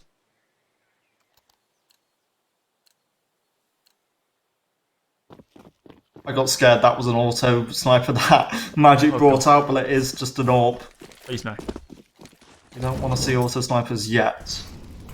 Molotov goes towards bottom and middle. Berry's nades are also going to do a bit of damage. I'd have thought they were. They do no damage whatsoever. Artist will just push, get a kill.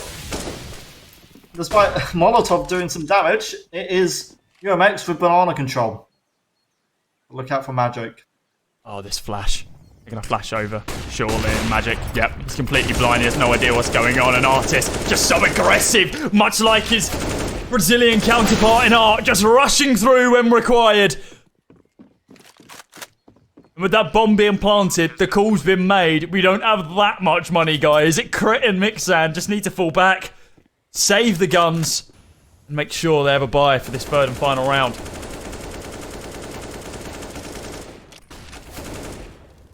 Artist stepped up when he had to. IQ couldn't do much more there.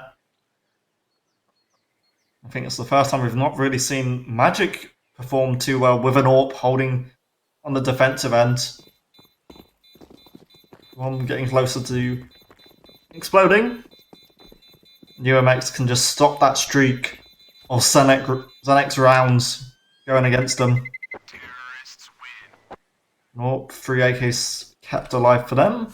Crypt and Mixan keep 2 M4s. As we head into the last round of this first overtime half, it's a fight to see who can get 17. And Xenex will surely want this. Yeah, 100%.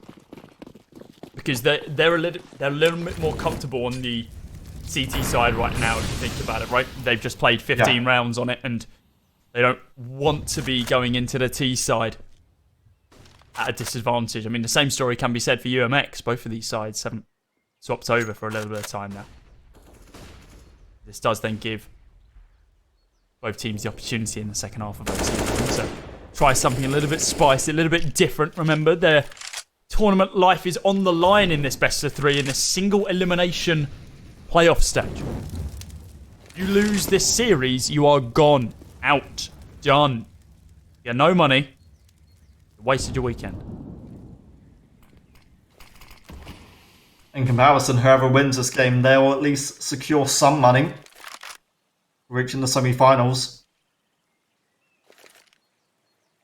Very Magic playing a little more defensive, in fact, compared to what we've seen from them before in recent rounds. The bomb is heading B, so whatever Extinct's doing is just a fake, just a lurk solo out on A. Whoa, okay. I bet they're wishing it wasn't now, because the A site's completely open, and Artist, after realising his team's essentially just been chopped down in front of him by the Xenex guys. Mixan's in an angle here that could prove incredibly deadly.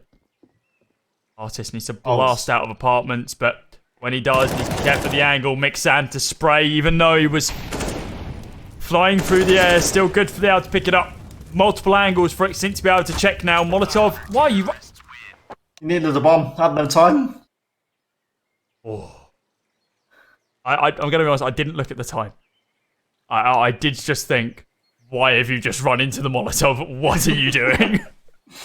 That would have been a storyline. That would have been something. The X now have an advantage to work with on their map pick. The T side, probably their weaker half. They now have to 100%. pull something out to just avoid UMX potentially steamrolling this one. Yeah, but only 2 rounds are going to be needed by Xenex here. If they can get that, it's all but over. UMX, on the other hand, They need 3. They can get all of these rounds on the CT side. Wipe it up. Move to nuke. UMX take the game, but still a lot on the line for both of these teams. Molly go down. No one there. Xenex for me have to just win out Inferno as well to stay in the series, because you're heading on to Nuke, which is one of UMX's best maps at the moment. If you fail to win here, that could be a lot more pressure that you don't really want to face going onto maybe one of the tougher maps in the pool at the moment. Mixan lurking up towards middle. The bomb could head up into apartments. With 55 seconds to go, big round. An extinct in middle for now, can't hit a thing. That's so unfortunate. Oh, has he heard? Ooh, I think he heard that connected on somebody. Sam's going to be dropped down to 21 HP, so it's going to be hard for him to be able to take any form of fight. 40 seconds on the clock. Time is ticking down. Mazza looking for an opening kill here. They push through the smoke. He finds it. Takes down Magic. Molotov comes on over towards Coffins, and he's going to be good for a second one. Back up there from Giraffe as well with interesting angle for him. But it's the Orpers finding all the kills. It's 4 for Mazza. 1 for Artist.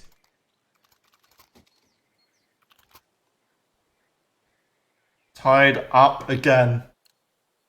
Xenex still only need 2 of these. UMX need the next 2. 2 in a row, and you've got a map confirmed. Although, with the way this is playing out, this could technically go to a second overtime. Fast up and on. This is how Xenex will approach this one. Oh, this is very aggressive.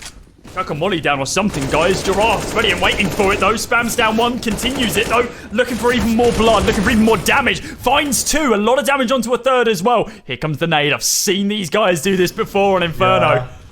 Just waiting for the bomb to go down. Nade goes in, and it does connect, but it's not going to get the kill. Drops Magic down to 49 HP. It's enough damage for them to be happy with. The Molotov to be able to take down Crit. 3 versus 2. The shot. Whoa, what? Artist misses. Okay, what world are we living in right now? Tadpole. Molly goes down. The smoke goes down as well. He's got so many angles to check from, but Xenex, they secure it. 18 to 17 now. Final round of OT1. How did that fall apart? One more to take. It was just the UMX struggled on the retake. The kills weren't coming out. Artist couldn't hit his shot, and they all sadly fell 1 by 1. So 1 round needed. Xenex need 5 kills or a retake to somehow achieve a win here. Now, early damage towards Magic. I think this first kill could dictate it, Cody. I think you're completely right. With this double ult setup, though, there's plenty of opportunities for UMX to be able to come back here. Xenex don't really have that sort of lifeline as of yet. It's Up close. Magic needs to play safe. Yeah, he can't peek this. So,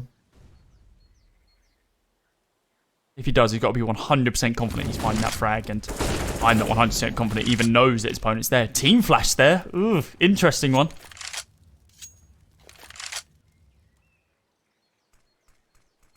maybe feeling some pressure.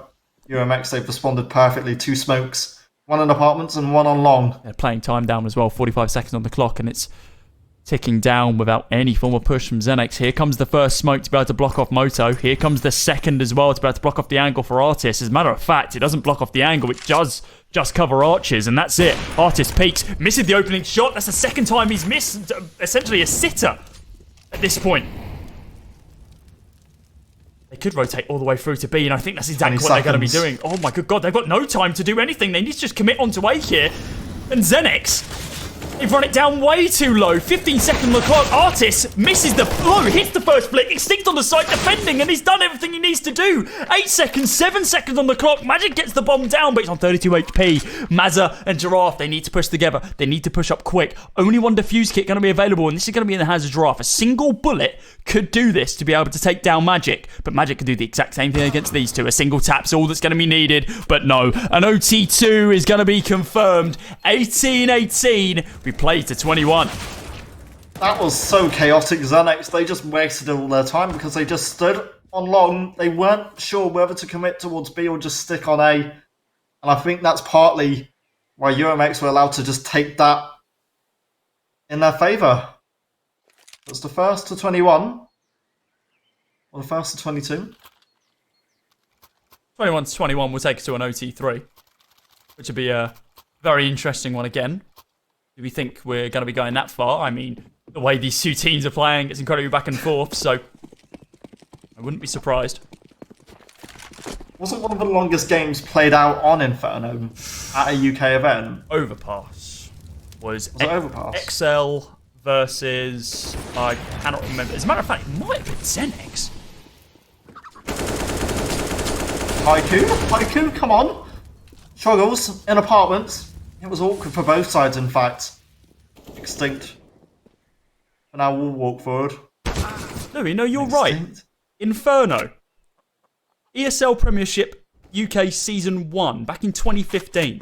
Back when Shiki was on the Zenex roster up against XL. It was 46-42, the final score.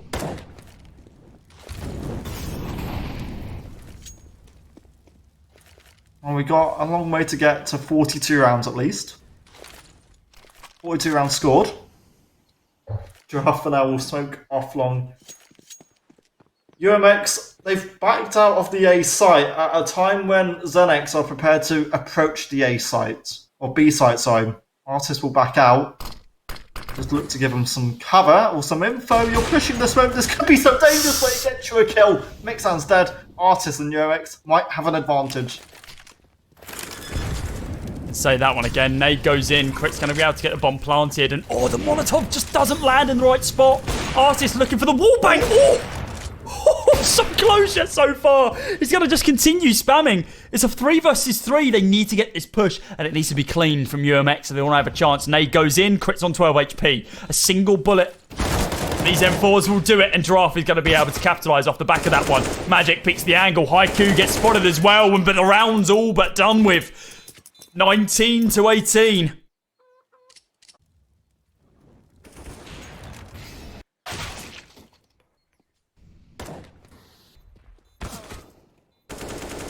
That end play was... Yeah, Tadpole was just stuck in the middle of two encroaching two players. 18 to 19. The next have a slight lead. Magic for now will more or less game banana. Playing it safe. Not too aggressive. Beam. And Haiku, the two men looking towards apartments. Artist looking for an opening inside of mid. Flash goes in and does just fall off. Oh, Mixan.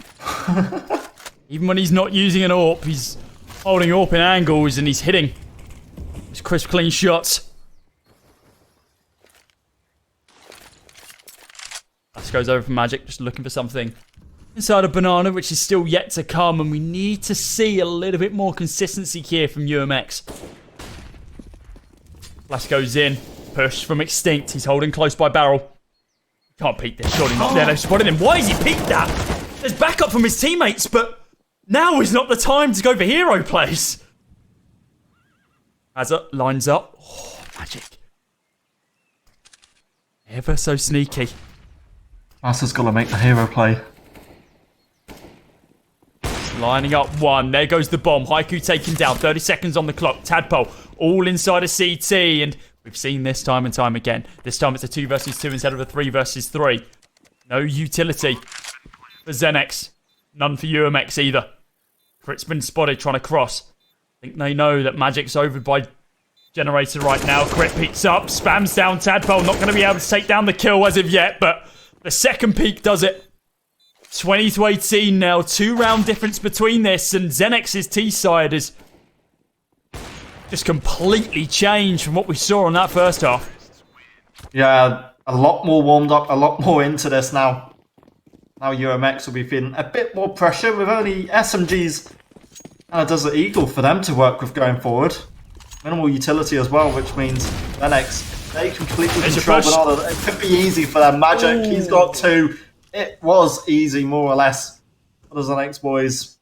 Giraffe is still alive and holding an off angle, which has worked already today.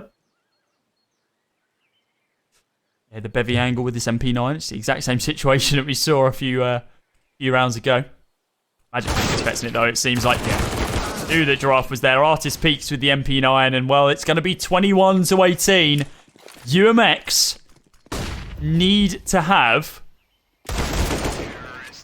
full consistency. Magic going to be able to waste it out in the final round of the first half of OT2. A consistent, flawless T side have Zenex just performed.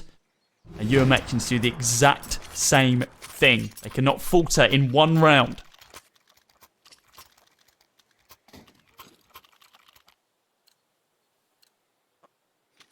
A long way back from what was them in full control. Around, at this point, potentially an hour ago, when they kicked this one off. They looked in control. Zenex done so well and really coming back. Zenex. This is aggressive and so crazy. In mid, Crit has got 2 kills. Extinct and Mazza, they have traded this out. They're pushing, and it's falling apart because now UMX have a bit of control. Magic, it could be insane if you get a kill here, but Artis, I think, could just about escape. You got the ace in the previous round. A 3k to be able to close out the map would be nuts if he can do that as well. Spam through the smoke, but it's just the wrong timing. Bevy. Here's the utility, able to take down Extinct. If he peeks this, could be all but over. But oh, look, they're banking on it being A. They're rotating. Magic's heard them. Yeah, here's the steps, here's the utility. Now gets onto the site. Bomb is going to go down. Magic's going to push straight on through this. He just doesn't care. Waits for it to fade. Spam starts, not going to be able to connect onto anything. Falls back, goes over towards construction. Ruins is his domain, and Artis again misses the shot. Tadpole in a 1 versus 2. Needs to get a 3k to be able to close this one out, or are we just going to be moving straight to nuke? Flash is there. Tadpole down. No new record set for Zenex, but it's still a long one. 22-18. Zenex secure the first map in this best of 3 against UMX. Their map pick of Inferno goes their way. Bit of a comeback they had to achieve here, and that's not how UMX were looking to kick that off. One of the teams we expected to come off maybe a potential winner in this, and despite having a lead, it was Zenex who did the hard work. They came from behind, and what a good comeback they achieved in the end. It went through overtime, but that was what they needed to do, and it looked great in the end. Yeah, it did. It was a rough start for them. UMX really made them work for that map victory, but they did indeed get it in the end. Now, Inferno is behind us. UMX need to go back to the drawing board, just wipe the slate clean and realise, okay, we've got our map pick coming up next in the form of Nuke. How are we going to be able to continue momentum and make sure we can actually close out the game this time round? As that was the main issue for UMX. They got really, really close so many times. They're on 15 for, I think, 2 or 3 rounds, and they just weren't able to finish the job. Zenex just held on every single last possible moment and ended up securing it. So, we are going to be chucking it to a very short break, guys. When we are back, we are going to be moving into our second map of this best of 3 between UMX and Zenex. It's Nuke. It's UMX's map pick. We'll see you soon.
Welcome back, ladies and gents, boys and girls, to the UKCS Hub Cash Cup, sponsored by Rigs.gg. This is the second map in our best of three, and dear lord, it's already kicked off. Magic's Farm 2, Extinct's Farm 2. It's now just a 2 versus 2 against UMX and Zenex here, over on Nuke. This being UMX's map pick. Oh, Mixon.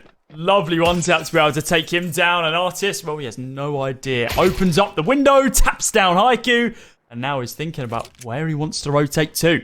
Mixon going to be holding, waiting for someone to push on through to the A site, but Artist just holding for the B site. Checking every single angle, wants to ensure that his squad can start off with the best start possible. Doesn't want to give up too much information. Tons of time to play with right now though, Louis. 50 seconds. That's time to work with. Sankyu gives up his position down on B. Go for the bomb plant. And Mixan does not have a defuse kit to work with in this retake, but it's entirely possible. One-on-one, you're left in then. Mixan had some great times with the AWP on the first map. Artist, for now, with the USP. Looks to beat his opponent, but Mixan beats him. What a shot and what a connection. Zenex, they get an early start here on Nuke. Artist, 3 shots, 3 opportunities, but Mixan only needed the 1 tap. Crisp and clean, and see what sort of buy we're going to be moving into here. Looks like a foursome Zenex, and the same thing from UMX as well. They've got rifles across the board, and Mazza, well, he's got himself a scout. Just for good measure, I would actually say and argue that the buy from UMX is a little bit stronger than Zenex's. Don't count out the AUG that Mixan has. MP9s as well. He's a dangerous man with that thing. Outside control is what UMX will now try and work with. Tadpole will be the leading man to try and walk potentially towards Secret. Bit of a big angle. Zenex will have to cover here. And a lot of space that UMX really have to cross now towards Secret. And they might just all peek into Mixan, but that's Mazza and Artist all finding the kills. Quick 2-0 advantage in player numbers. UMX now look towards a bomb site. Like you're going to be falling back. Along with Magic, they're just trying to gain as much information as they can. And as of right now, that information is there is no one over towards the despawn. Everyone is outside and they're all inside of heaven at this stage. Bomb gets dropped down. Extinct soon to recover. Oh, it is indeed going to get planted. Magic got down to 24, and I wouldn't be surprised this is just going to be a save from him now. He's got full armor still, so run. Get away from them. They're going to hunt you down, and Giraffe is ready and waiting for it. Does he want from us? I don't think he does. Nope. All 5 players surviving for UMX, and you couldn't ask for a better commitment from them. What a force play. No, Xanax, they have played a bit of Nuke. They beat Endpoint Academy in the round of 16 game before this one. So they're somewhat warmed up on Nuke. Same with UMX. They beat Jaeger's esports on this map. Also in their round of 16 game. Both sides happy with it. Deagle. Haiku just missed the timing and almost lucky to escape that without taking any damage at all. This is the one way. Spots Mazza crossover. Mazza still wants to try and fight that. That's extinct. In fact, now extinct from this round. How has he been given those 3 opportunities to be able to get a kill there? Let's be honest. That's crazy. Giraffe finds one. Artist picks up one in the form of crit as well, just through the smoke. It's a 4 versus 3 right now. A single man advantage going to the way of UMX, but weapon advantage tells a completely different story. 1 minute to go. Magic just carefully walking down the ladder. Climbing down the ladder, I should say. Artist climbing up a ladder. Just trying to bait out, making sure no one is up close. The A site. That will be UMX's destination. Magic might be the closer to really making some sort of damage happen. If a retake comes in, UMX aren't too convinced that the site is theirs at the moment. Mixan will jump up. Xanax will try for damage on this retake. Yeah, this is the chance. Oh, drop spotted Mixan. Yeah, Mixan doesn't have any idea. Maybe. No Deegs available. It's just going to be 4 surviving players. UMX, once again, a second round confirmed for them.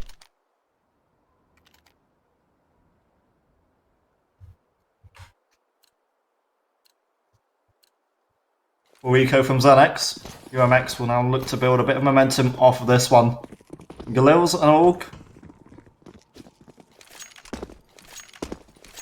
Chance to maybe get some damage achieved outside. Again, Mazda and Tadpole, they will take charge. And Smokes, they've not done anything sort of specific with Smokes because not really been tempted by it. Hello, Xanax. So we got it on the B site, and now we've got it on ramp as well. I'm telling you, they've got a document.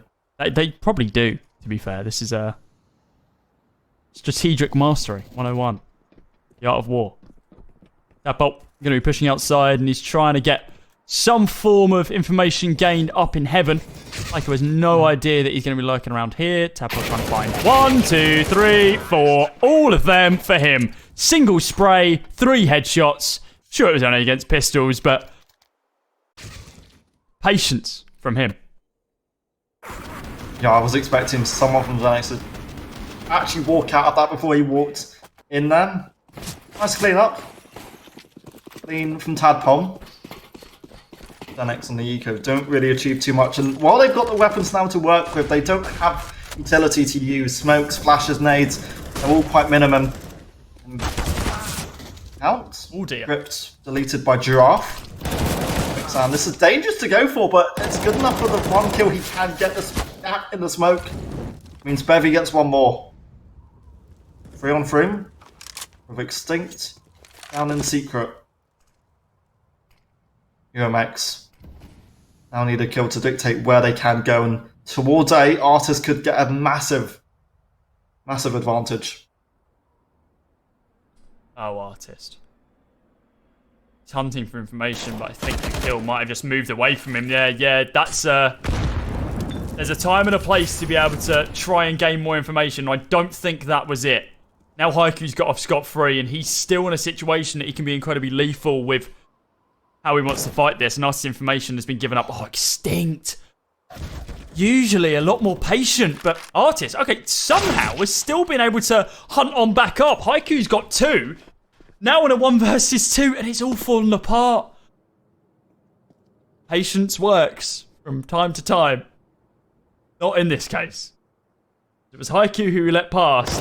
Haiku's found 2. Now Magic finds the final 1. A second round secured by Xenex. Oof.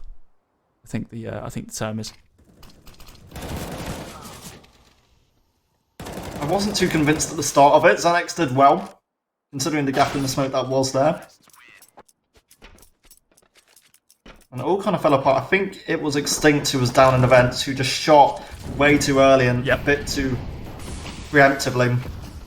You expected him to push down the vents instead of just walk past it, and it was just a little bit of delay reaction. Extinct, nice opening kill there to be able to take down IQ. Mixan and Crit both pick up trays of their own, however.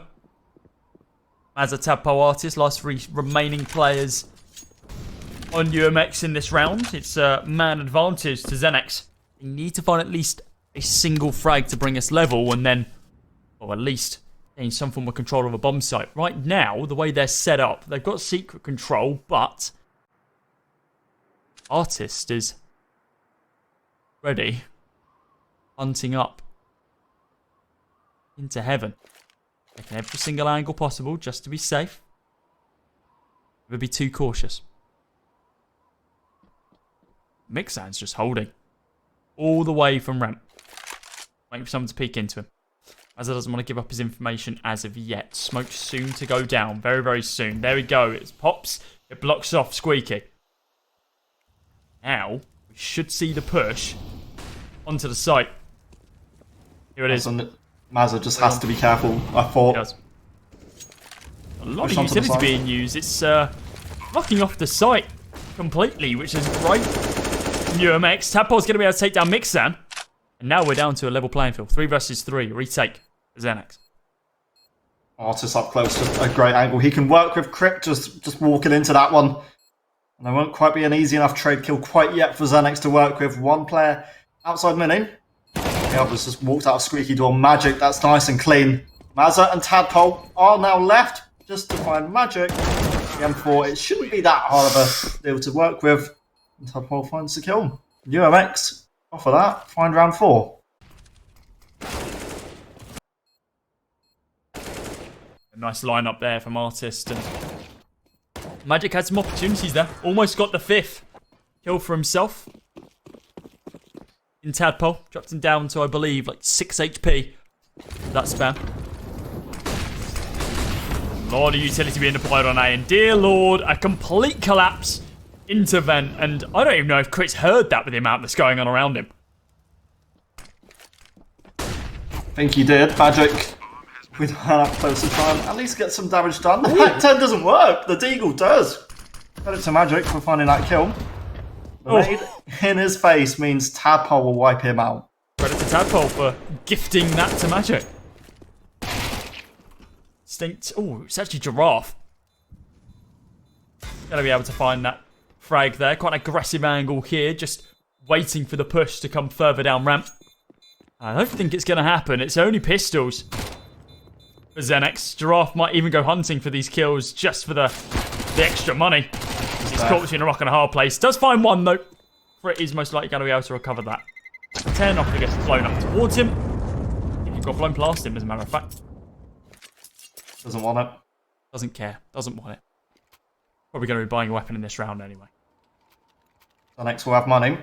UMX will keep the weapons they've got, and Tadpole's starting to build up a bit of a bank individually from his point of view. Mazza will keep the AWP. Xenex won't have one of those to work with in this round. Instead, Bevy left on the SMG of the MP9. Mixan will that's a push. Oh, Mazza! Great shot by Mazza.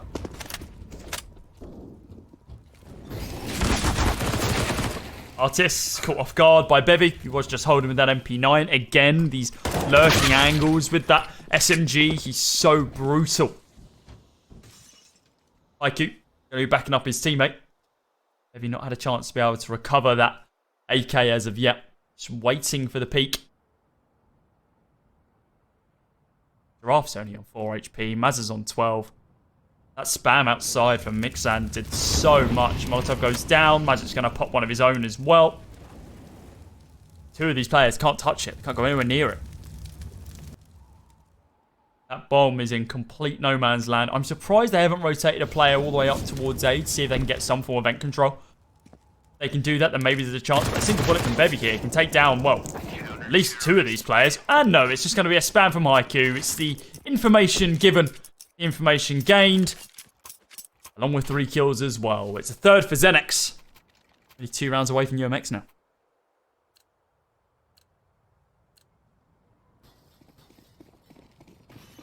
Mixan back on the orb. Maybe on an AK. So UMX will be the side who don't have a scoped weapon to work with. In round number 9, Artis looks to set off Ash or Mollum. You on top of the hut. Well, sends a smoke.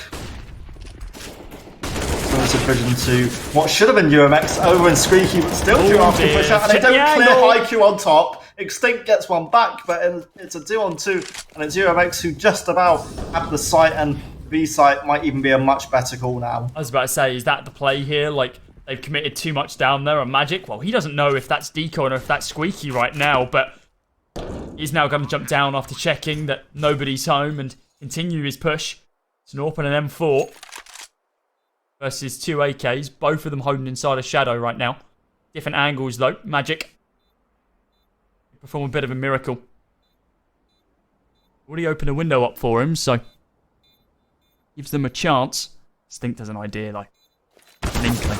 Artis, oh, the boost! Oh, that was so clean. Molotov going to go down by Mixan, and he's still got the AWP available. Might be able to find one kill here onto Extinct, but time is ticking down. Has no idea where Artis is. Jumps right over his head, and Artis finds the kill. But I think Artis, oh no, he will escape. He'll be fine. They got 6. That was a weird way to end the round. I thought that window being open down in observation was just the key to giving Magic that just quiet way to walk out. In the end, an awkward one, which Artis comes up on top in.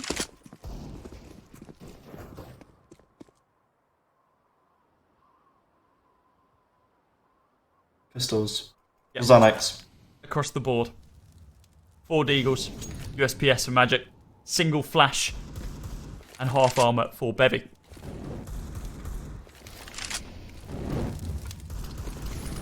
They are just waiting here. UMX don't want to give an inch at this stage. They've spotted out at least one player, and Haiku, oh wow, 2 crisp clean Eagle 1-taps, and he's actually going to be able to pick himself up a 3rd kill. And now there are tons of weaponry just sitting, waiting for new owners. Mazza's going to be able to take down Mixan, but it's still it was a 4 versus 1. Mazza needs to ace this to be able to win the round, or at least find a way to be able to get this bomb planted. The danger, in fact, is going to be behind him. I think Crit is over towards Secret Stairs, or I thought he was. Pushed up. Yeah, he's already pushed up Secret Stairs. The smoke is just genuinely Mazza's timing at this point. 38 seconds. Bomb back on his back. He's crossed, but he's been spotted, I think. I think he has. Oh, no, he hasn't. Turn Magic's around. Magic's going to be able to take him down now, though. Lines him up. Recovers an AK. That's going to be 2 AKs taken through to the next round. And yeah, that all fell apart. IQ was just hitting shot after shot. And even though that final kill for him wasn't a 1D like the other 2, still more than enough. Shoes on the other foot now, Louis. UMX are down to pistols, and something tells me they aren't going to have the same benefit CT's had in that previous. Mixan going to be looking for an opening here. How does he know? How does he know? He can see the shadow. He's spamming it down. Takes down 1. Extinct is going to be able to pick up that M4, though, as he begins his push. It's all the way around. Looking to get garage control. Magic here. 1, 2. Looking for a 3rd as well in the form of Extinct. But Extinct says no. There's weapons here, and he's looking to trade it out to his teammates. Can they get B-site control? I think they've already got B-site control, as a matter of fact. Haiku looking to push all the way down, or at least was for a couple of moments. Bomb going to get planted, and now it's these 2 players once again holding on B. Looking for round 7 as well. Bevy, Haiku, and Crit, they've all got defuse kits and they've all got rifles to work with. And now they've got to perform what feels like a masterclass to try and retake this, and it should be a simple one. Crit up close. Oh, just gets the time in. Extinct falls apart. And now Tadpole has to cut this out. The bomb's planted for every plan towards Decon. Gets the second round as well. Bevy's gone. It's left on Crit. And it is Crit and Xenix who have the time to defuse and retake that B site. Damn. So close yet so far. Magic did wonders to be able to take down those 2 players. But, I mean, hey, Extinct and Tadpole, they did well to be able to bring it down to a 1 versus 1. It was just the lack of armor that killed Tadpole there, of course. The flinch causing him to miss his spray. But the fact that was a pistol round for UMX, and they've taken it down to a 1v1 and got the bomb planted, they can't be too upset. Magic looking for the opening shot, not going to be able to connect it. Molotov soon going to dissipate. Waiting for someone else to push on up. Not going to be the case. Artist lurked all the way around. Extinct actually going to get taken down by Haiku. I wonder if Crit's going to be expecting this lurk all the way around behind him. And oh, he wasn't, but Mixan was. 4 versus 2 now. Mazza and Tadpole. This is falling apart for UMX. Well, Tadpole can dive into the vent at least. Him and Mazza now, a lot of work they've got to do to somehow try and scramble this round back together in their name. Surely. And Magic will just lose the time, and it should be a bomb plant, and it's damage taken to the AWPer, in fact. Mixan will come to support him. While the nade does enough to get rid of Magic, there's still a chance that Xanax can retake this. Maybe looking to push on through first, but no. Tadpole had to try and take the aggro there. So many angles to hold, and that now brings us level. Xenex up to 6. Crit just finding kill after kill in weirdly opportune moments. Tied up again. Xanax, they've got some AKs on their loadout as well to work with on Bevy and Crit. Pistols for the UMX side. Remember, it was UMX who won the first UKCS cash event back last winter. Crit's pre-fire for now isn't enough to get a kill, but it's info they achieve at best. IQ 14 kills just for now sits on top of that, and as UMX push out, Tadpole and Extinct both find kills. Xan hunting outside, looking to be able to take down Artists, and that's exactly what he does. Bomb is going to be planted over towards A, and as an Extinct, have an opportunity here. Well, oh, I was about to say, not if he peeks into the line of sight of an AWP, but a clean shot from Mazza ensures that Magic's out of the round. AWP recovered, but Bevy comes out on top in that fight. Shot hit, not going to be able to connect. The pistol round they had, UMX should be happy with that. So next, pick up the round, but that's a lot of damage they've dealt onto Xenex. Financially, it's not a concern for them. Financially, for UMX, it does mean they can get an AWP back out. They can get AKs to work with. In the fast play, sometimes they are catching Xenex occasionally off guard at times. Azza, ooh, flick. Just doesn't connect. Quicker on the draw though with that. Artist wasn't even, Magic wasn't even in the right spot to be able to take the fight. There's a big gap in that smoke that Bevy's looking to try and take advantage of. He's spotted out Giraffe already. Now does just have to fall back. Smoke fades. Volley thrown. Just to be able to stop any form of main push. Oh, Crit peeks the angle, punishes Artist. Molotov in hand and trousers around his ankles. Caught. Magic picks up Giraffe as well. Falls back onto the site, looking for more damage, looking for more frags. He's going to be able to take down Mazza, who was thinking for a brief moment he was going to push down ramp. Instead, falls back, goes more towards the A site with Extinct in tow. And Tadpole behind enemy lines, fully. Hear the scope inside of B, and oh, wasn't expecting someone to peek out there. There's Mixan taken out of the fray. Up the ramp and up the ladder. Somehow they just don't know. Tadpole's good for another one. Takes out Bevy. Haiku now in a 1 versus 3. 1 versus 1, should I say, and a 3 versus 1 with Xenex and UMX. One gets tapped. Mazza. Oh, AWP versus AWP. He's got enough time to rotate down to B. As a matter of fact, that might be what he does. And that's exactly what he's going to do. This puts him in a much better spot with this AWP as well. We can hear them pushing down the vent. Gives him another 45 seconds to play around with. Opens the door, spots out one, and oh! It's not that enough. felt risky. Very. Wanted to get aggressive. You got that down. It helps keep that financial incentive there for UMX, but that peek by Crit was really strong. That even better by Mazza, but just unfortunate he can't quite do a lot more than maybe intended. 8-6. Xanax, they've got the half. What buffer do they get given? UMX look to avoid 9 now. What? He's flash lows them outside. Mixan's perfect. He's taken down 2 of them. Artist gets the trade, but UMX, they're faltering. Huge. When they need to be just strong in their pushes, but they're flagging at this stage. It's final round of the first half, and it's looking more and more like this is going to be a 9-6 half to the CTs. 6 rounds on the T side of Nuke is not terrible. It's far from it, as a matter of fact. The way that they were won, that tells a completely different story. The fact that it was consistent rounds towards the beginning, and then Xenex come out the gate storming with 6 rounds back to back.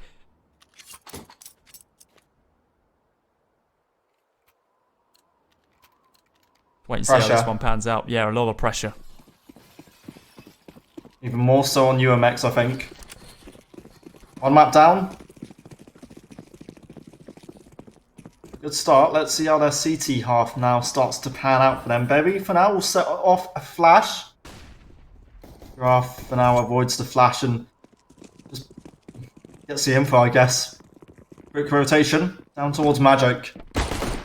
Bomb looks to be heading in this direction as well, but Giraffe can't hit a thing, just gets stinked. It felt like so low. They're going up the... They're going up the they're ladder. going back towards A. Dear Lord, Extinct was ready and waiting for him though. Takes down Magic, takes down Mixan, and... Bomb's dropped. Bomb flew out of Mixan and landed on the site. Mazza isn't going to be able to pick up that kill. Extinct. Bit of an angle here, holding in front of Squeaky.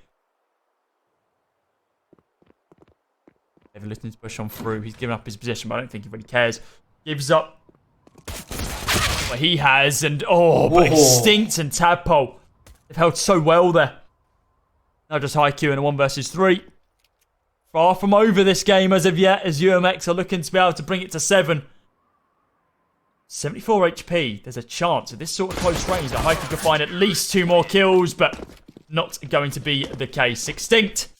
4K for him, with Tadpole snatching the final one away from him. It almost felt a bit too adventurous from the Xenex attack there. They went down secret towards B, back up the vents to A. And UMX just didn't fall for it. Xenex and Ecom. The second UMX. bomb was lost. Well, that was game, essentially. A Pearl on 19 kills. Might look for kill number 20. If he wants to push in towards Bevy. Now, aware that there's presence outside. Mixan takes damage, I think, from Mazza's scout. Oh, good one for Tadpole to really work with. Still gets the kill on crit anyway. That's funny. Graf and Haikyuu just trade out though. Cats and Bevy continue. At the bomb. Takes down Artist, yeah it is, but still in a recoverable space, should I say. Bevy's been handed an MP9. He's only got 6 kills to his name, which is quite interesting considering how Xenex have been playing. I feel like they've had one less player. 6 kills must have been quite impactful. Everyone else on the Xenex roster in double digits at this stage. It's an 8th round for UMX. A bye for Xenex now though. Potentially an AWP going to be picked up by UMX here as well. It's money for it. At least there was. Or buys util instead. Yeah, that late buy suggests that there could have been an ambition to get an AWP out. Instead they stick to some fan-ass weapons, M4, MP9. Giraffe up close now, has to make amends for that lost AWP. Magic has just been able to cross. I don't think Giraffe's aware of what's going on. If he is, this is huge info. That's huge. Giraffe, it's only 1 kill, but it's info that his team can work with. Extinct gets a second. No much more gains yet. UMX with a minor bit of an advantage. Ooh, head spotted by Mazza. Safe for now though. IQ looking for the angle. Not spot anyone else as of yet.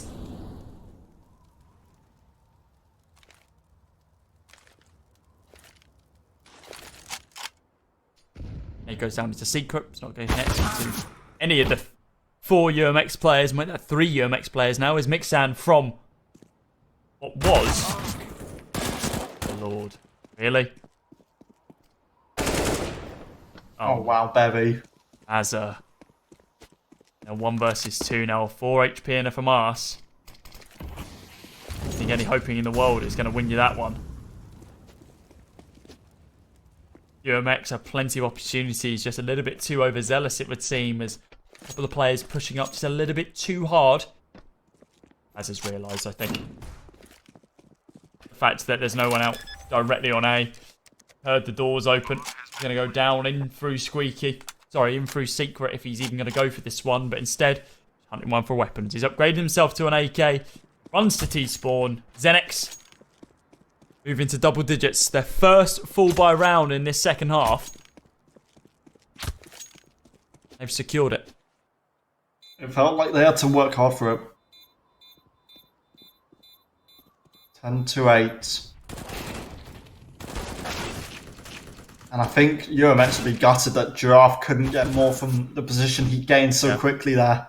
I would have liked Giraffe to hold for a little bit longer instead of seeing that 4th player and then start shooting. So obviously the smoke was blocking most of it. It would have probably been better for him to lurk around behind them, behind Red, and see who he can line up. Yeah. Of course, it's a very, very bold move for him doing that. A lot of trigger discipline, and hell, he had enough of it anyway. Let 3 people past. See what they can do in this round, Louis, because it's not the best of buys for UMX. There's rifles on 4. One of them being the AWP of Mazza. Just a Deagle on Giraffe. A high progressive push from him this time round. But he's going to spam through Squeaky to see what he can find.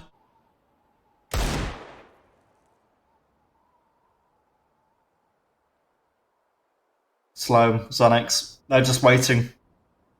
They want UMX to just overextend or make some mistake. But now Tadpole's not too eager to push, and they've got no reason to. It's Xenex who have to work their way forward. Looking for something. Mixon. Look outside. And Giraffe will just reposition with it. Very slow. Completely passive. Bevy spots his opponent. Giraffe falls first. And Xenex now have an advantage. Saints holding on top of the silos. Takes down 2, looking for the 3rd. Oh, takes down 1, sorry. Looking for the 2nd, but not able to get it. It is then picked up by Tadpole. AWP's still going to be holding inside of heaven right now. Bomb is going to get planted, and yet we haven't seen as I go for the peak. As the Molotov goes on up, he's in an awkward spot to be able to continue taking this fight. It was just too late on the peak. Artist now, 100 HP to his name. Got 2 to take down, but he can't even find 1. Mixan takes him out. It's 11-8 now. Just 5 rounds left for Xenex to not only move through to the next stage, but to knock UMX out and to prove that that one game against UMX in Prem was far, far from a fluke.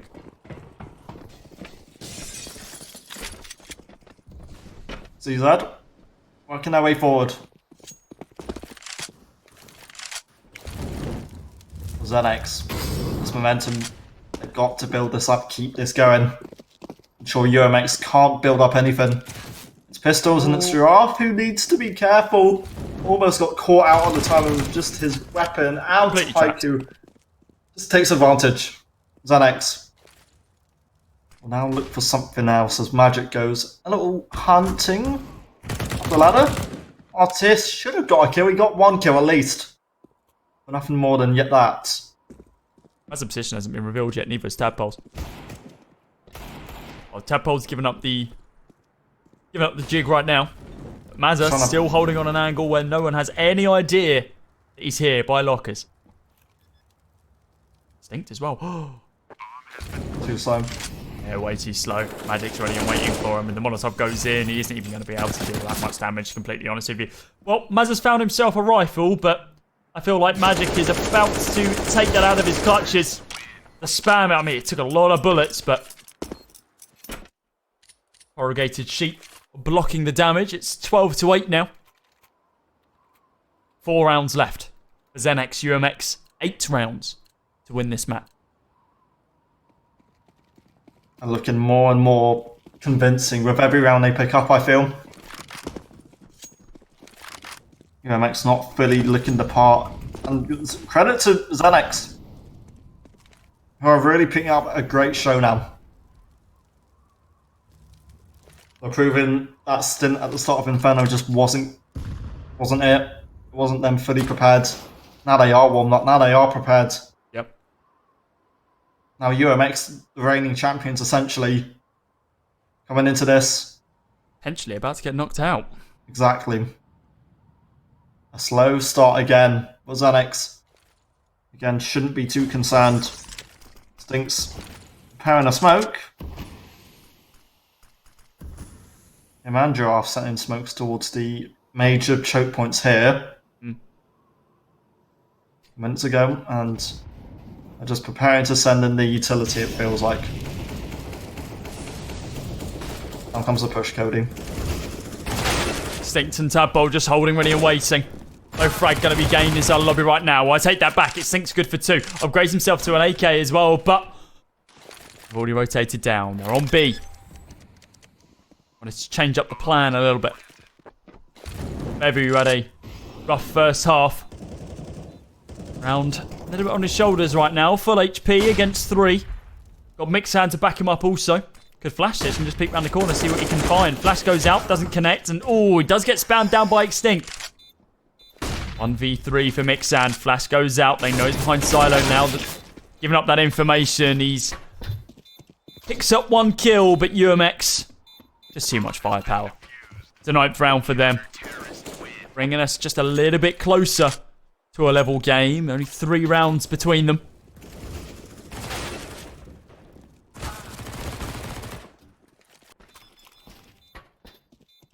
The bomb plant achieved. I think Xenex, they'll certainly be happy with it, but that was also just to save their money because Mixan and Haiku would have been, I feel, somewhat stranded in terms of their economic game. All 5 on AKs on the Xenex camp. Crit boosted on top of the red container outside. Giraffe now needs to be careful with how he plays this. It's the org that tags up Magic from lockers. We'll have this presence outside, but not too easy to fight with. Giraffe will just send his smoke back a little quicker this time because Xenex a little more hungry to get this outside control.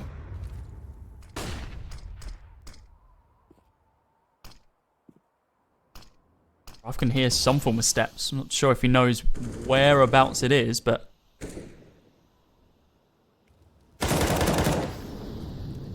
spam starts. Giraffe. Gonna be able to find anything yet.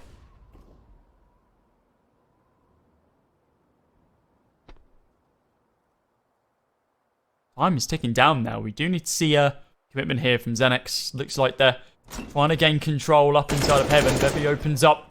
Squeaky punishes and forces Giraffe into a really awkward spot. Mixan takes down 2. Tadpole's one of them. Stink. The flash comes in. He peeks it. Looking to take down Magic. Does exactly that. 20 seconds on the clock now as well. If they can just defend this bomb, that's all they need to do. They've won the round. Have UMX. Bevy. Enough time for him to be able to get the bomb planted. Mazza, 50 HP to his name. Org available as well, along with flash for both players. But Bevy comes out on top. He's something. The amount of spinning he's doing, he's something. He needed 13-9. He did. Big time. Look at this with Mixan as well. That was absolutely perfect. Just holding from up there. Takes down 3. That's just come down to a 1v1 and towards the end of it though. Another no buy for UMX. It's just Eagles. Once again, Giraffe getting aggressive, but this time the information's been gained by Haiku.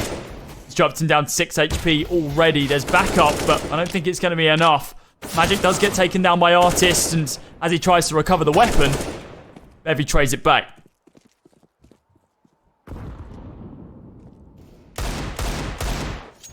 Well, Mazza, I think, is trying to challenge Fuller Bomb against Crypt. Bevy backs out from outside. And that was an important aim duel for Crypt to win, because if not, that could have been the bomb loss and the round in a completely different scenario. Extinct. Might be good for one kill here. Xanax send the bomb and get themselves a bomb plant pretty much secured down on beam. The timer has meant Extinct has just missed. The man now on aim. 14 to Xanax. All but confirmed. Oh. Think might be able to pick up that kill when he does, and well, that's going to be smoking an AK for his troubles. Take that through to the next round, or at least the AK he can. Just be careful about where he's holding. Time is going to tick away. That is going to be the round. As you mentioned, Louis, is a 14th round guaranteed for Xenex here. Just 2 more rounds for them to be able to not only win their map pick in overtime, but secure their opponent's map pick of Nuke as well, and knock reigning champions out of the tournament. This now starts to become a bit of a big deal for UMX if they want to stay in this.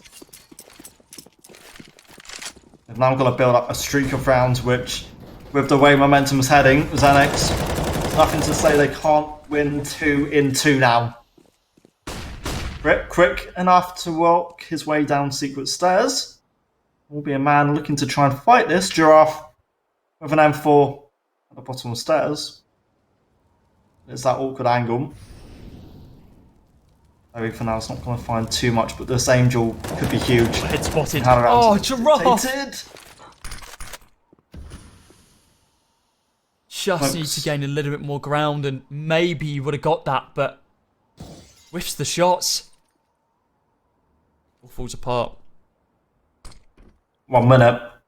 Extinct. We'll hear the smoke just drop behind him. Crit. Looking for more down towards B. If he gets his kill, that could be Xanax more but confirmed heading towards B.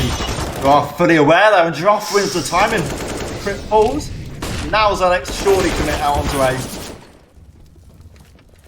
Frags left, right, and centre right now. Xanax looking to secure the bomb site completely. Mazza's still here though. They didn't clear him. He's taken down 2. Now on a 2 versus 1. It's Mixan once again. In a situation in which he could clutch this out. 22 frags to his name, but Artist just played slowly. All he needed to do. Bomb defused, double digits for UMX now. Only 4 rounds between these 2 teams. Mazza on top, saving a round practically. Artist, it was an easy job in the end. A timeout for UMX straight after winning that one. I think they can swap the momentum around here, I think. That's why they've taken this timeout. Work out what they're going to be buying. See if they can remember what they bought in the opponents bought in previous rounds. See if they can work out the economy if they don't already have that sorted. 4 to tie it up. And Trainer's still there as an option. Xanax, they've got to get the momentum back straight after this pause.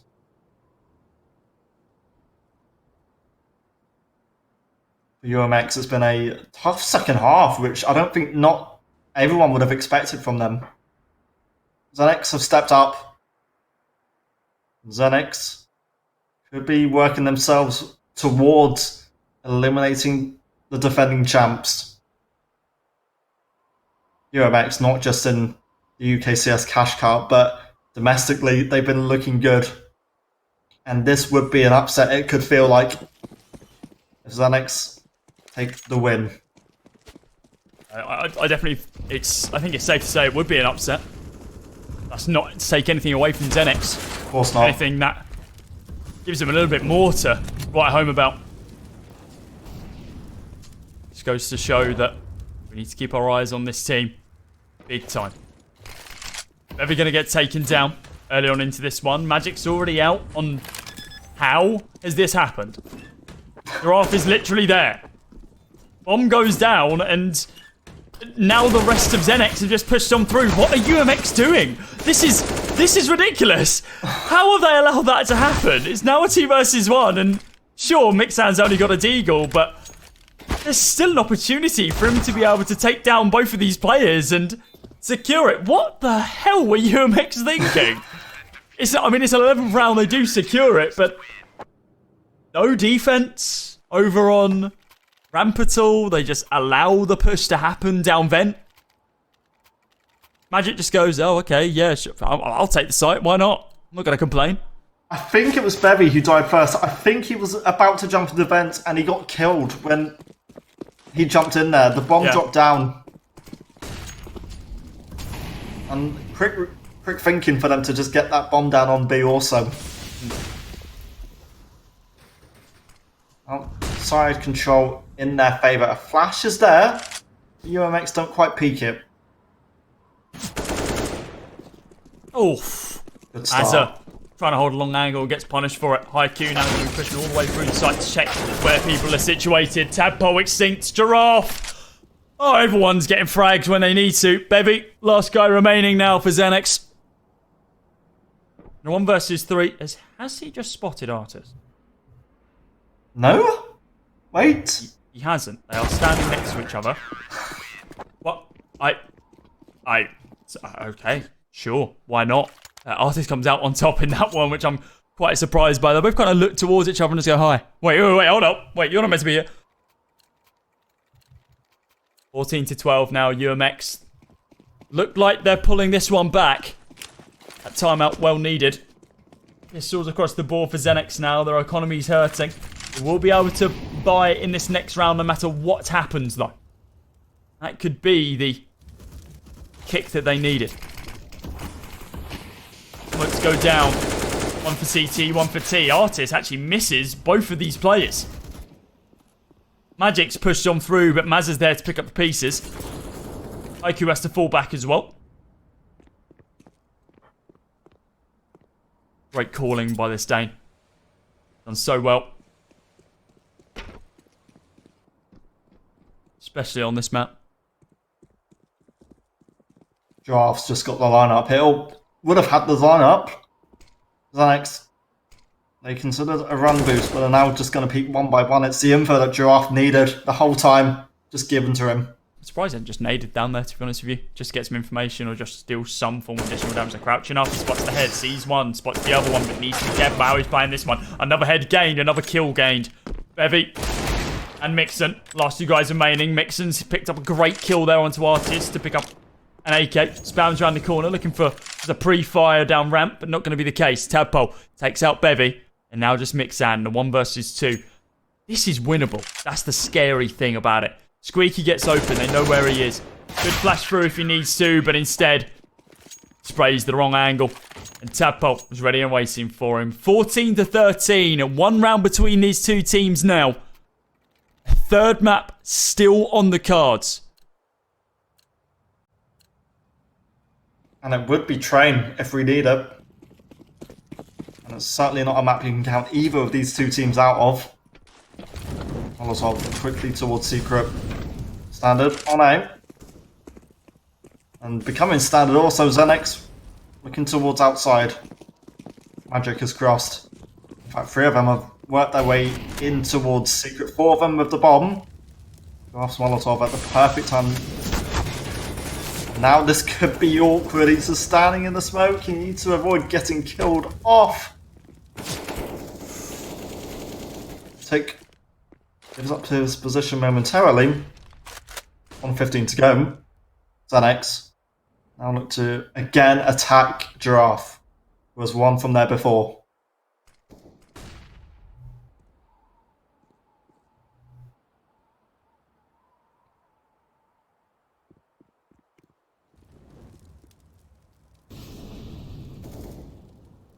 Still just holding the angle, just waiting for this push. There's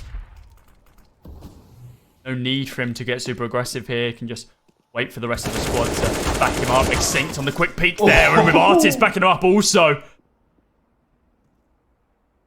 3 quick kills and 4th one picked up also. Magic. Rotating all the way around. Shot between the shoulder blades by Giraffe. 14-14 now. UMX 2 rounds away. Taking us to that 3rd and final map. Zenex 2 rounds away from closing this series out 2-0. But it's been a while since they've been allowed to get 2 rounds to close this out. That's the thing. Zenex, in the past 3-4 rounds, been cut short quite quickly. UMX, from that tactical pause, have woken up. They are now building and killing off Zenex's momentum. Pistols for the T side. UMX, if you look at the weapons, you'd expect them to now take map point. Nade up close. Oh, he knows he's there. Magic gone. Artist gets the advantage for UMX. The way this is panning out, the fact that Zenex are going to have a bye in this next round as well. Overtime looms. Once again. We saw how UMX kind of caved under the pressure when we went to OT on that first map. And it looks like they're caving in this round as well. 2 players taken down on both sides. It's 3 versus 3. No rifles recovered as of yet. Mixan gives the advantage back to Zenex. Are they actually going to be able to win round number 29 for pistol? The Eagles across the board, and they're doing tons of damage. Mixan's got that M4 as well to support it. Tadpole's peak is going to be so huge. It's timing. I think that's going to cost him, and it does. Mixan gets it. And Giraffe, he's on the right side for 30 seconds to go. Now needs the one-on-one Angels. The lineup could have been there. But Zenex on pistols, they find 15. And UMX, they're potentially falling their way out of this tournament. God, Mixan finds 2 with the Deagles. Finds the 3rd and then, well, close it out with a 4K. The Deagle shots, absolutely nuts. 15-14 the timeout by Zenex because their economy is, well, sorted. They just want to work out how they can close this one out. They don't want to go any further than this. They don't want to go to a 3rd map of Train. Why play Train when they can close it out now? Why go to OT when they can close it out now? We were saying at the beginning of this one, statistically, Zenex underdogs against UMX. Of course, they beat them in that best of 1 in Prem. However, as we've seen time and time again,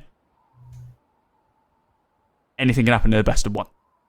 In a best of 3, however, Zenex are now just solidifying themselves that it was nowhere near a fluke. And that this is a very, very strong side. And they're just going to continue pushing.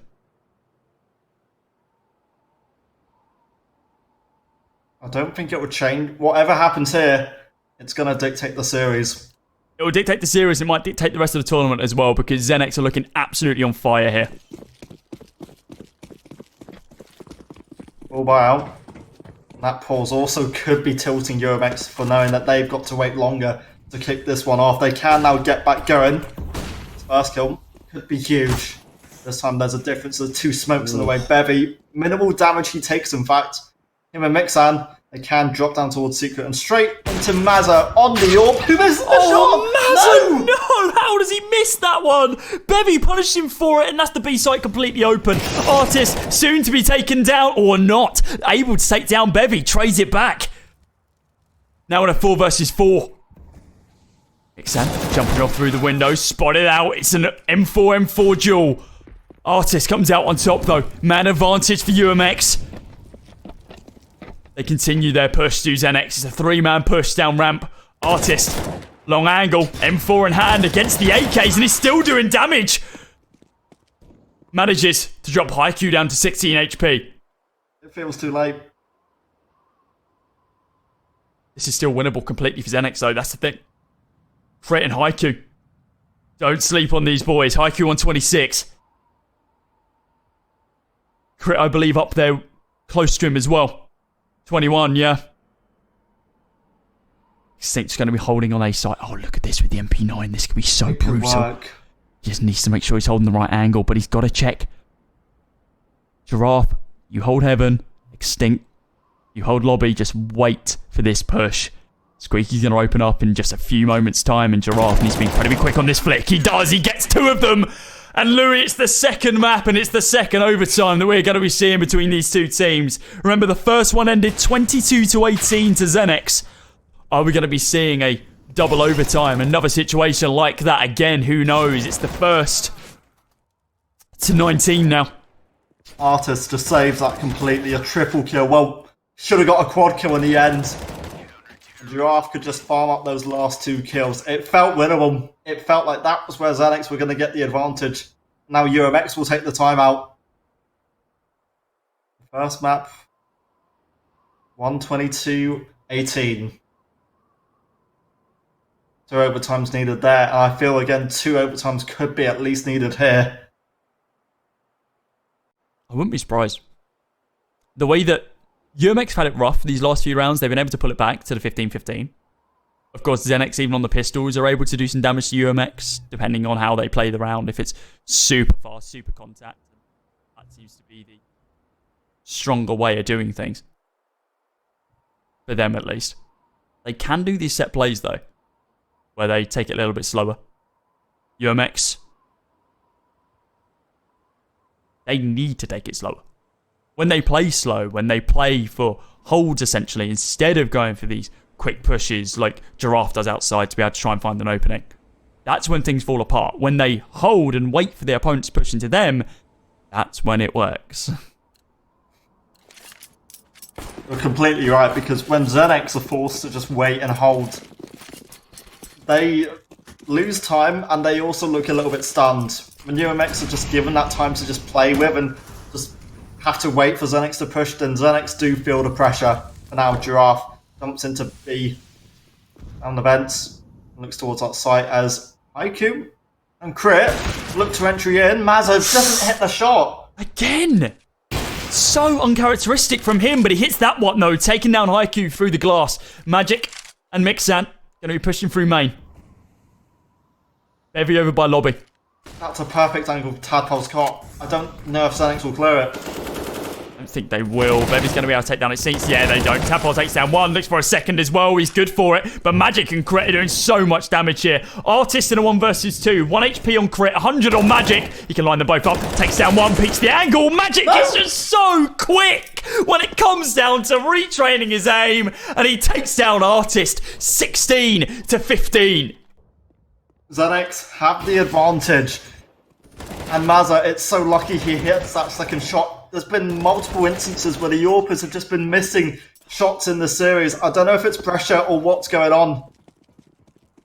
The Yorpers, they've not It's always from been both sides consistent. as well. Yeah. It's definitely not just Mazza, that's the thing. Mixan has kind of transitioned away from the AWP in this game and just been picking up the AK where he can, and he's been doing bits with it.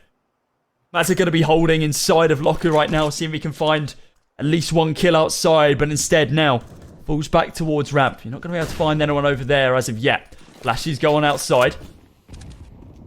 There he goes down. Mazza can hear the movement. He's going to be able to find people. Again, he whiffs it. He moves at just the wrong moment and becomes inaccurate with the AWP. Wait for Haiku to peek into him, and Haiku finds the shot. Extinct trades 1 back, though. Brings us back down to a 4 versus 4. Tadpole, nade up into heaven. Damage onto Haiku. Nothing particularly substantial, though. Still going to be holding. Smoke up. Just to stop the push, along with a flash as well.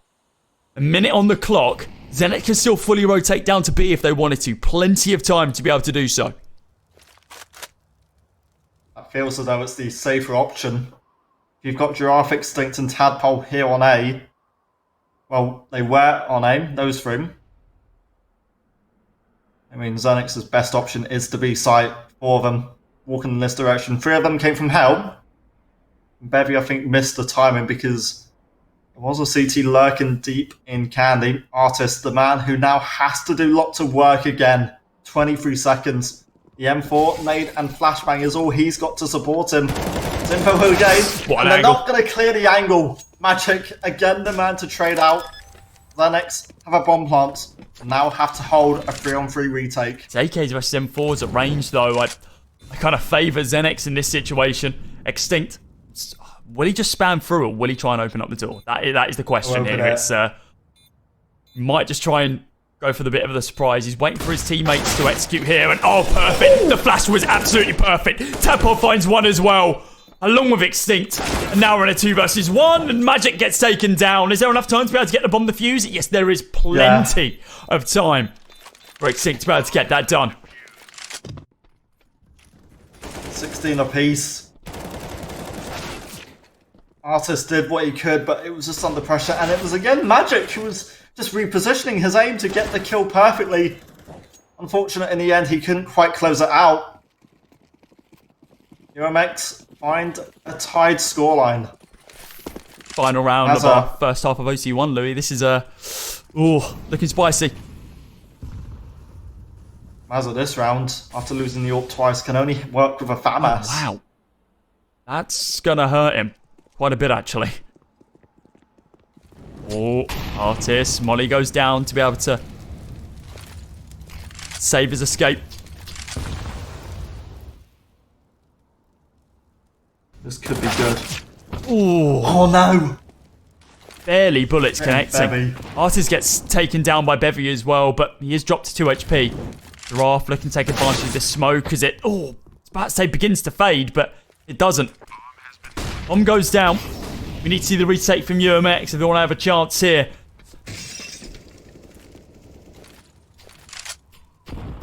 Nade's going down, and that's too much damage. Oh, Giraffe still finds the kill though. What on earth? They're pushing on through. Extinct finds one more in the form of crit. Extinct finds another in Magic. Bevy on 2 HP gets taken down by Giraffe. UMX, they take the lead once again, 17 to 16 as we swap sides. There's the advantage. UMX wanted Xenex. They kicked it off perfectly, but 2 retakes in a row. UMX, they can't be counted out either. It now feels like it could be one mistake which could cost everything, if anything. UMX, they've had Mazza AWPing. Does he AWP this time? Thinking about it. Goes for the AK instead, yeah. Magic's got an AWP for Xenex. It feels like the AWPers are just so impactful in how Nuke especially plays out. Yeah, they are. Magic spin. Playing it quite a bit.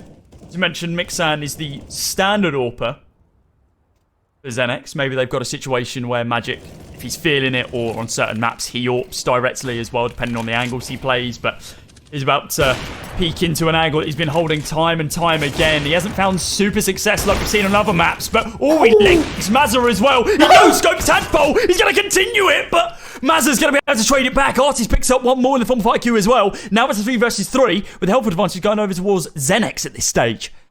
AWP going to be recovered, and Mazza jumps at the chance. They've calmed it down, but Mazza does have the AWP. It's the calm before the storm at this stage, surely. 55 seconds to go. They're going to work their way towards heaven, and I think up onto aim. Bevy and Crip. They've pushed in towards lobby. 45 seconds. That smoke goes out to give them a bit of a one-way. Molly as well, grenades. Everything being deployed to perfection. So you need to get these bombs planted now.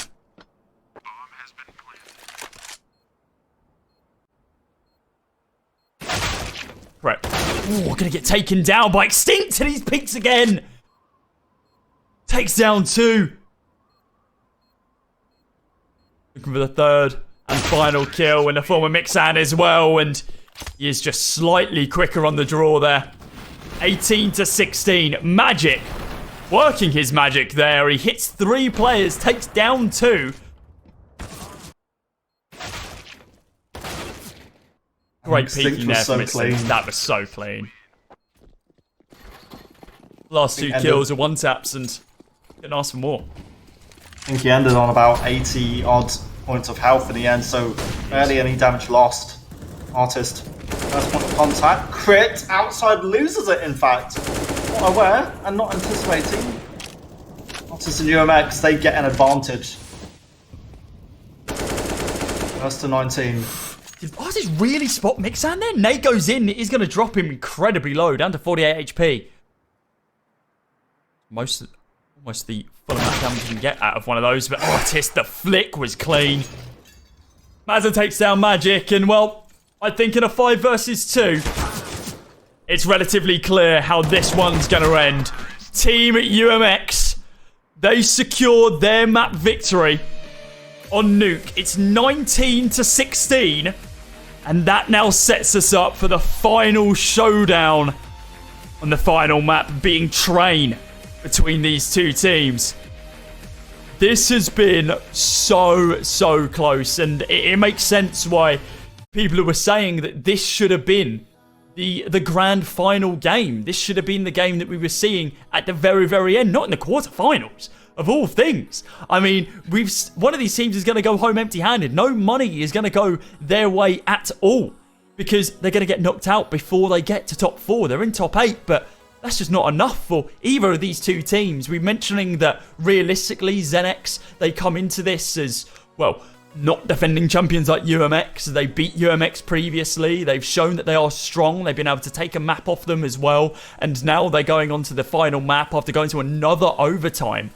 You can't say this team's an underdog anymore. They deserve to be at this point. They deserve to, hell, be in the finals. And we knew that from the get-go, but I mean, against UMX, it was always a time toss. But this is so close, man. I can't call this. This is great. Yeah, no, it's brilliant. No, I felt there was so many chances in that matchup where Zenex really could have gone on to close it out. It was, again, a lead they had going into the end of regulation time, but there was a comeback not only from UMX at that point, but also going into overtime when Zenex got that first round in overtime in their favour, and still somehow UMX did the work to come back and get the win back in their favour.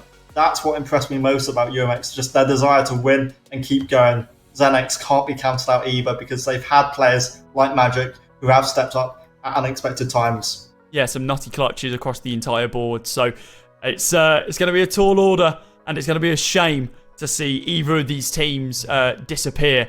But who is going to be able to take it on our third and final map of Train? Guys, don't go anywhere. We'll be back after a short break.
And here it is, ladies and gents, boys and girls, the UKCS Hub Cash Cup, sponsored by Rix.GG. Quarterfinals. Yeah, quarterfinals. Team ZenX versus UMX. This is not the grand finals, but goddamn does it have that grand final feel between these two teams. They've given it all. Both maps have gone to overtime, and now we're in pistol of our third and final map, that being Train. Giraffe looking for an opening here, and he spots them, but not able to convert them into kills. Taps continue for Tadpole, and this is looking very, very clean from ZenX. It's the last guy remaining. He's got 4 people to take down. With no kit, it looks almost certain that ZenX is going to be able to secure this first round for themselves. Yeah, big ask for Tadpole to somehow try and clutch this one out. Any damage he gets at the end is just going to be a little bonus. A little nice gift he can get. One on the train, one in Pop Dog. One behind Green Train. Maybe deleted. Nice shot, he at least converts. If only. Chance was there. Still trying to do damage. In fact, he might get all the kills in the end. Magic, or Mixan and Magic both full also. So credit to Tadpole, who ends that round with a odd kill. It's not quite the round that UMX were looking for. No, not at all. I mean, they had a chance. Again, if it came down to it, if a kit was there, it would have been possible. But damn, these shots from Tadpole. A nice 4K from him just goes to show that at least he is feeling himself when it comes into this game.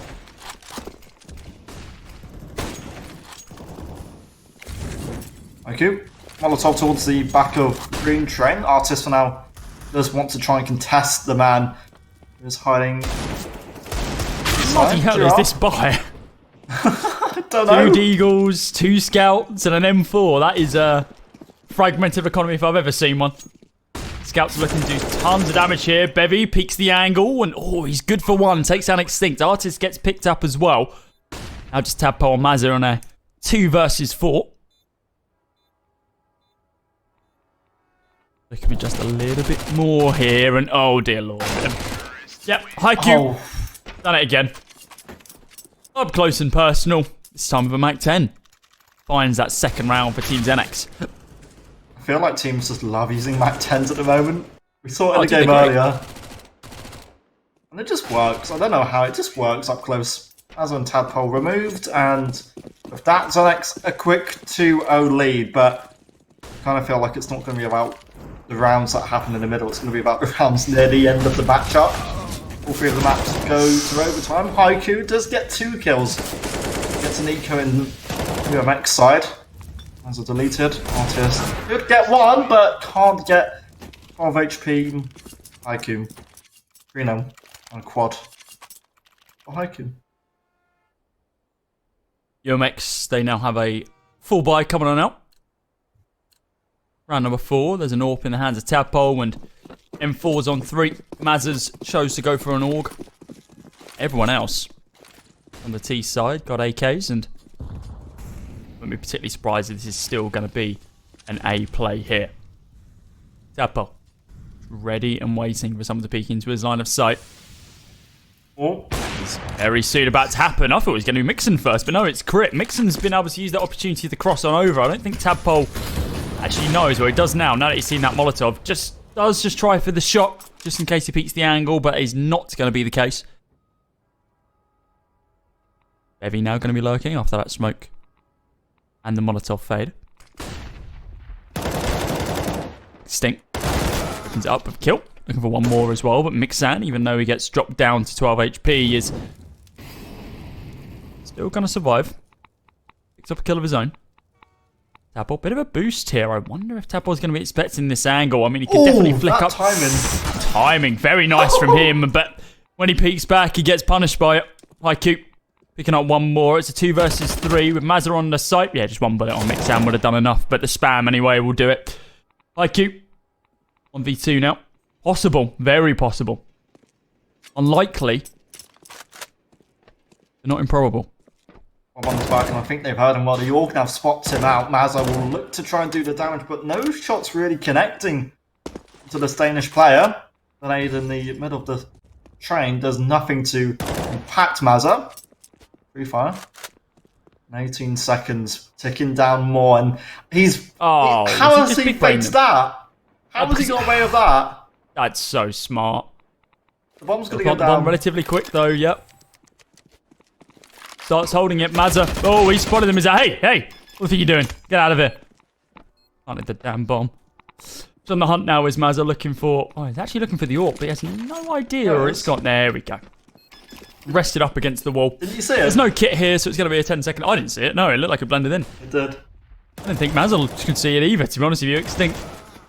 Some nice clean kills there from the UMX guys, and exactly what they needed after a 3-round loss streak at the beginning of the game is to be able to bring it at least a little bit closer. Now only a 2-round difference between these two.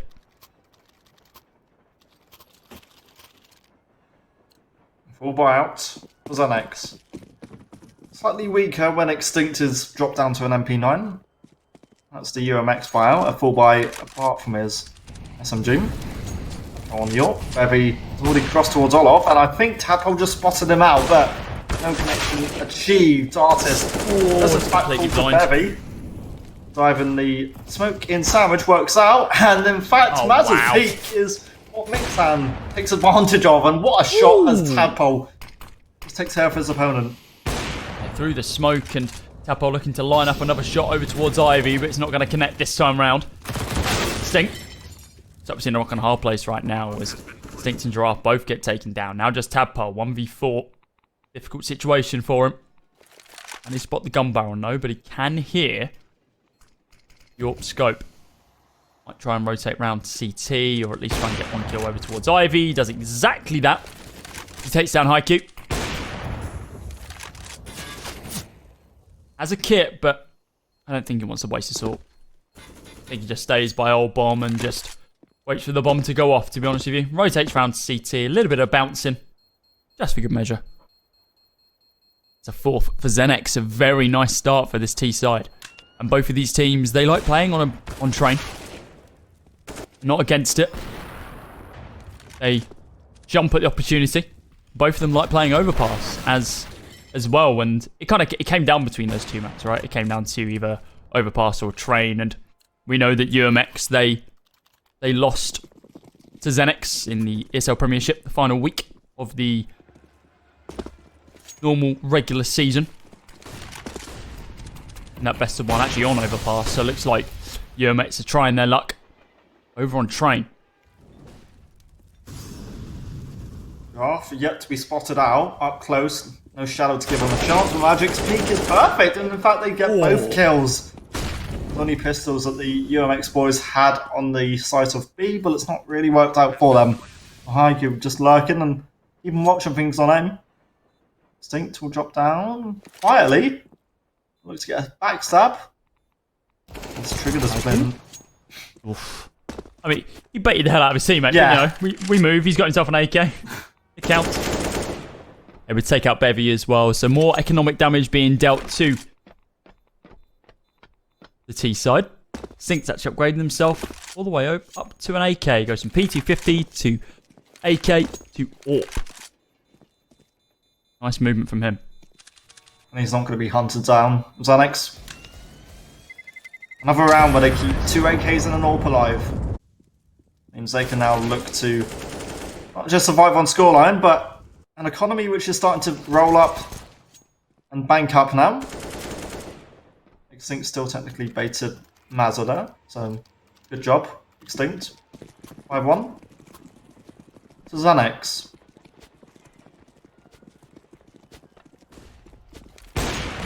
Zan with the Oh, nice opening for Mixan. better trade out by Mazza, in fact. Nice angle here from Extinct. I can pick up at least one more here, and he's going to be able to do exactly that. Finds 2. Now just Bevy in a 1 versus 3. He's in a pretty decent spot to be able to recover this. AWP in hands. I don't think I've seen Bevy pick up an AWP before. No. Got to be relatively comfortable with it still. Not primary AWP comfortable. Got the movement, it would seem. Oh dear. Oh! Spotted out Giraffe, but Giraffe was quicker. I think Giraffe could only see his head, much akin to Bevy only seeing his opponent's head, but Either way, UMX, they find themselves a second. 3 rounds between the two teams. What a way to close out the day this has been. Oh, yeah. 2 insane maps already before this. Brilliant last 16 game earlier. Tadpole more than happy to open up this round also, and he wants more, I think, because Xanax are still happy to work towards Ivy. And they're going to try for a run boost. Great run boost, and it works out. Mixan defeats Tadpole. And there's your response kill. And what a trade kill it was.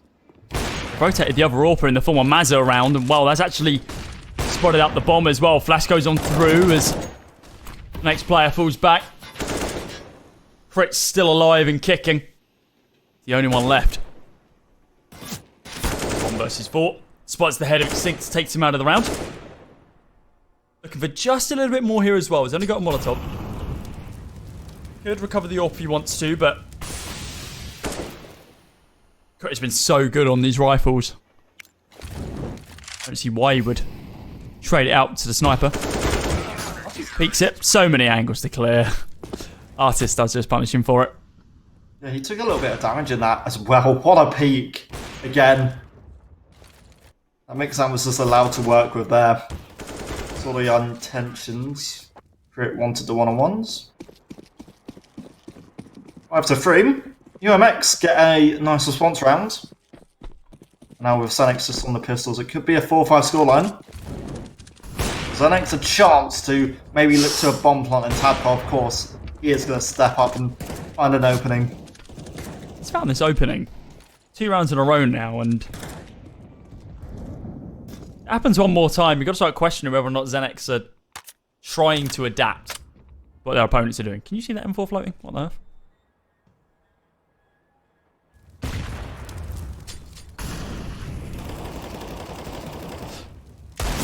There you go. Heavy for the 1 leagues. Oh, not going to be able to connect.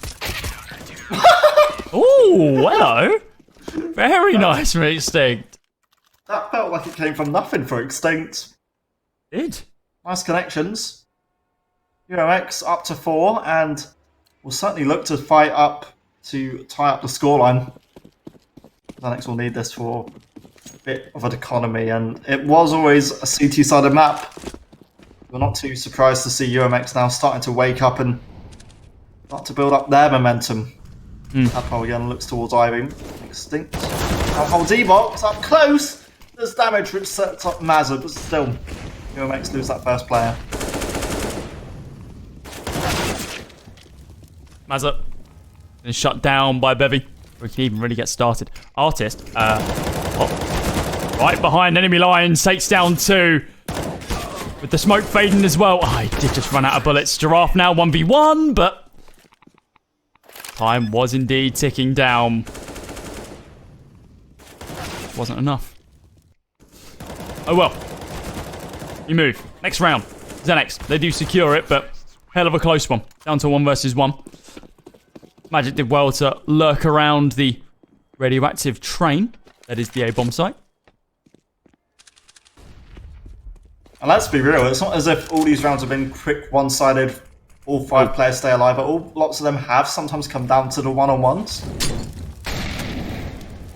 Still open for debate, as Artist sends a little Molotov top of Pop Dog, Mixan.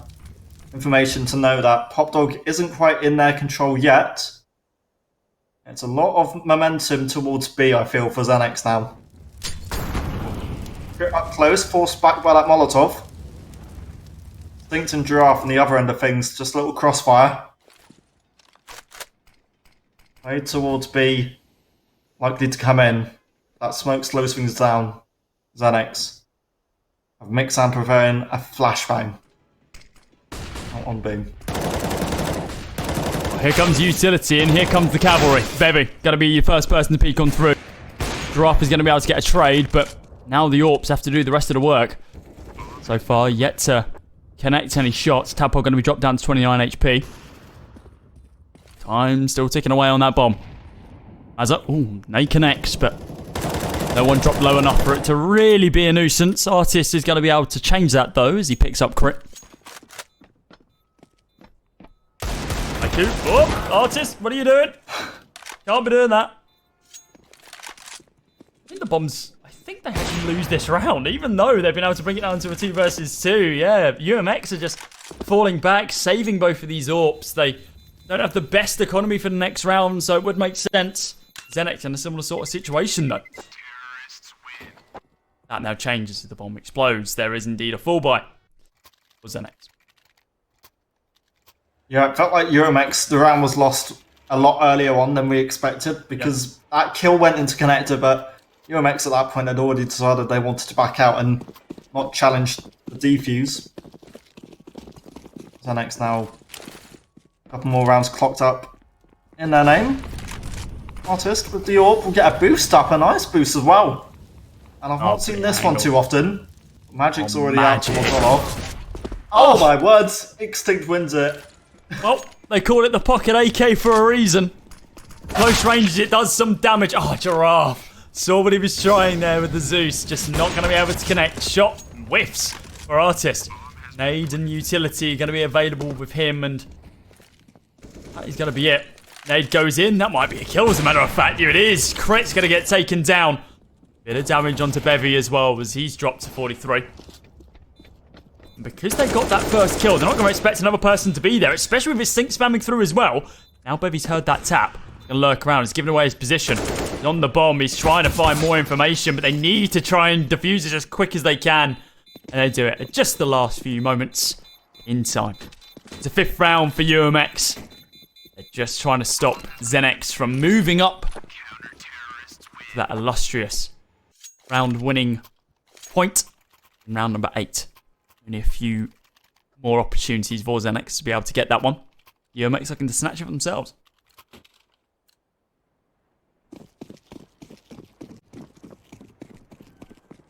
Pistols. What Xenex will have to work with going into this one. New York Mazza. It should be an easy kill. It is an easy kill.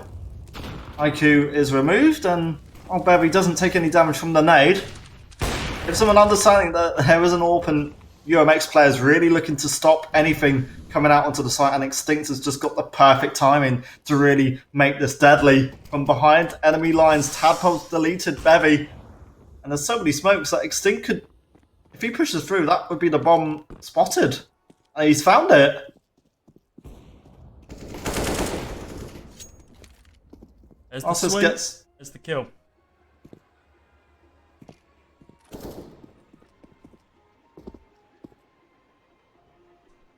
Xenex going to have a buy in this next round, Louis, and I think that's why we might see something change a bit here. They're usually pretty good at taking control of that B bomb site. I wouldn't be surprised if that's going to be where they set their eyes now that they've got rifles here again. Yeah, Tadpole's been holding quite well on down in Ivy. You've got Mazza when he's on the AWP looking connected, just holding off the A push. It feels like the A site's a no-go at times for Xenex. So for them to go B would feel like the better option. We're going to start off with a bit of a default on the offensive end. Crit and Magic grouped up in brown holes down towards beam. Artist, quick as a flash. They've got a main control, and is he really going to push that smoke? Well, Bevy's got the kill, so Artist got too hopeful.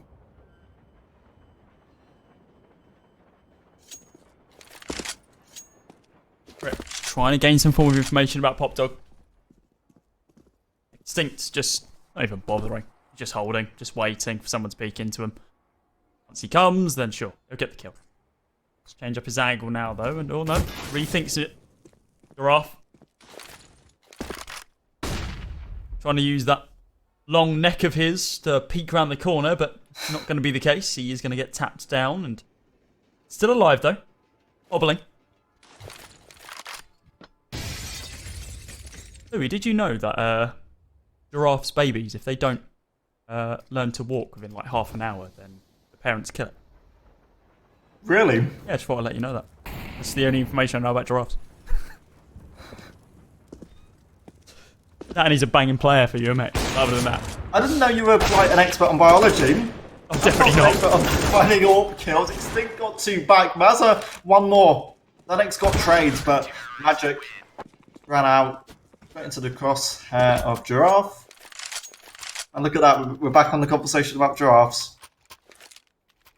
He's got giraffe gloves as well. Giraffe print gloves. Got to Why remain in is it called cosplay at all Giraffe? times. As a matter of fact, yes. That is the only reason he's called Giraffe. You'd expect him to have a onesie, which is a giraffe. Onesie. I've got a penguin onesie. There's a photo of me after an evening of alcoholic enjoyment, let's call it, with pizza on my head when I'm passed out.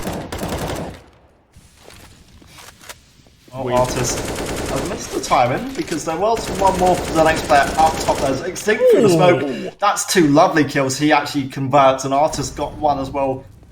Up on top, Crit has escaped, and Mixan's also found a way to get onto the A bomb site, so they can get that bomb plant.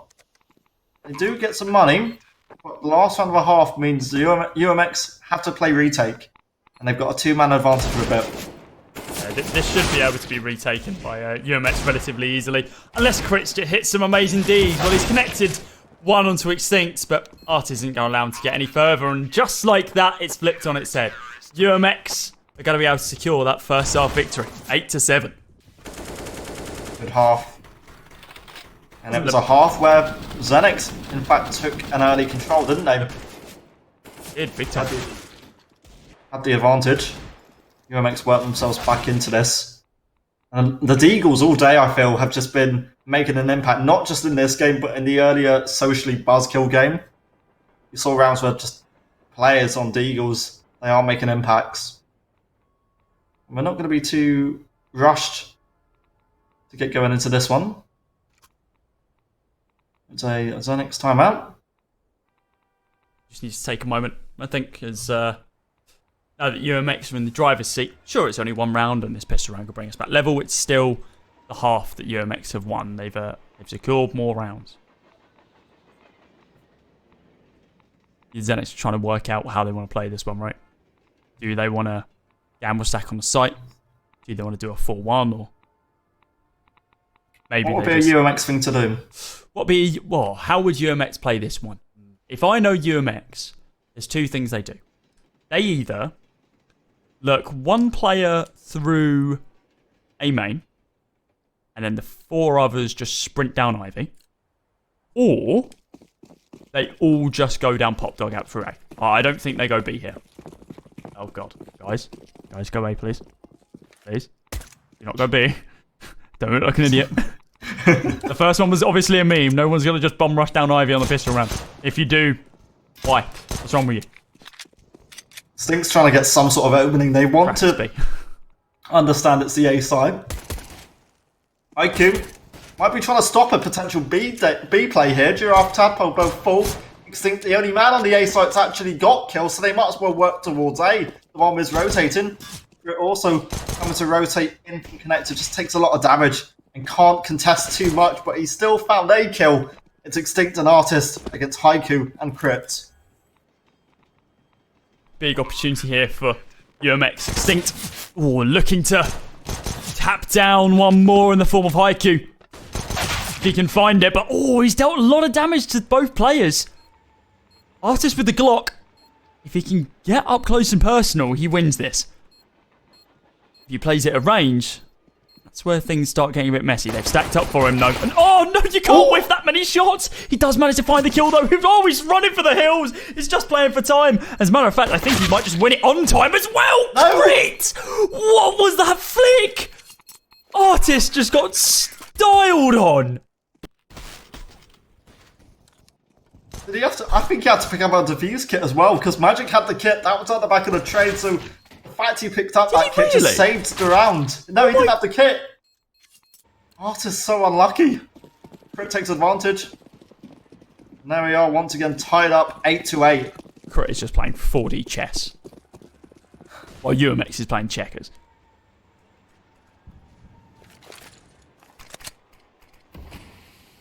Cloak. Magic, do not pre-fire this. Do not give yourself up. Adpole, Mazza, and Artist are all there. Go on. Say give yourself up. Might be a kill. The way he was setting his crosshair up. Almost in line of Tadpole's head. And Giraffe. Thought he was just going to pop down. Pop dodge, but not as of yet. Surely he's going to. I think once they blast out of Ivy, and there's a little bit of a distraction over that side, that's when he's going to do it. Smoke goes down, and... Well, he's not going to jump down as of yet. Bevy's forced off the angle. Actually might be more beneficial for it. Magic looking for the opening kill. Is indeed going to be able to get it. Trade there very quickly back from Tadpole. Bevy still over by Sandwich, and he picks up absolutely nothing other than a few bullets to the side of the head from Giraffe as Crit trades it back. 3 versus 3. Met that a 3 versus 2 now as Mazza finds Crit. Now we see Haiku rotating all the way around from B through Pop Dog. Is anyone going to be expecting him there? Yes. Extincted. Takes him out of the round. Now Mick Sander 1 versus 3. Picks up 1. Good for 1. Is he good for 2 and 3? Let's find out. Long range. Taps continue, but he's only on 13 HP. I don't think he's long for this world, if I'm completely honest. And no defuse kit either. It's going to be a tall order for him to be able to secure this round. Yeah, he just goes to save. UMX, they go up to 9 after losing that pistol round.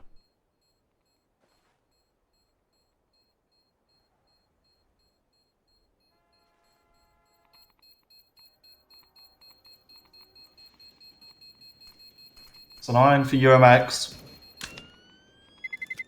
Xenex's money. I doubt they force around that Famas. They could do, to be fair. It's a weird one. UMX will force out, and Xenex will... They've brought out a scout at least, and they've done what they can because a few of them were double eco anyway. Maybe 9 to 15. I thought there was going to be someone pushing there for UMX. Not quite yet. UMX are playing it quite safe, but again, they focus on Ivy, where Magic could certainly hit something with the scout, but it's a Galil that takes his head off. Yeah, the only thing he's going to be hitting is the wall. He gets thrown into it with that shot. IQ. Oh, Giraffe. Both Giraffe and IQ have just gone, oh, I've seen you there. Oh, that was perfect. A nice little bit of fancy footwork there from IQ to be able to find that kill onto Giraffe. Mixan finds 2 more as well. Tadpole inside of Simple. What's he going to be able to do other than picking up that first kill? Extinct. It's the angle. 2 people to find, though. Gets a little bit confused about who he wants to fight first. Smoke soon to fade, and Crit's going to be on the other side of it. 50 seconds to work with Tadpole. Not impossible. 19 kills. 1 in CT, the other on B. The CT player does have the angle and is actually deleted, in fact. Is he going to ace this? It's an ace if he wants it. It's just Bevy left to find who will be lurking in from CT at this point. 1 goes down. Bevy's got to try. There's no way he can just give Tadpole this round. What a clutch it'll be. What a clutch it'll be, Louis. He's held the angle. No, there's one. He's got this. Yeah, I'm pretty confident Tadpole's got this. I don't think it's even just off the back of the bomb. I think it is the ace as well. And that's exactly what we're going to be seeing. An ace from Tadpole with the bomb planted as well. He stops the diffuser. Look at that. Opener. Fantastic. After all of his teammates fall around him and he's down to a... Well, what is a 1 versus 3? After he picks up 2. He finds the remaining 3 and aces it out. A 10th round for UMX, double digits now. As Xenex once again are on pistols. Extincts, I don't think that's where you wanted that to go. Artist, very aggressive push now, straight on out towards A. There's 4 people already out on site. IQ. Trying to find Giraffe here, but before Giraffe even pushed on through, Artist found 2 more. It's up to a 3k already. You want part of that Tadpole joy of finding an ace. Let's see if he's going to be able to do so. Pushing on up, looking for 1 more, but no, Tadpole finds this one. Magic's just looking for anything to make the round worth it. Giraffe will get that bomb down. And more or less confirm round 11 to the UMX side. All 5 kept up as well. Tadpole, look at his money after winning that ace and that clutch last round. His teammates need money. If they can all stay alive, that economic boost just gets given to them all. Keep the AKs and weapons that they've got available. If Magic can find one kill here, I think he can be relatively happy. But I don't think he's going to be able to do that. Oh, maybe. Oh, No. came close. Giraffe wipes him out. 11 to 8. That is not good for Xenex. Obviously, 1, they lose a round, but 2, no one from UMX dies. Look at the money. It doesn't look that great right now, but that's just because someone just picked up an AWP. That is a pretty decent T-side economy right now, and same cannot be said for the CTs. Far, far from it. Oh, Artist almost hits the shot, but almost gets hit himself. Bevy now, in his natural environment of Pop Dog.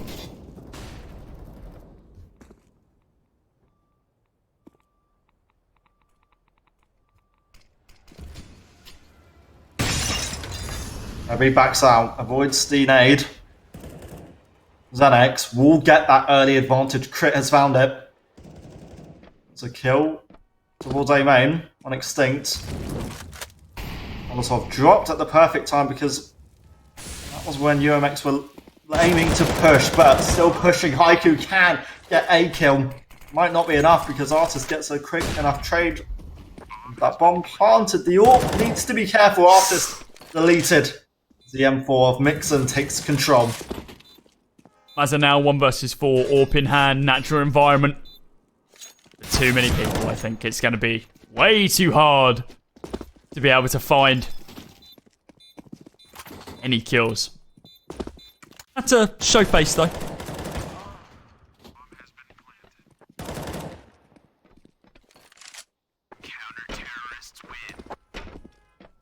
It's the 9th round for Xenex now, just 1 round away from securing double digits. UMX up to 11, of course, and still got another full buy off the back of that one. AWP versus AWP here, Mazza versus Mixon.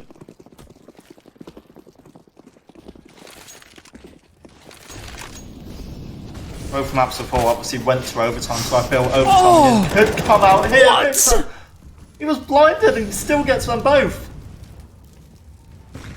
And off of that, Xenex not only have a 2-man advantage, that could have been 3 if Mazza just fell there. Xenex have an AWPer who can shine at unexpected times. Mixon, wow, gets the kill of the M4 that time. Zarta's left to find 4 against the Xenex squad up close. Mixon wins. Round 10, but still 1 behind UMX, who now have no money. It's the only downside of buying round after round, I suppose. Not ideal. Missiles across the board. UMX.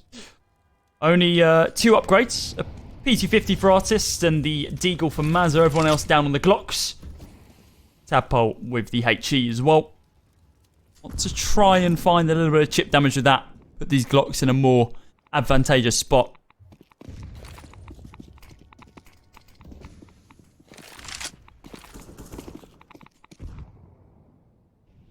This AWPer is going to get potentially too much. UMX just needs to rush him down and make sure Mixon doesn't get too much money for what could be about to happen. Oh wow, it didn't actually get but shot. It's not a kill. Molotov dropped, but sets up Haiku to easily get a load of them 3 kills to his name. Mazza gets 1 on top, in fact, despite burning the Molotov. Ace. Haiku's ace could be given to him.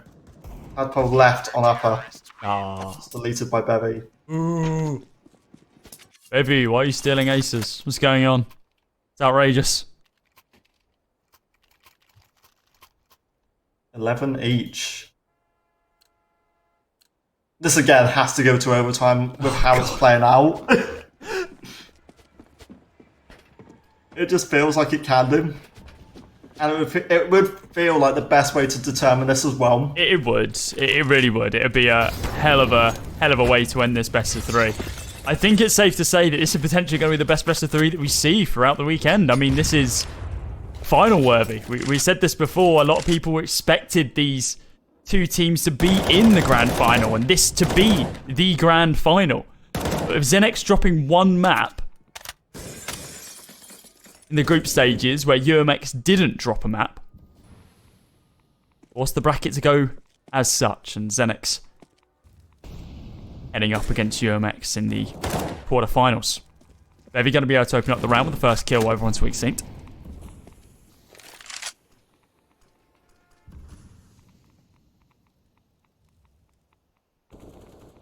Adpo and Mazza, the other side of the smoke. Right. Has to avoid losing to timing, I feel. Oh, Magic. Spotted Giraffe. Well, both players spotted each other. Magic's free firing. And Mazza deletes his opponent, and Crit also drops as well. Bevy can't do much more than the one kill he gets. 2 on 3, favouring UMX. It's a sight in their favour, but it's Mixan looking to do work with the York coding. Yeah, bomb down, and Artis and Giraffe just trying to hold the angles, wait for these pushes, see if they can find an opening. Mixan gets taken out before he can even fire a shot. IQ trades it back though, now in a 1 versus 1. M4 versus AK, the smallest of health advantages. So IQ's on 99. Gonna tap the bomb once, doesn't know exactly where to check for Giraffe. Giraffe's still just peeking around, waiting for him to tap it at least one more. He's not holding it still, he's still just waiting, and yeah, the spam was perfect for Giraffe. Orp recovered as well, and now a 12th round for UMX. It took them a few to be able to pick themselves up another.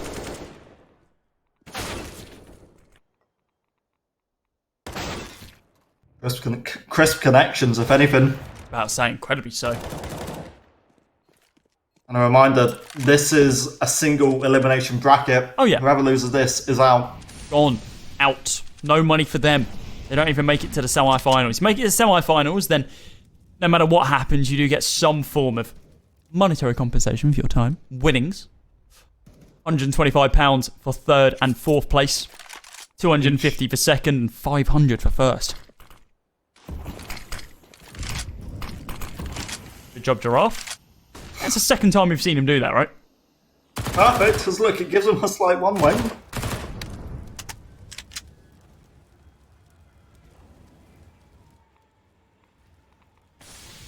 So tense. Everyone knows that the first mistake could be so disastrous, if anything. And that almost was the first mistake. Magic missing that shot. I'm surprised they didn't try and capitalise and just peek off the back of it. Sync just looking towards his friends over the pool of lava like, guys, come help me. Maxin! So close. Picks up 1. Nothing else, though. Only 36 seconds on the clock. And oh, hello, there's 2 of you now. Magic trick. I thought there was 1, now there's 2. Shot misses for Mixon. Sorry for Magic, but Mixon hits the shot. Tadpole finds 1 more, but it's a no-scope from Magic. All the way down there. Are you sure? He is providing the magic tricks. It was a nice double play. I've seen it before. The Orps again stepping up for Zenex when they need them to.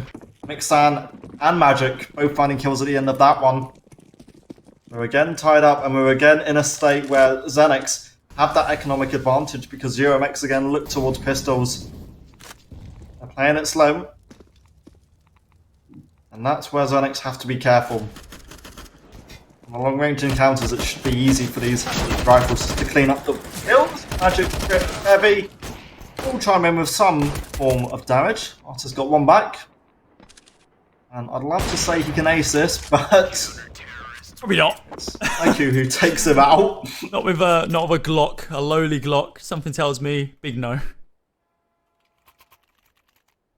that's Zenex now on point in a winning scenario. They still need room. It's going to continue to go back and forth. I don't see at this point a state where UMX will just fall off now. No, I agree.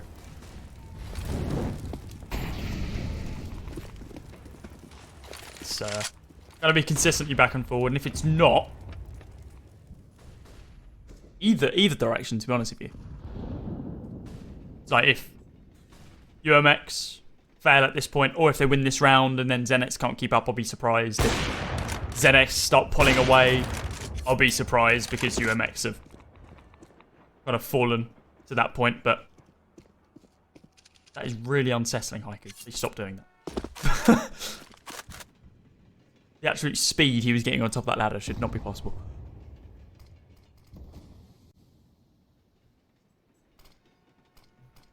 D8 to go. God, they're being patient. Both teams are. I mean, the CTs, yeah, it makes sense, right? Realistically, if you break it down to as simple as possible, the CTs don't need to leave the they don't need to leave the bomb sites. There's no need. Welcome to Counter-Strike. CTs just don't leave bomb sites. There we go. Orpa shot hits the leg of Giraffe. IQ picks up one. Extinct trays it back. Bevy's good to be able to take down Mazza. Are you kidding me? Mixan, you hit that shot of all things. What? Extinct! No! Oh my god! No! Finds 3, but crit just destroys the opportunity that was presented. Look at this again. What did this come from? Nothing. Finds one. Continues two, the spray. three. Finds 2 more heads and just doesn't know where crit is. He does it again. Keeping Zenex in this. It's 14-12.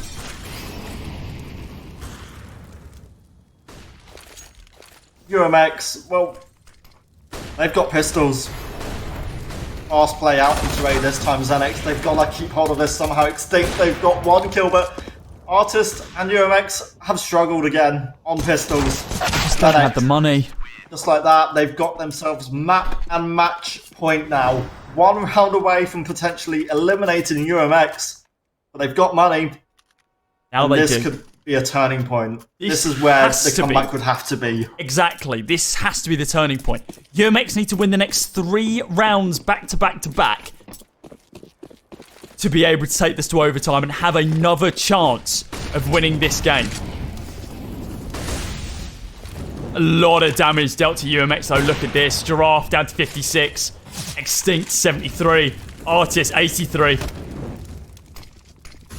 Chris had to fall all the way back towards Simple. He finds the opening kill into Extinct. Tadpole trades one back as well. And we're seeing spams from Bevy to try and just level the playing field. Artist finds one more. Mixan, another shot from him. He connects one more, but it's not going to be enough to get the kill. Bevy peeks. He finds one. A 2 versus 1 now with Mixan still in the picture. It's not over yet. 15 to 13. 2 rounds now. I think Xanax need this. Well, if Xanax fail to win this, their money's going to be so distraught. UMX, I think, they were in a similar scenario on Nuke. They were falling behind, and they wanted to come back, and they achieved that comeback. Again, the same storyline could pan out here. UMX, we're falling. They could turn up. Full eco. This time for Xanax gives Crypt a massive opening kill.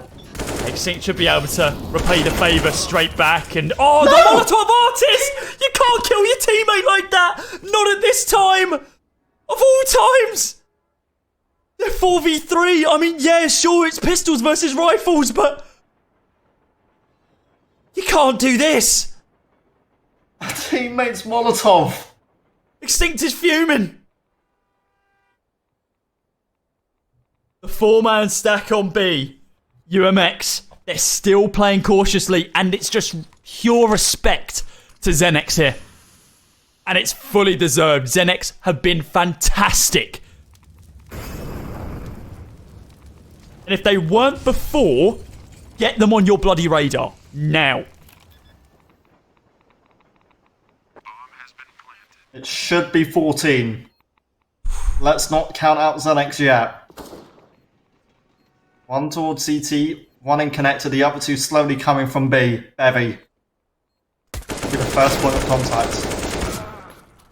Here's Tadpole, who can't actually find the spray. Magic comes off better. Artist on top. Oh, he became overwhelmed and can only get 1. Giraffe to save it. Win the pistol! Oh my god! Pistols have won it! UMX are out! Zenix, of all things, win with pistols! Yeah. What? What? E-code. Look. What? I can't believe that. That Molotov. Cannot look.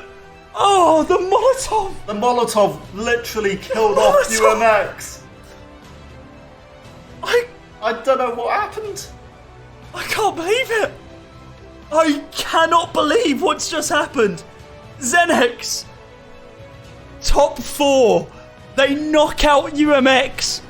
Statistically, the favourites coming into this.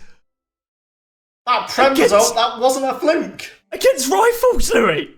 Pistols. It was 4v3 and they had rifles. Oh my, what the hell has just happened? How did that not even go to overtime in the end? I don't know. I've just been told in my ear we got Magic with us. Magic? What the... Mate, what's just happened there then?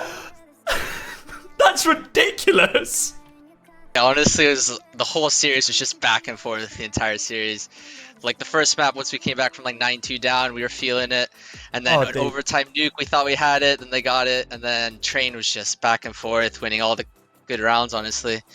It literally felt like a final, honestly. It was just so hype, so intense. It was just back and forth, honestly. I think it's safe to say that is probably going to be the best of 3 of the weekend, because a lot of people expected you guys to be in the grand finals against UMX, right? I think, was that kind of your expectation coming into this as well? Like, you guys both top your groups and then go through to the finals together?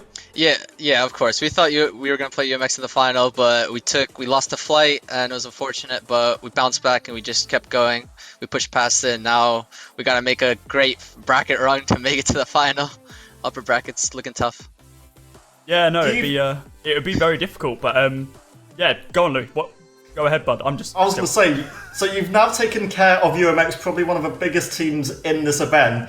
Do you feel that helps set you up for potentially an easier run towards the final? Because you even said it that you felt this should have been a grand final. Does this now give you hope that maybe this could be a win for Xenex? Yeah, we feel like after beating UMX, we definitely feel like we can win this event. We just got 2 more best of 3s to play, and just that's it. We just gotta move forward, play each map how it is, and just take round by round. Yeah, 100%. I mean, there's so many things to unpack about that. I feel like we could be speaking about this game for hours. I mean, what a hell of a series. Just give us a quick insight. So you guys go 9-2 down in that first map of Inferno. What was the vibe on the team like? How did you guys kind of rouse yourselves, not only to come back and bring it level, but also then to move to overtime and secure that first map? Yeah, when we were 9-2 down, we were feeling a bit down, obviously, but we started to get it back, and then I think Mixon won like a 1v2 or a 1v1 or something, and then we got to 9-3, and then we started bouncing back. We started doing the right strats, we started reading them, and then we started countering them and just playing it out, and we just, honestly, our CT side of Inferno really showed our A holds, props to our A players and everything. They just held it down, and we just won out CT side and just won it out. Yeah, we were surprised that, if I'm completely honest with you, I'm not gonna lie, 9-2 is always one of those things I was like, okay, this map is looking a little bit rough, boys. But no, a hell of a comeback from that first map. Incredibly close for that second as well. Both map, of course, going to overtime. And then, I still don't know what to describe that final round was on Train. I mean, it's absolutely ridiculous. Magic, you have got a hell of a team with you right now, and I am a fan. You guys are going to do well. I'm really looking forward to it. Obviously, further in this event, and you've got Prem coming up as well, where you beat UMX there last week as well, right? So gave you that bye from the first round into the semis. Does this give you a lot more confidence in that event now as well, knowing that you've been able to beat UMX once again? Yeah, it definitely gives us more confidence, but we know that UMX are very strong opponents, and we just got to keep practicing and keep playing our game, and we know we can obviously come on top. We're playing on next Sunday as well. We're playing the winner between UMX and Audacity, so we can also play UMX there again. So it's just becoming like we're rivals or something. We just keep on going back and forth. But yeah, props to my whole team though. I was shaking a bit in like the last 2 maps, but I just kept pushing through, and that's how it is. We keep going. Yeah, it's brilliant. Anything you want to say to the people watching at home, Magic, before we let you go? Yeah. Thank you to everyone watching. Thank you for the support throughout the best of 3. We know it was long, but thank you to everyone that kept watching and pushed through, rooting for us. And we'll see you in the semis. Yeah, best of luck, dude. And I'm sure with this sort of performance, we'll be seeing you in the finals as well. Go on, go chill, and best of luck tomorrow. We'll see you soon. Thank you. Have a good So, day. yeah. Bloody hell. I mean, that's, there's some other choice words I want to use, Louis, if I'm completely honest with you. Oh, here it is. Here it is. Look at the bottom of your screens. Okay. Oh. He's coughing in our ears. I'm going to be honest with you. We need to make sure he's 2 meters away from us at all times with that sort of cough. But Jakey was indeed the correct person. Me and Louis are 0 and 2. Salty J is 1 and 1 on predictions. And Jakey is 1 and is 2 and 0. He has correctly predicted that Zenex were indeed going to be able to win this series. Congratulations, take a bow. I'm not even mad. I'm not even mad after that series. That was absolutely ridiculous. That was an insane series. Do you want to just talk through the two semi-finals that we've now got set up now that Zenex? You've taken the words out my mouth, Louis. You're perfect. Go ahead, bud. Give us a quick rundown of the final 4 teams. Right, Power Aura, they've made it. They've got to the semi-finals. That's going to be Zenex, who they face up against in our first semi-final. The other semi-final, Gujon Daniel Heyman will be taking on Yadig. So we have, well, I'd say hell of a lot of talent, of course, in the Yadig roster. You got Habs, Aki, JPPD, Dobbo, EJR, and Russ as well as a backup if they need it.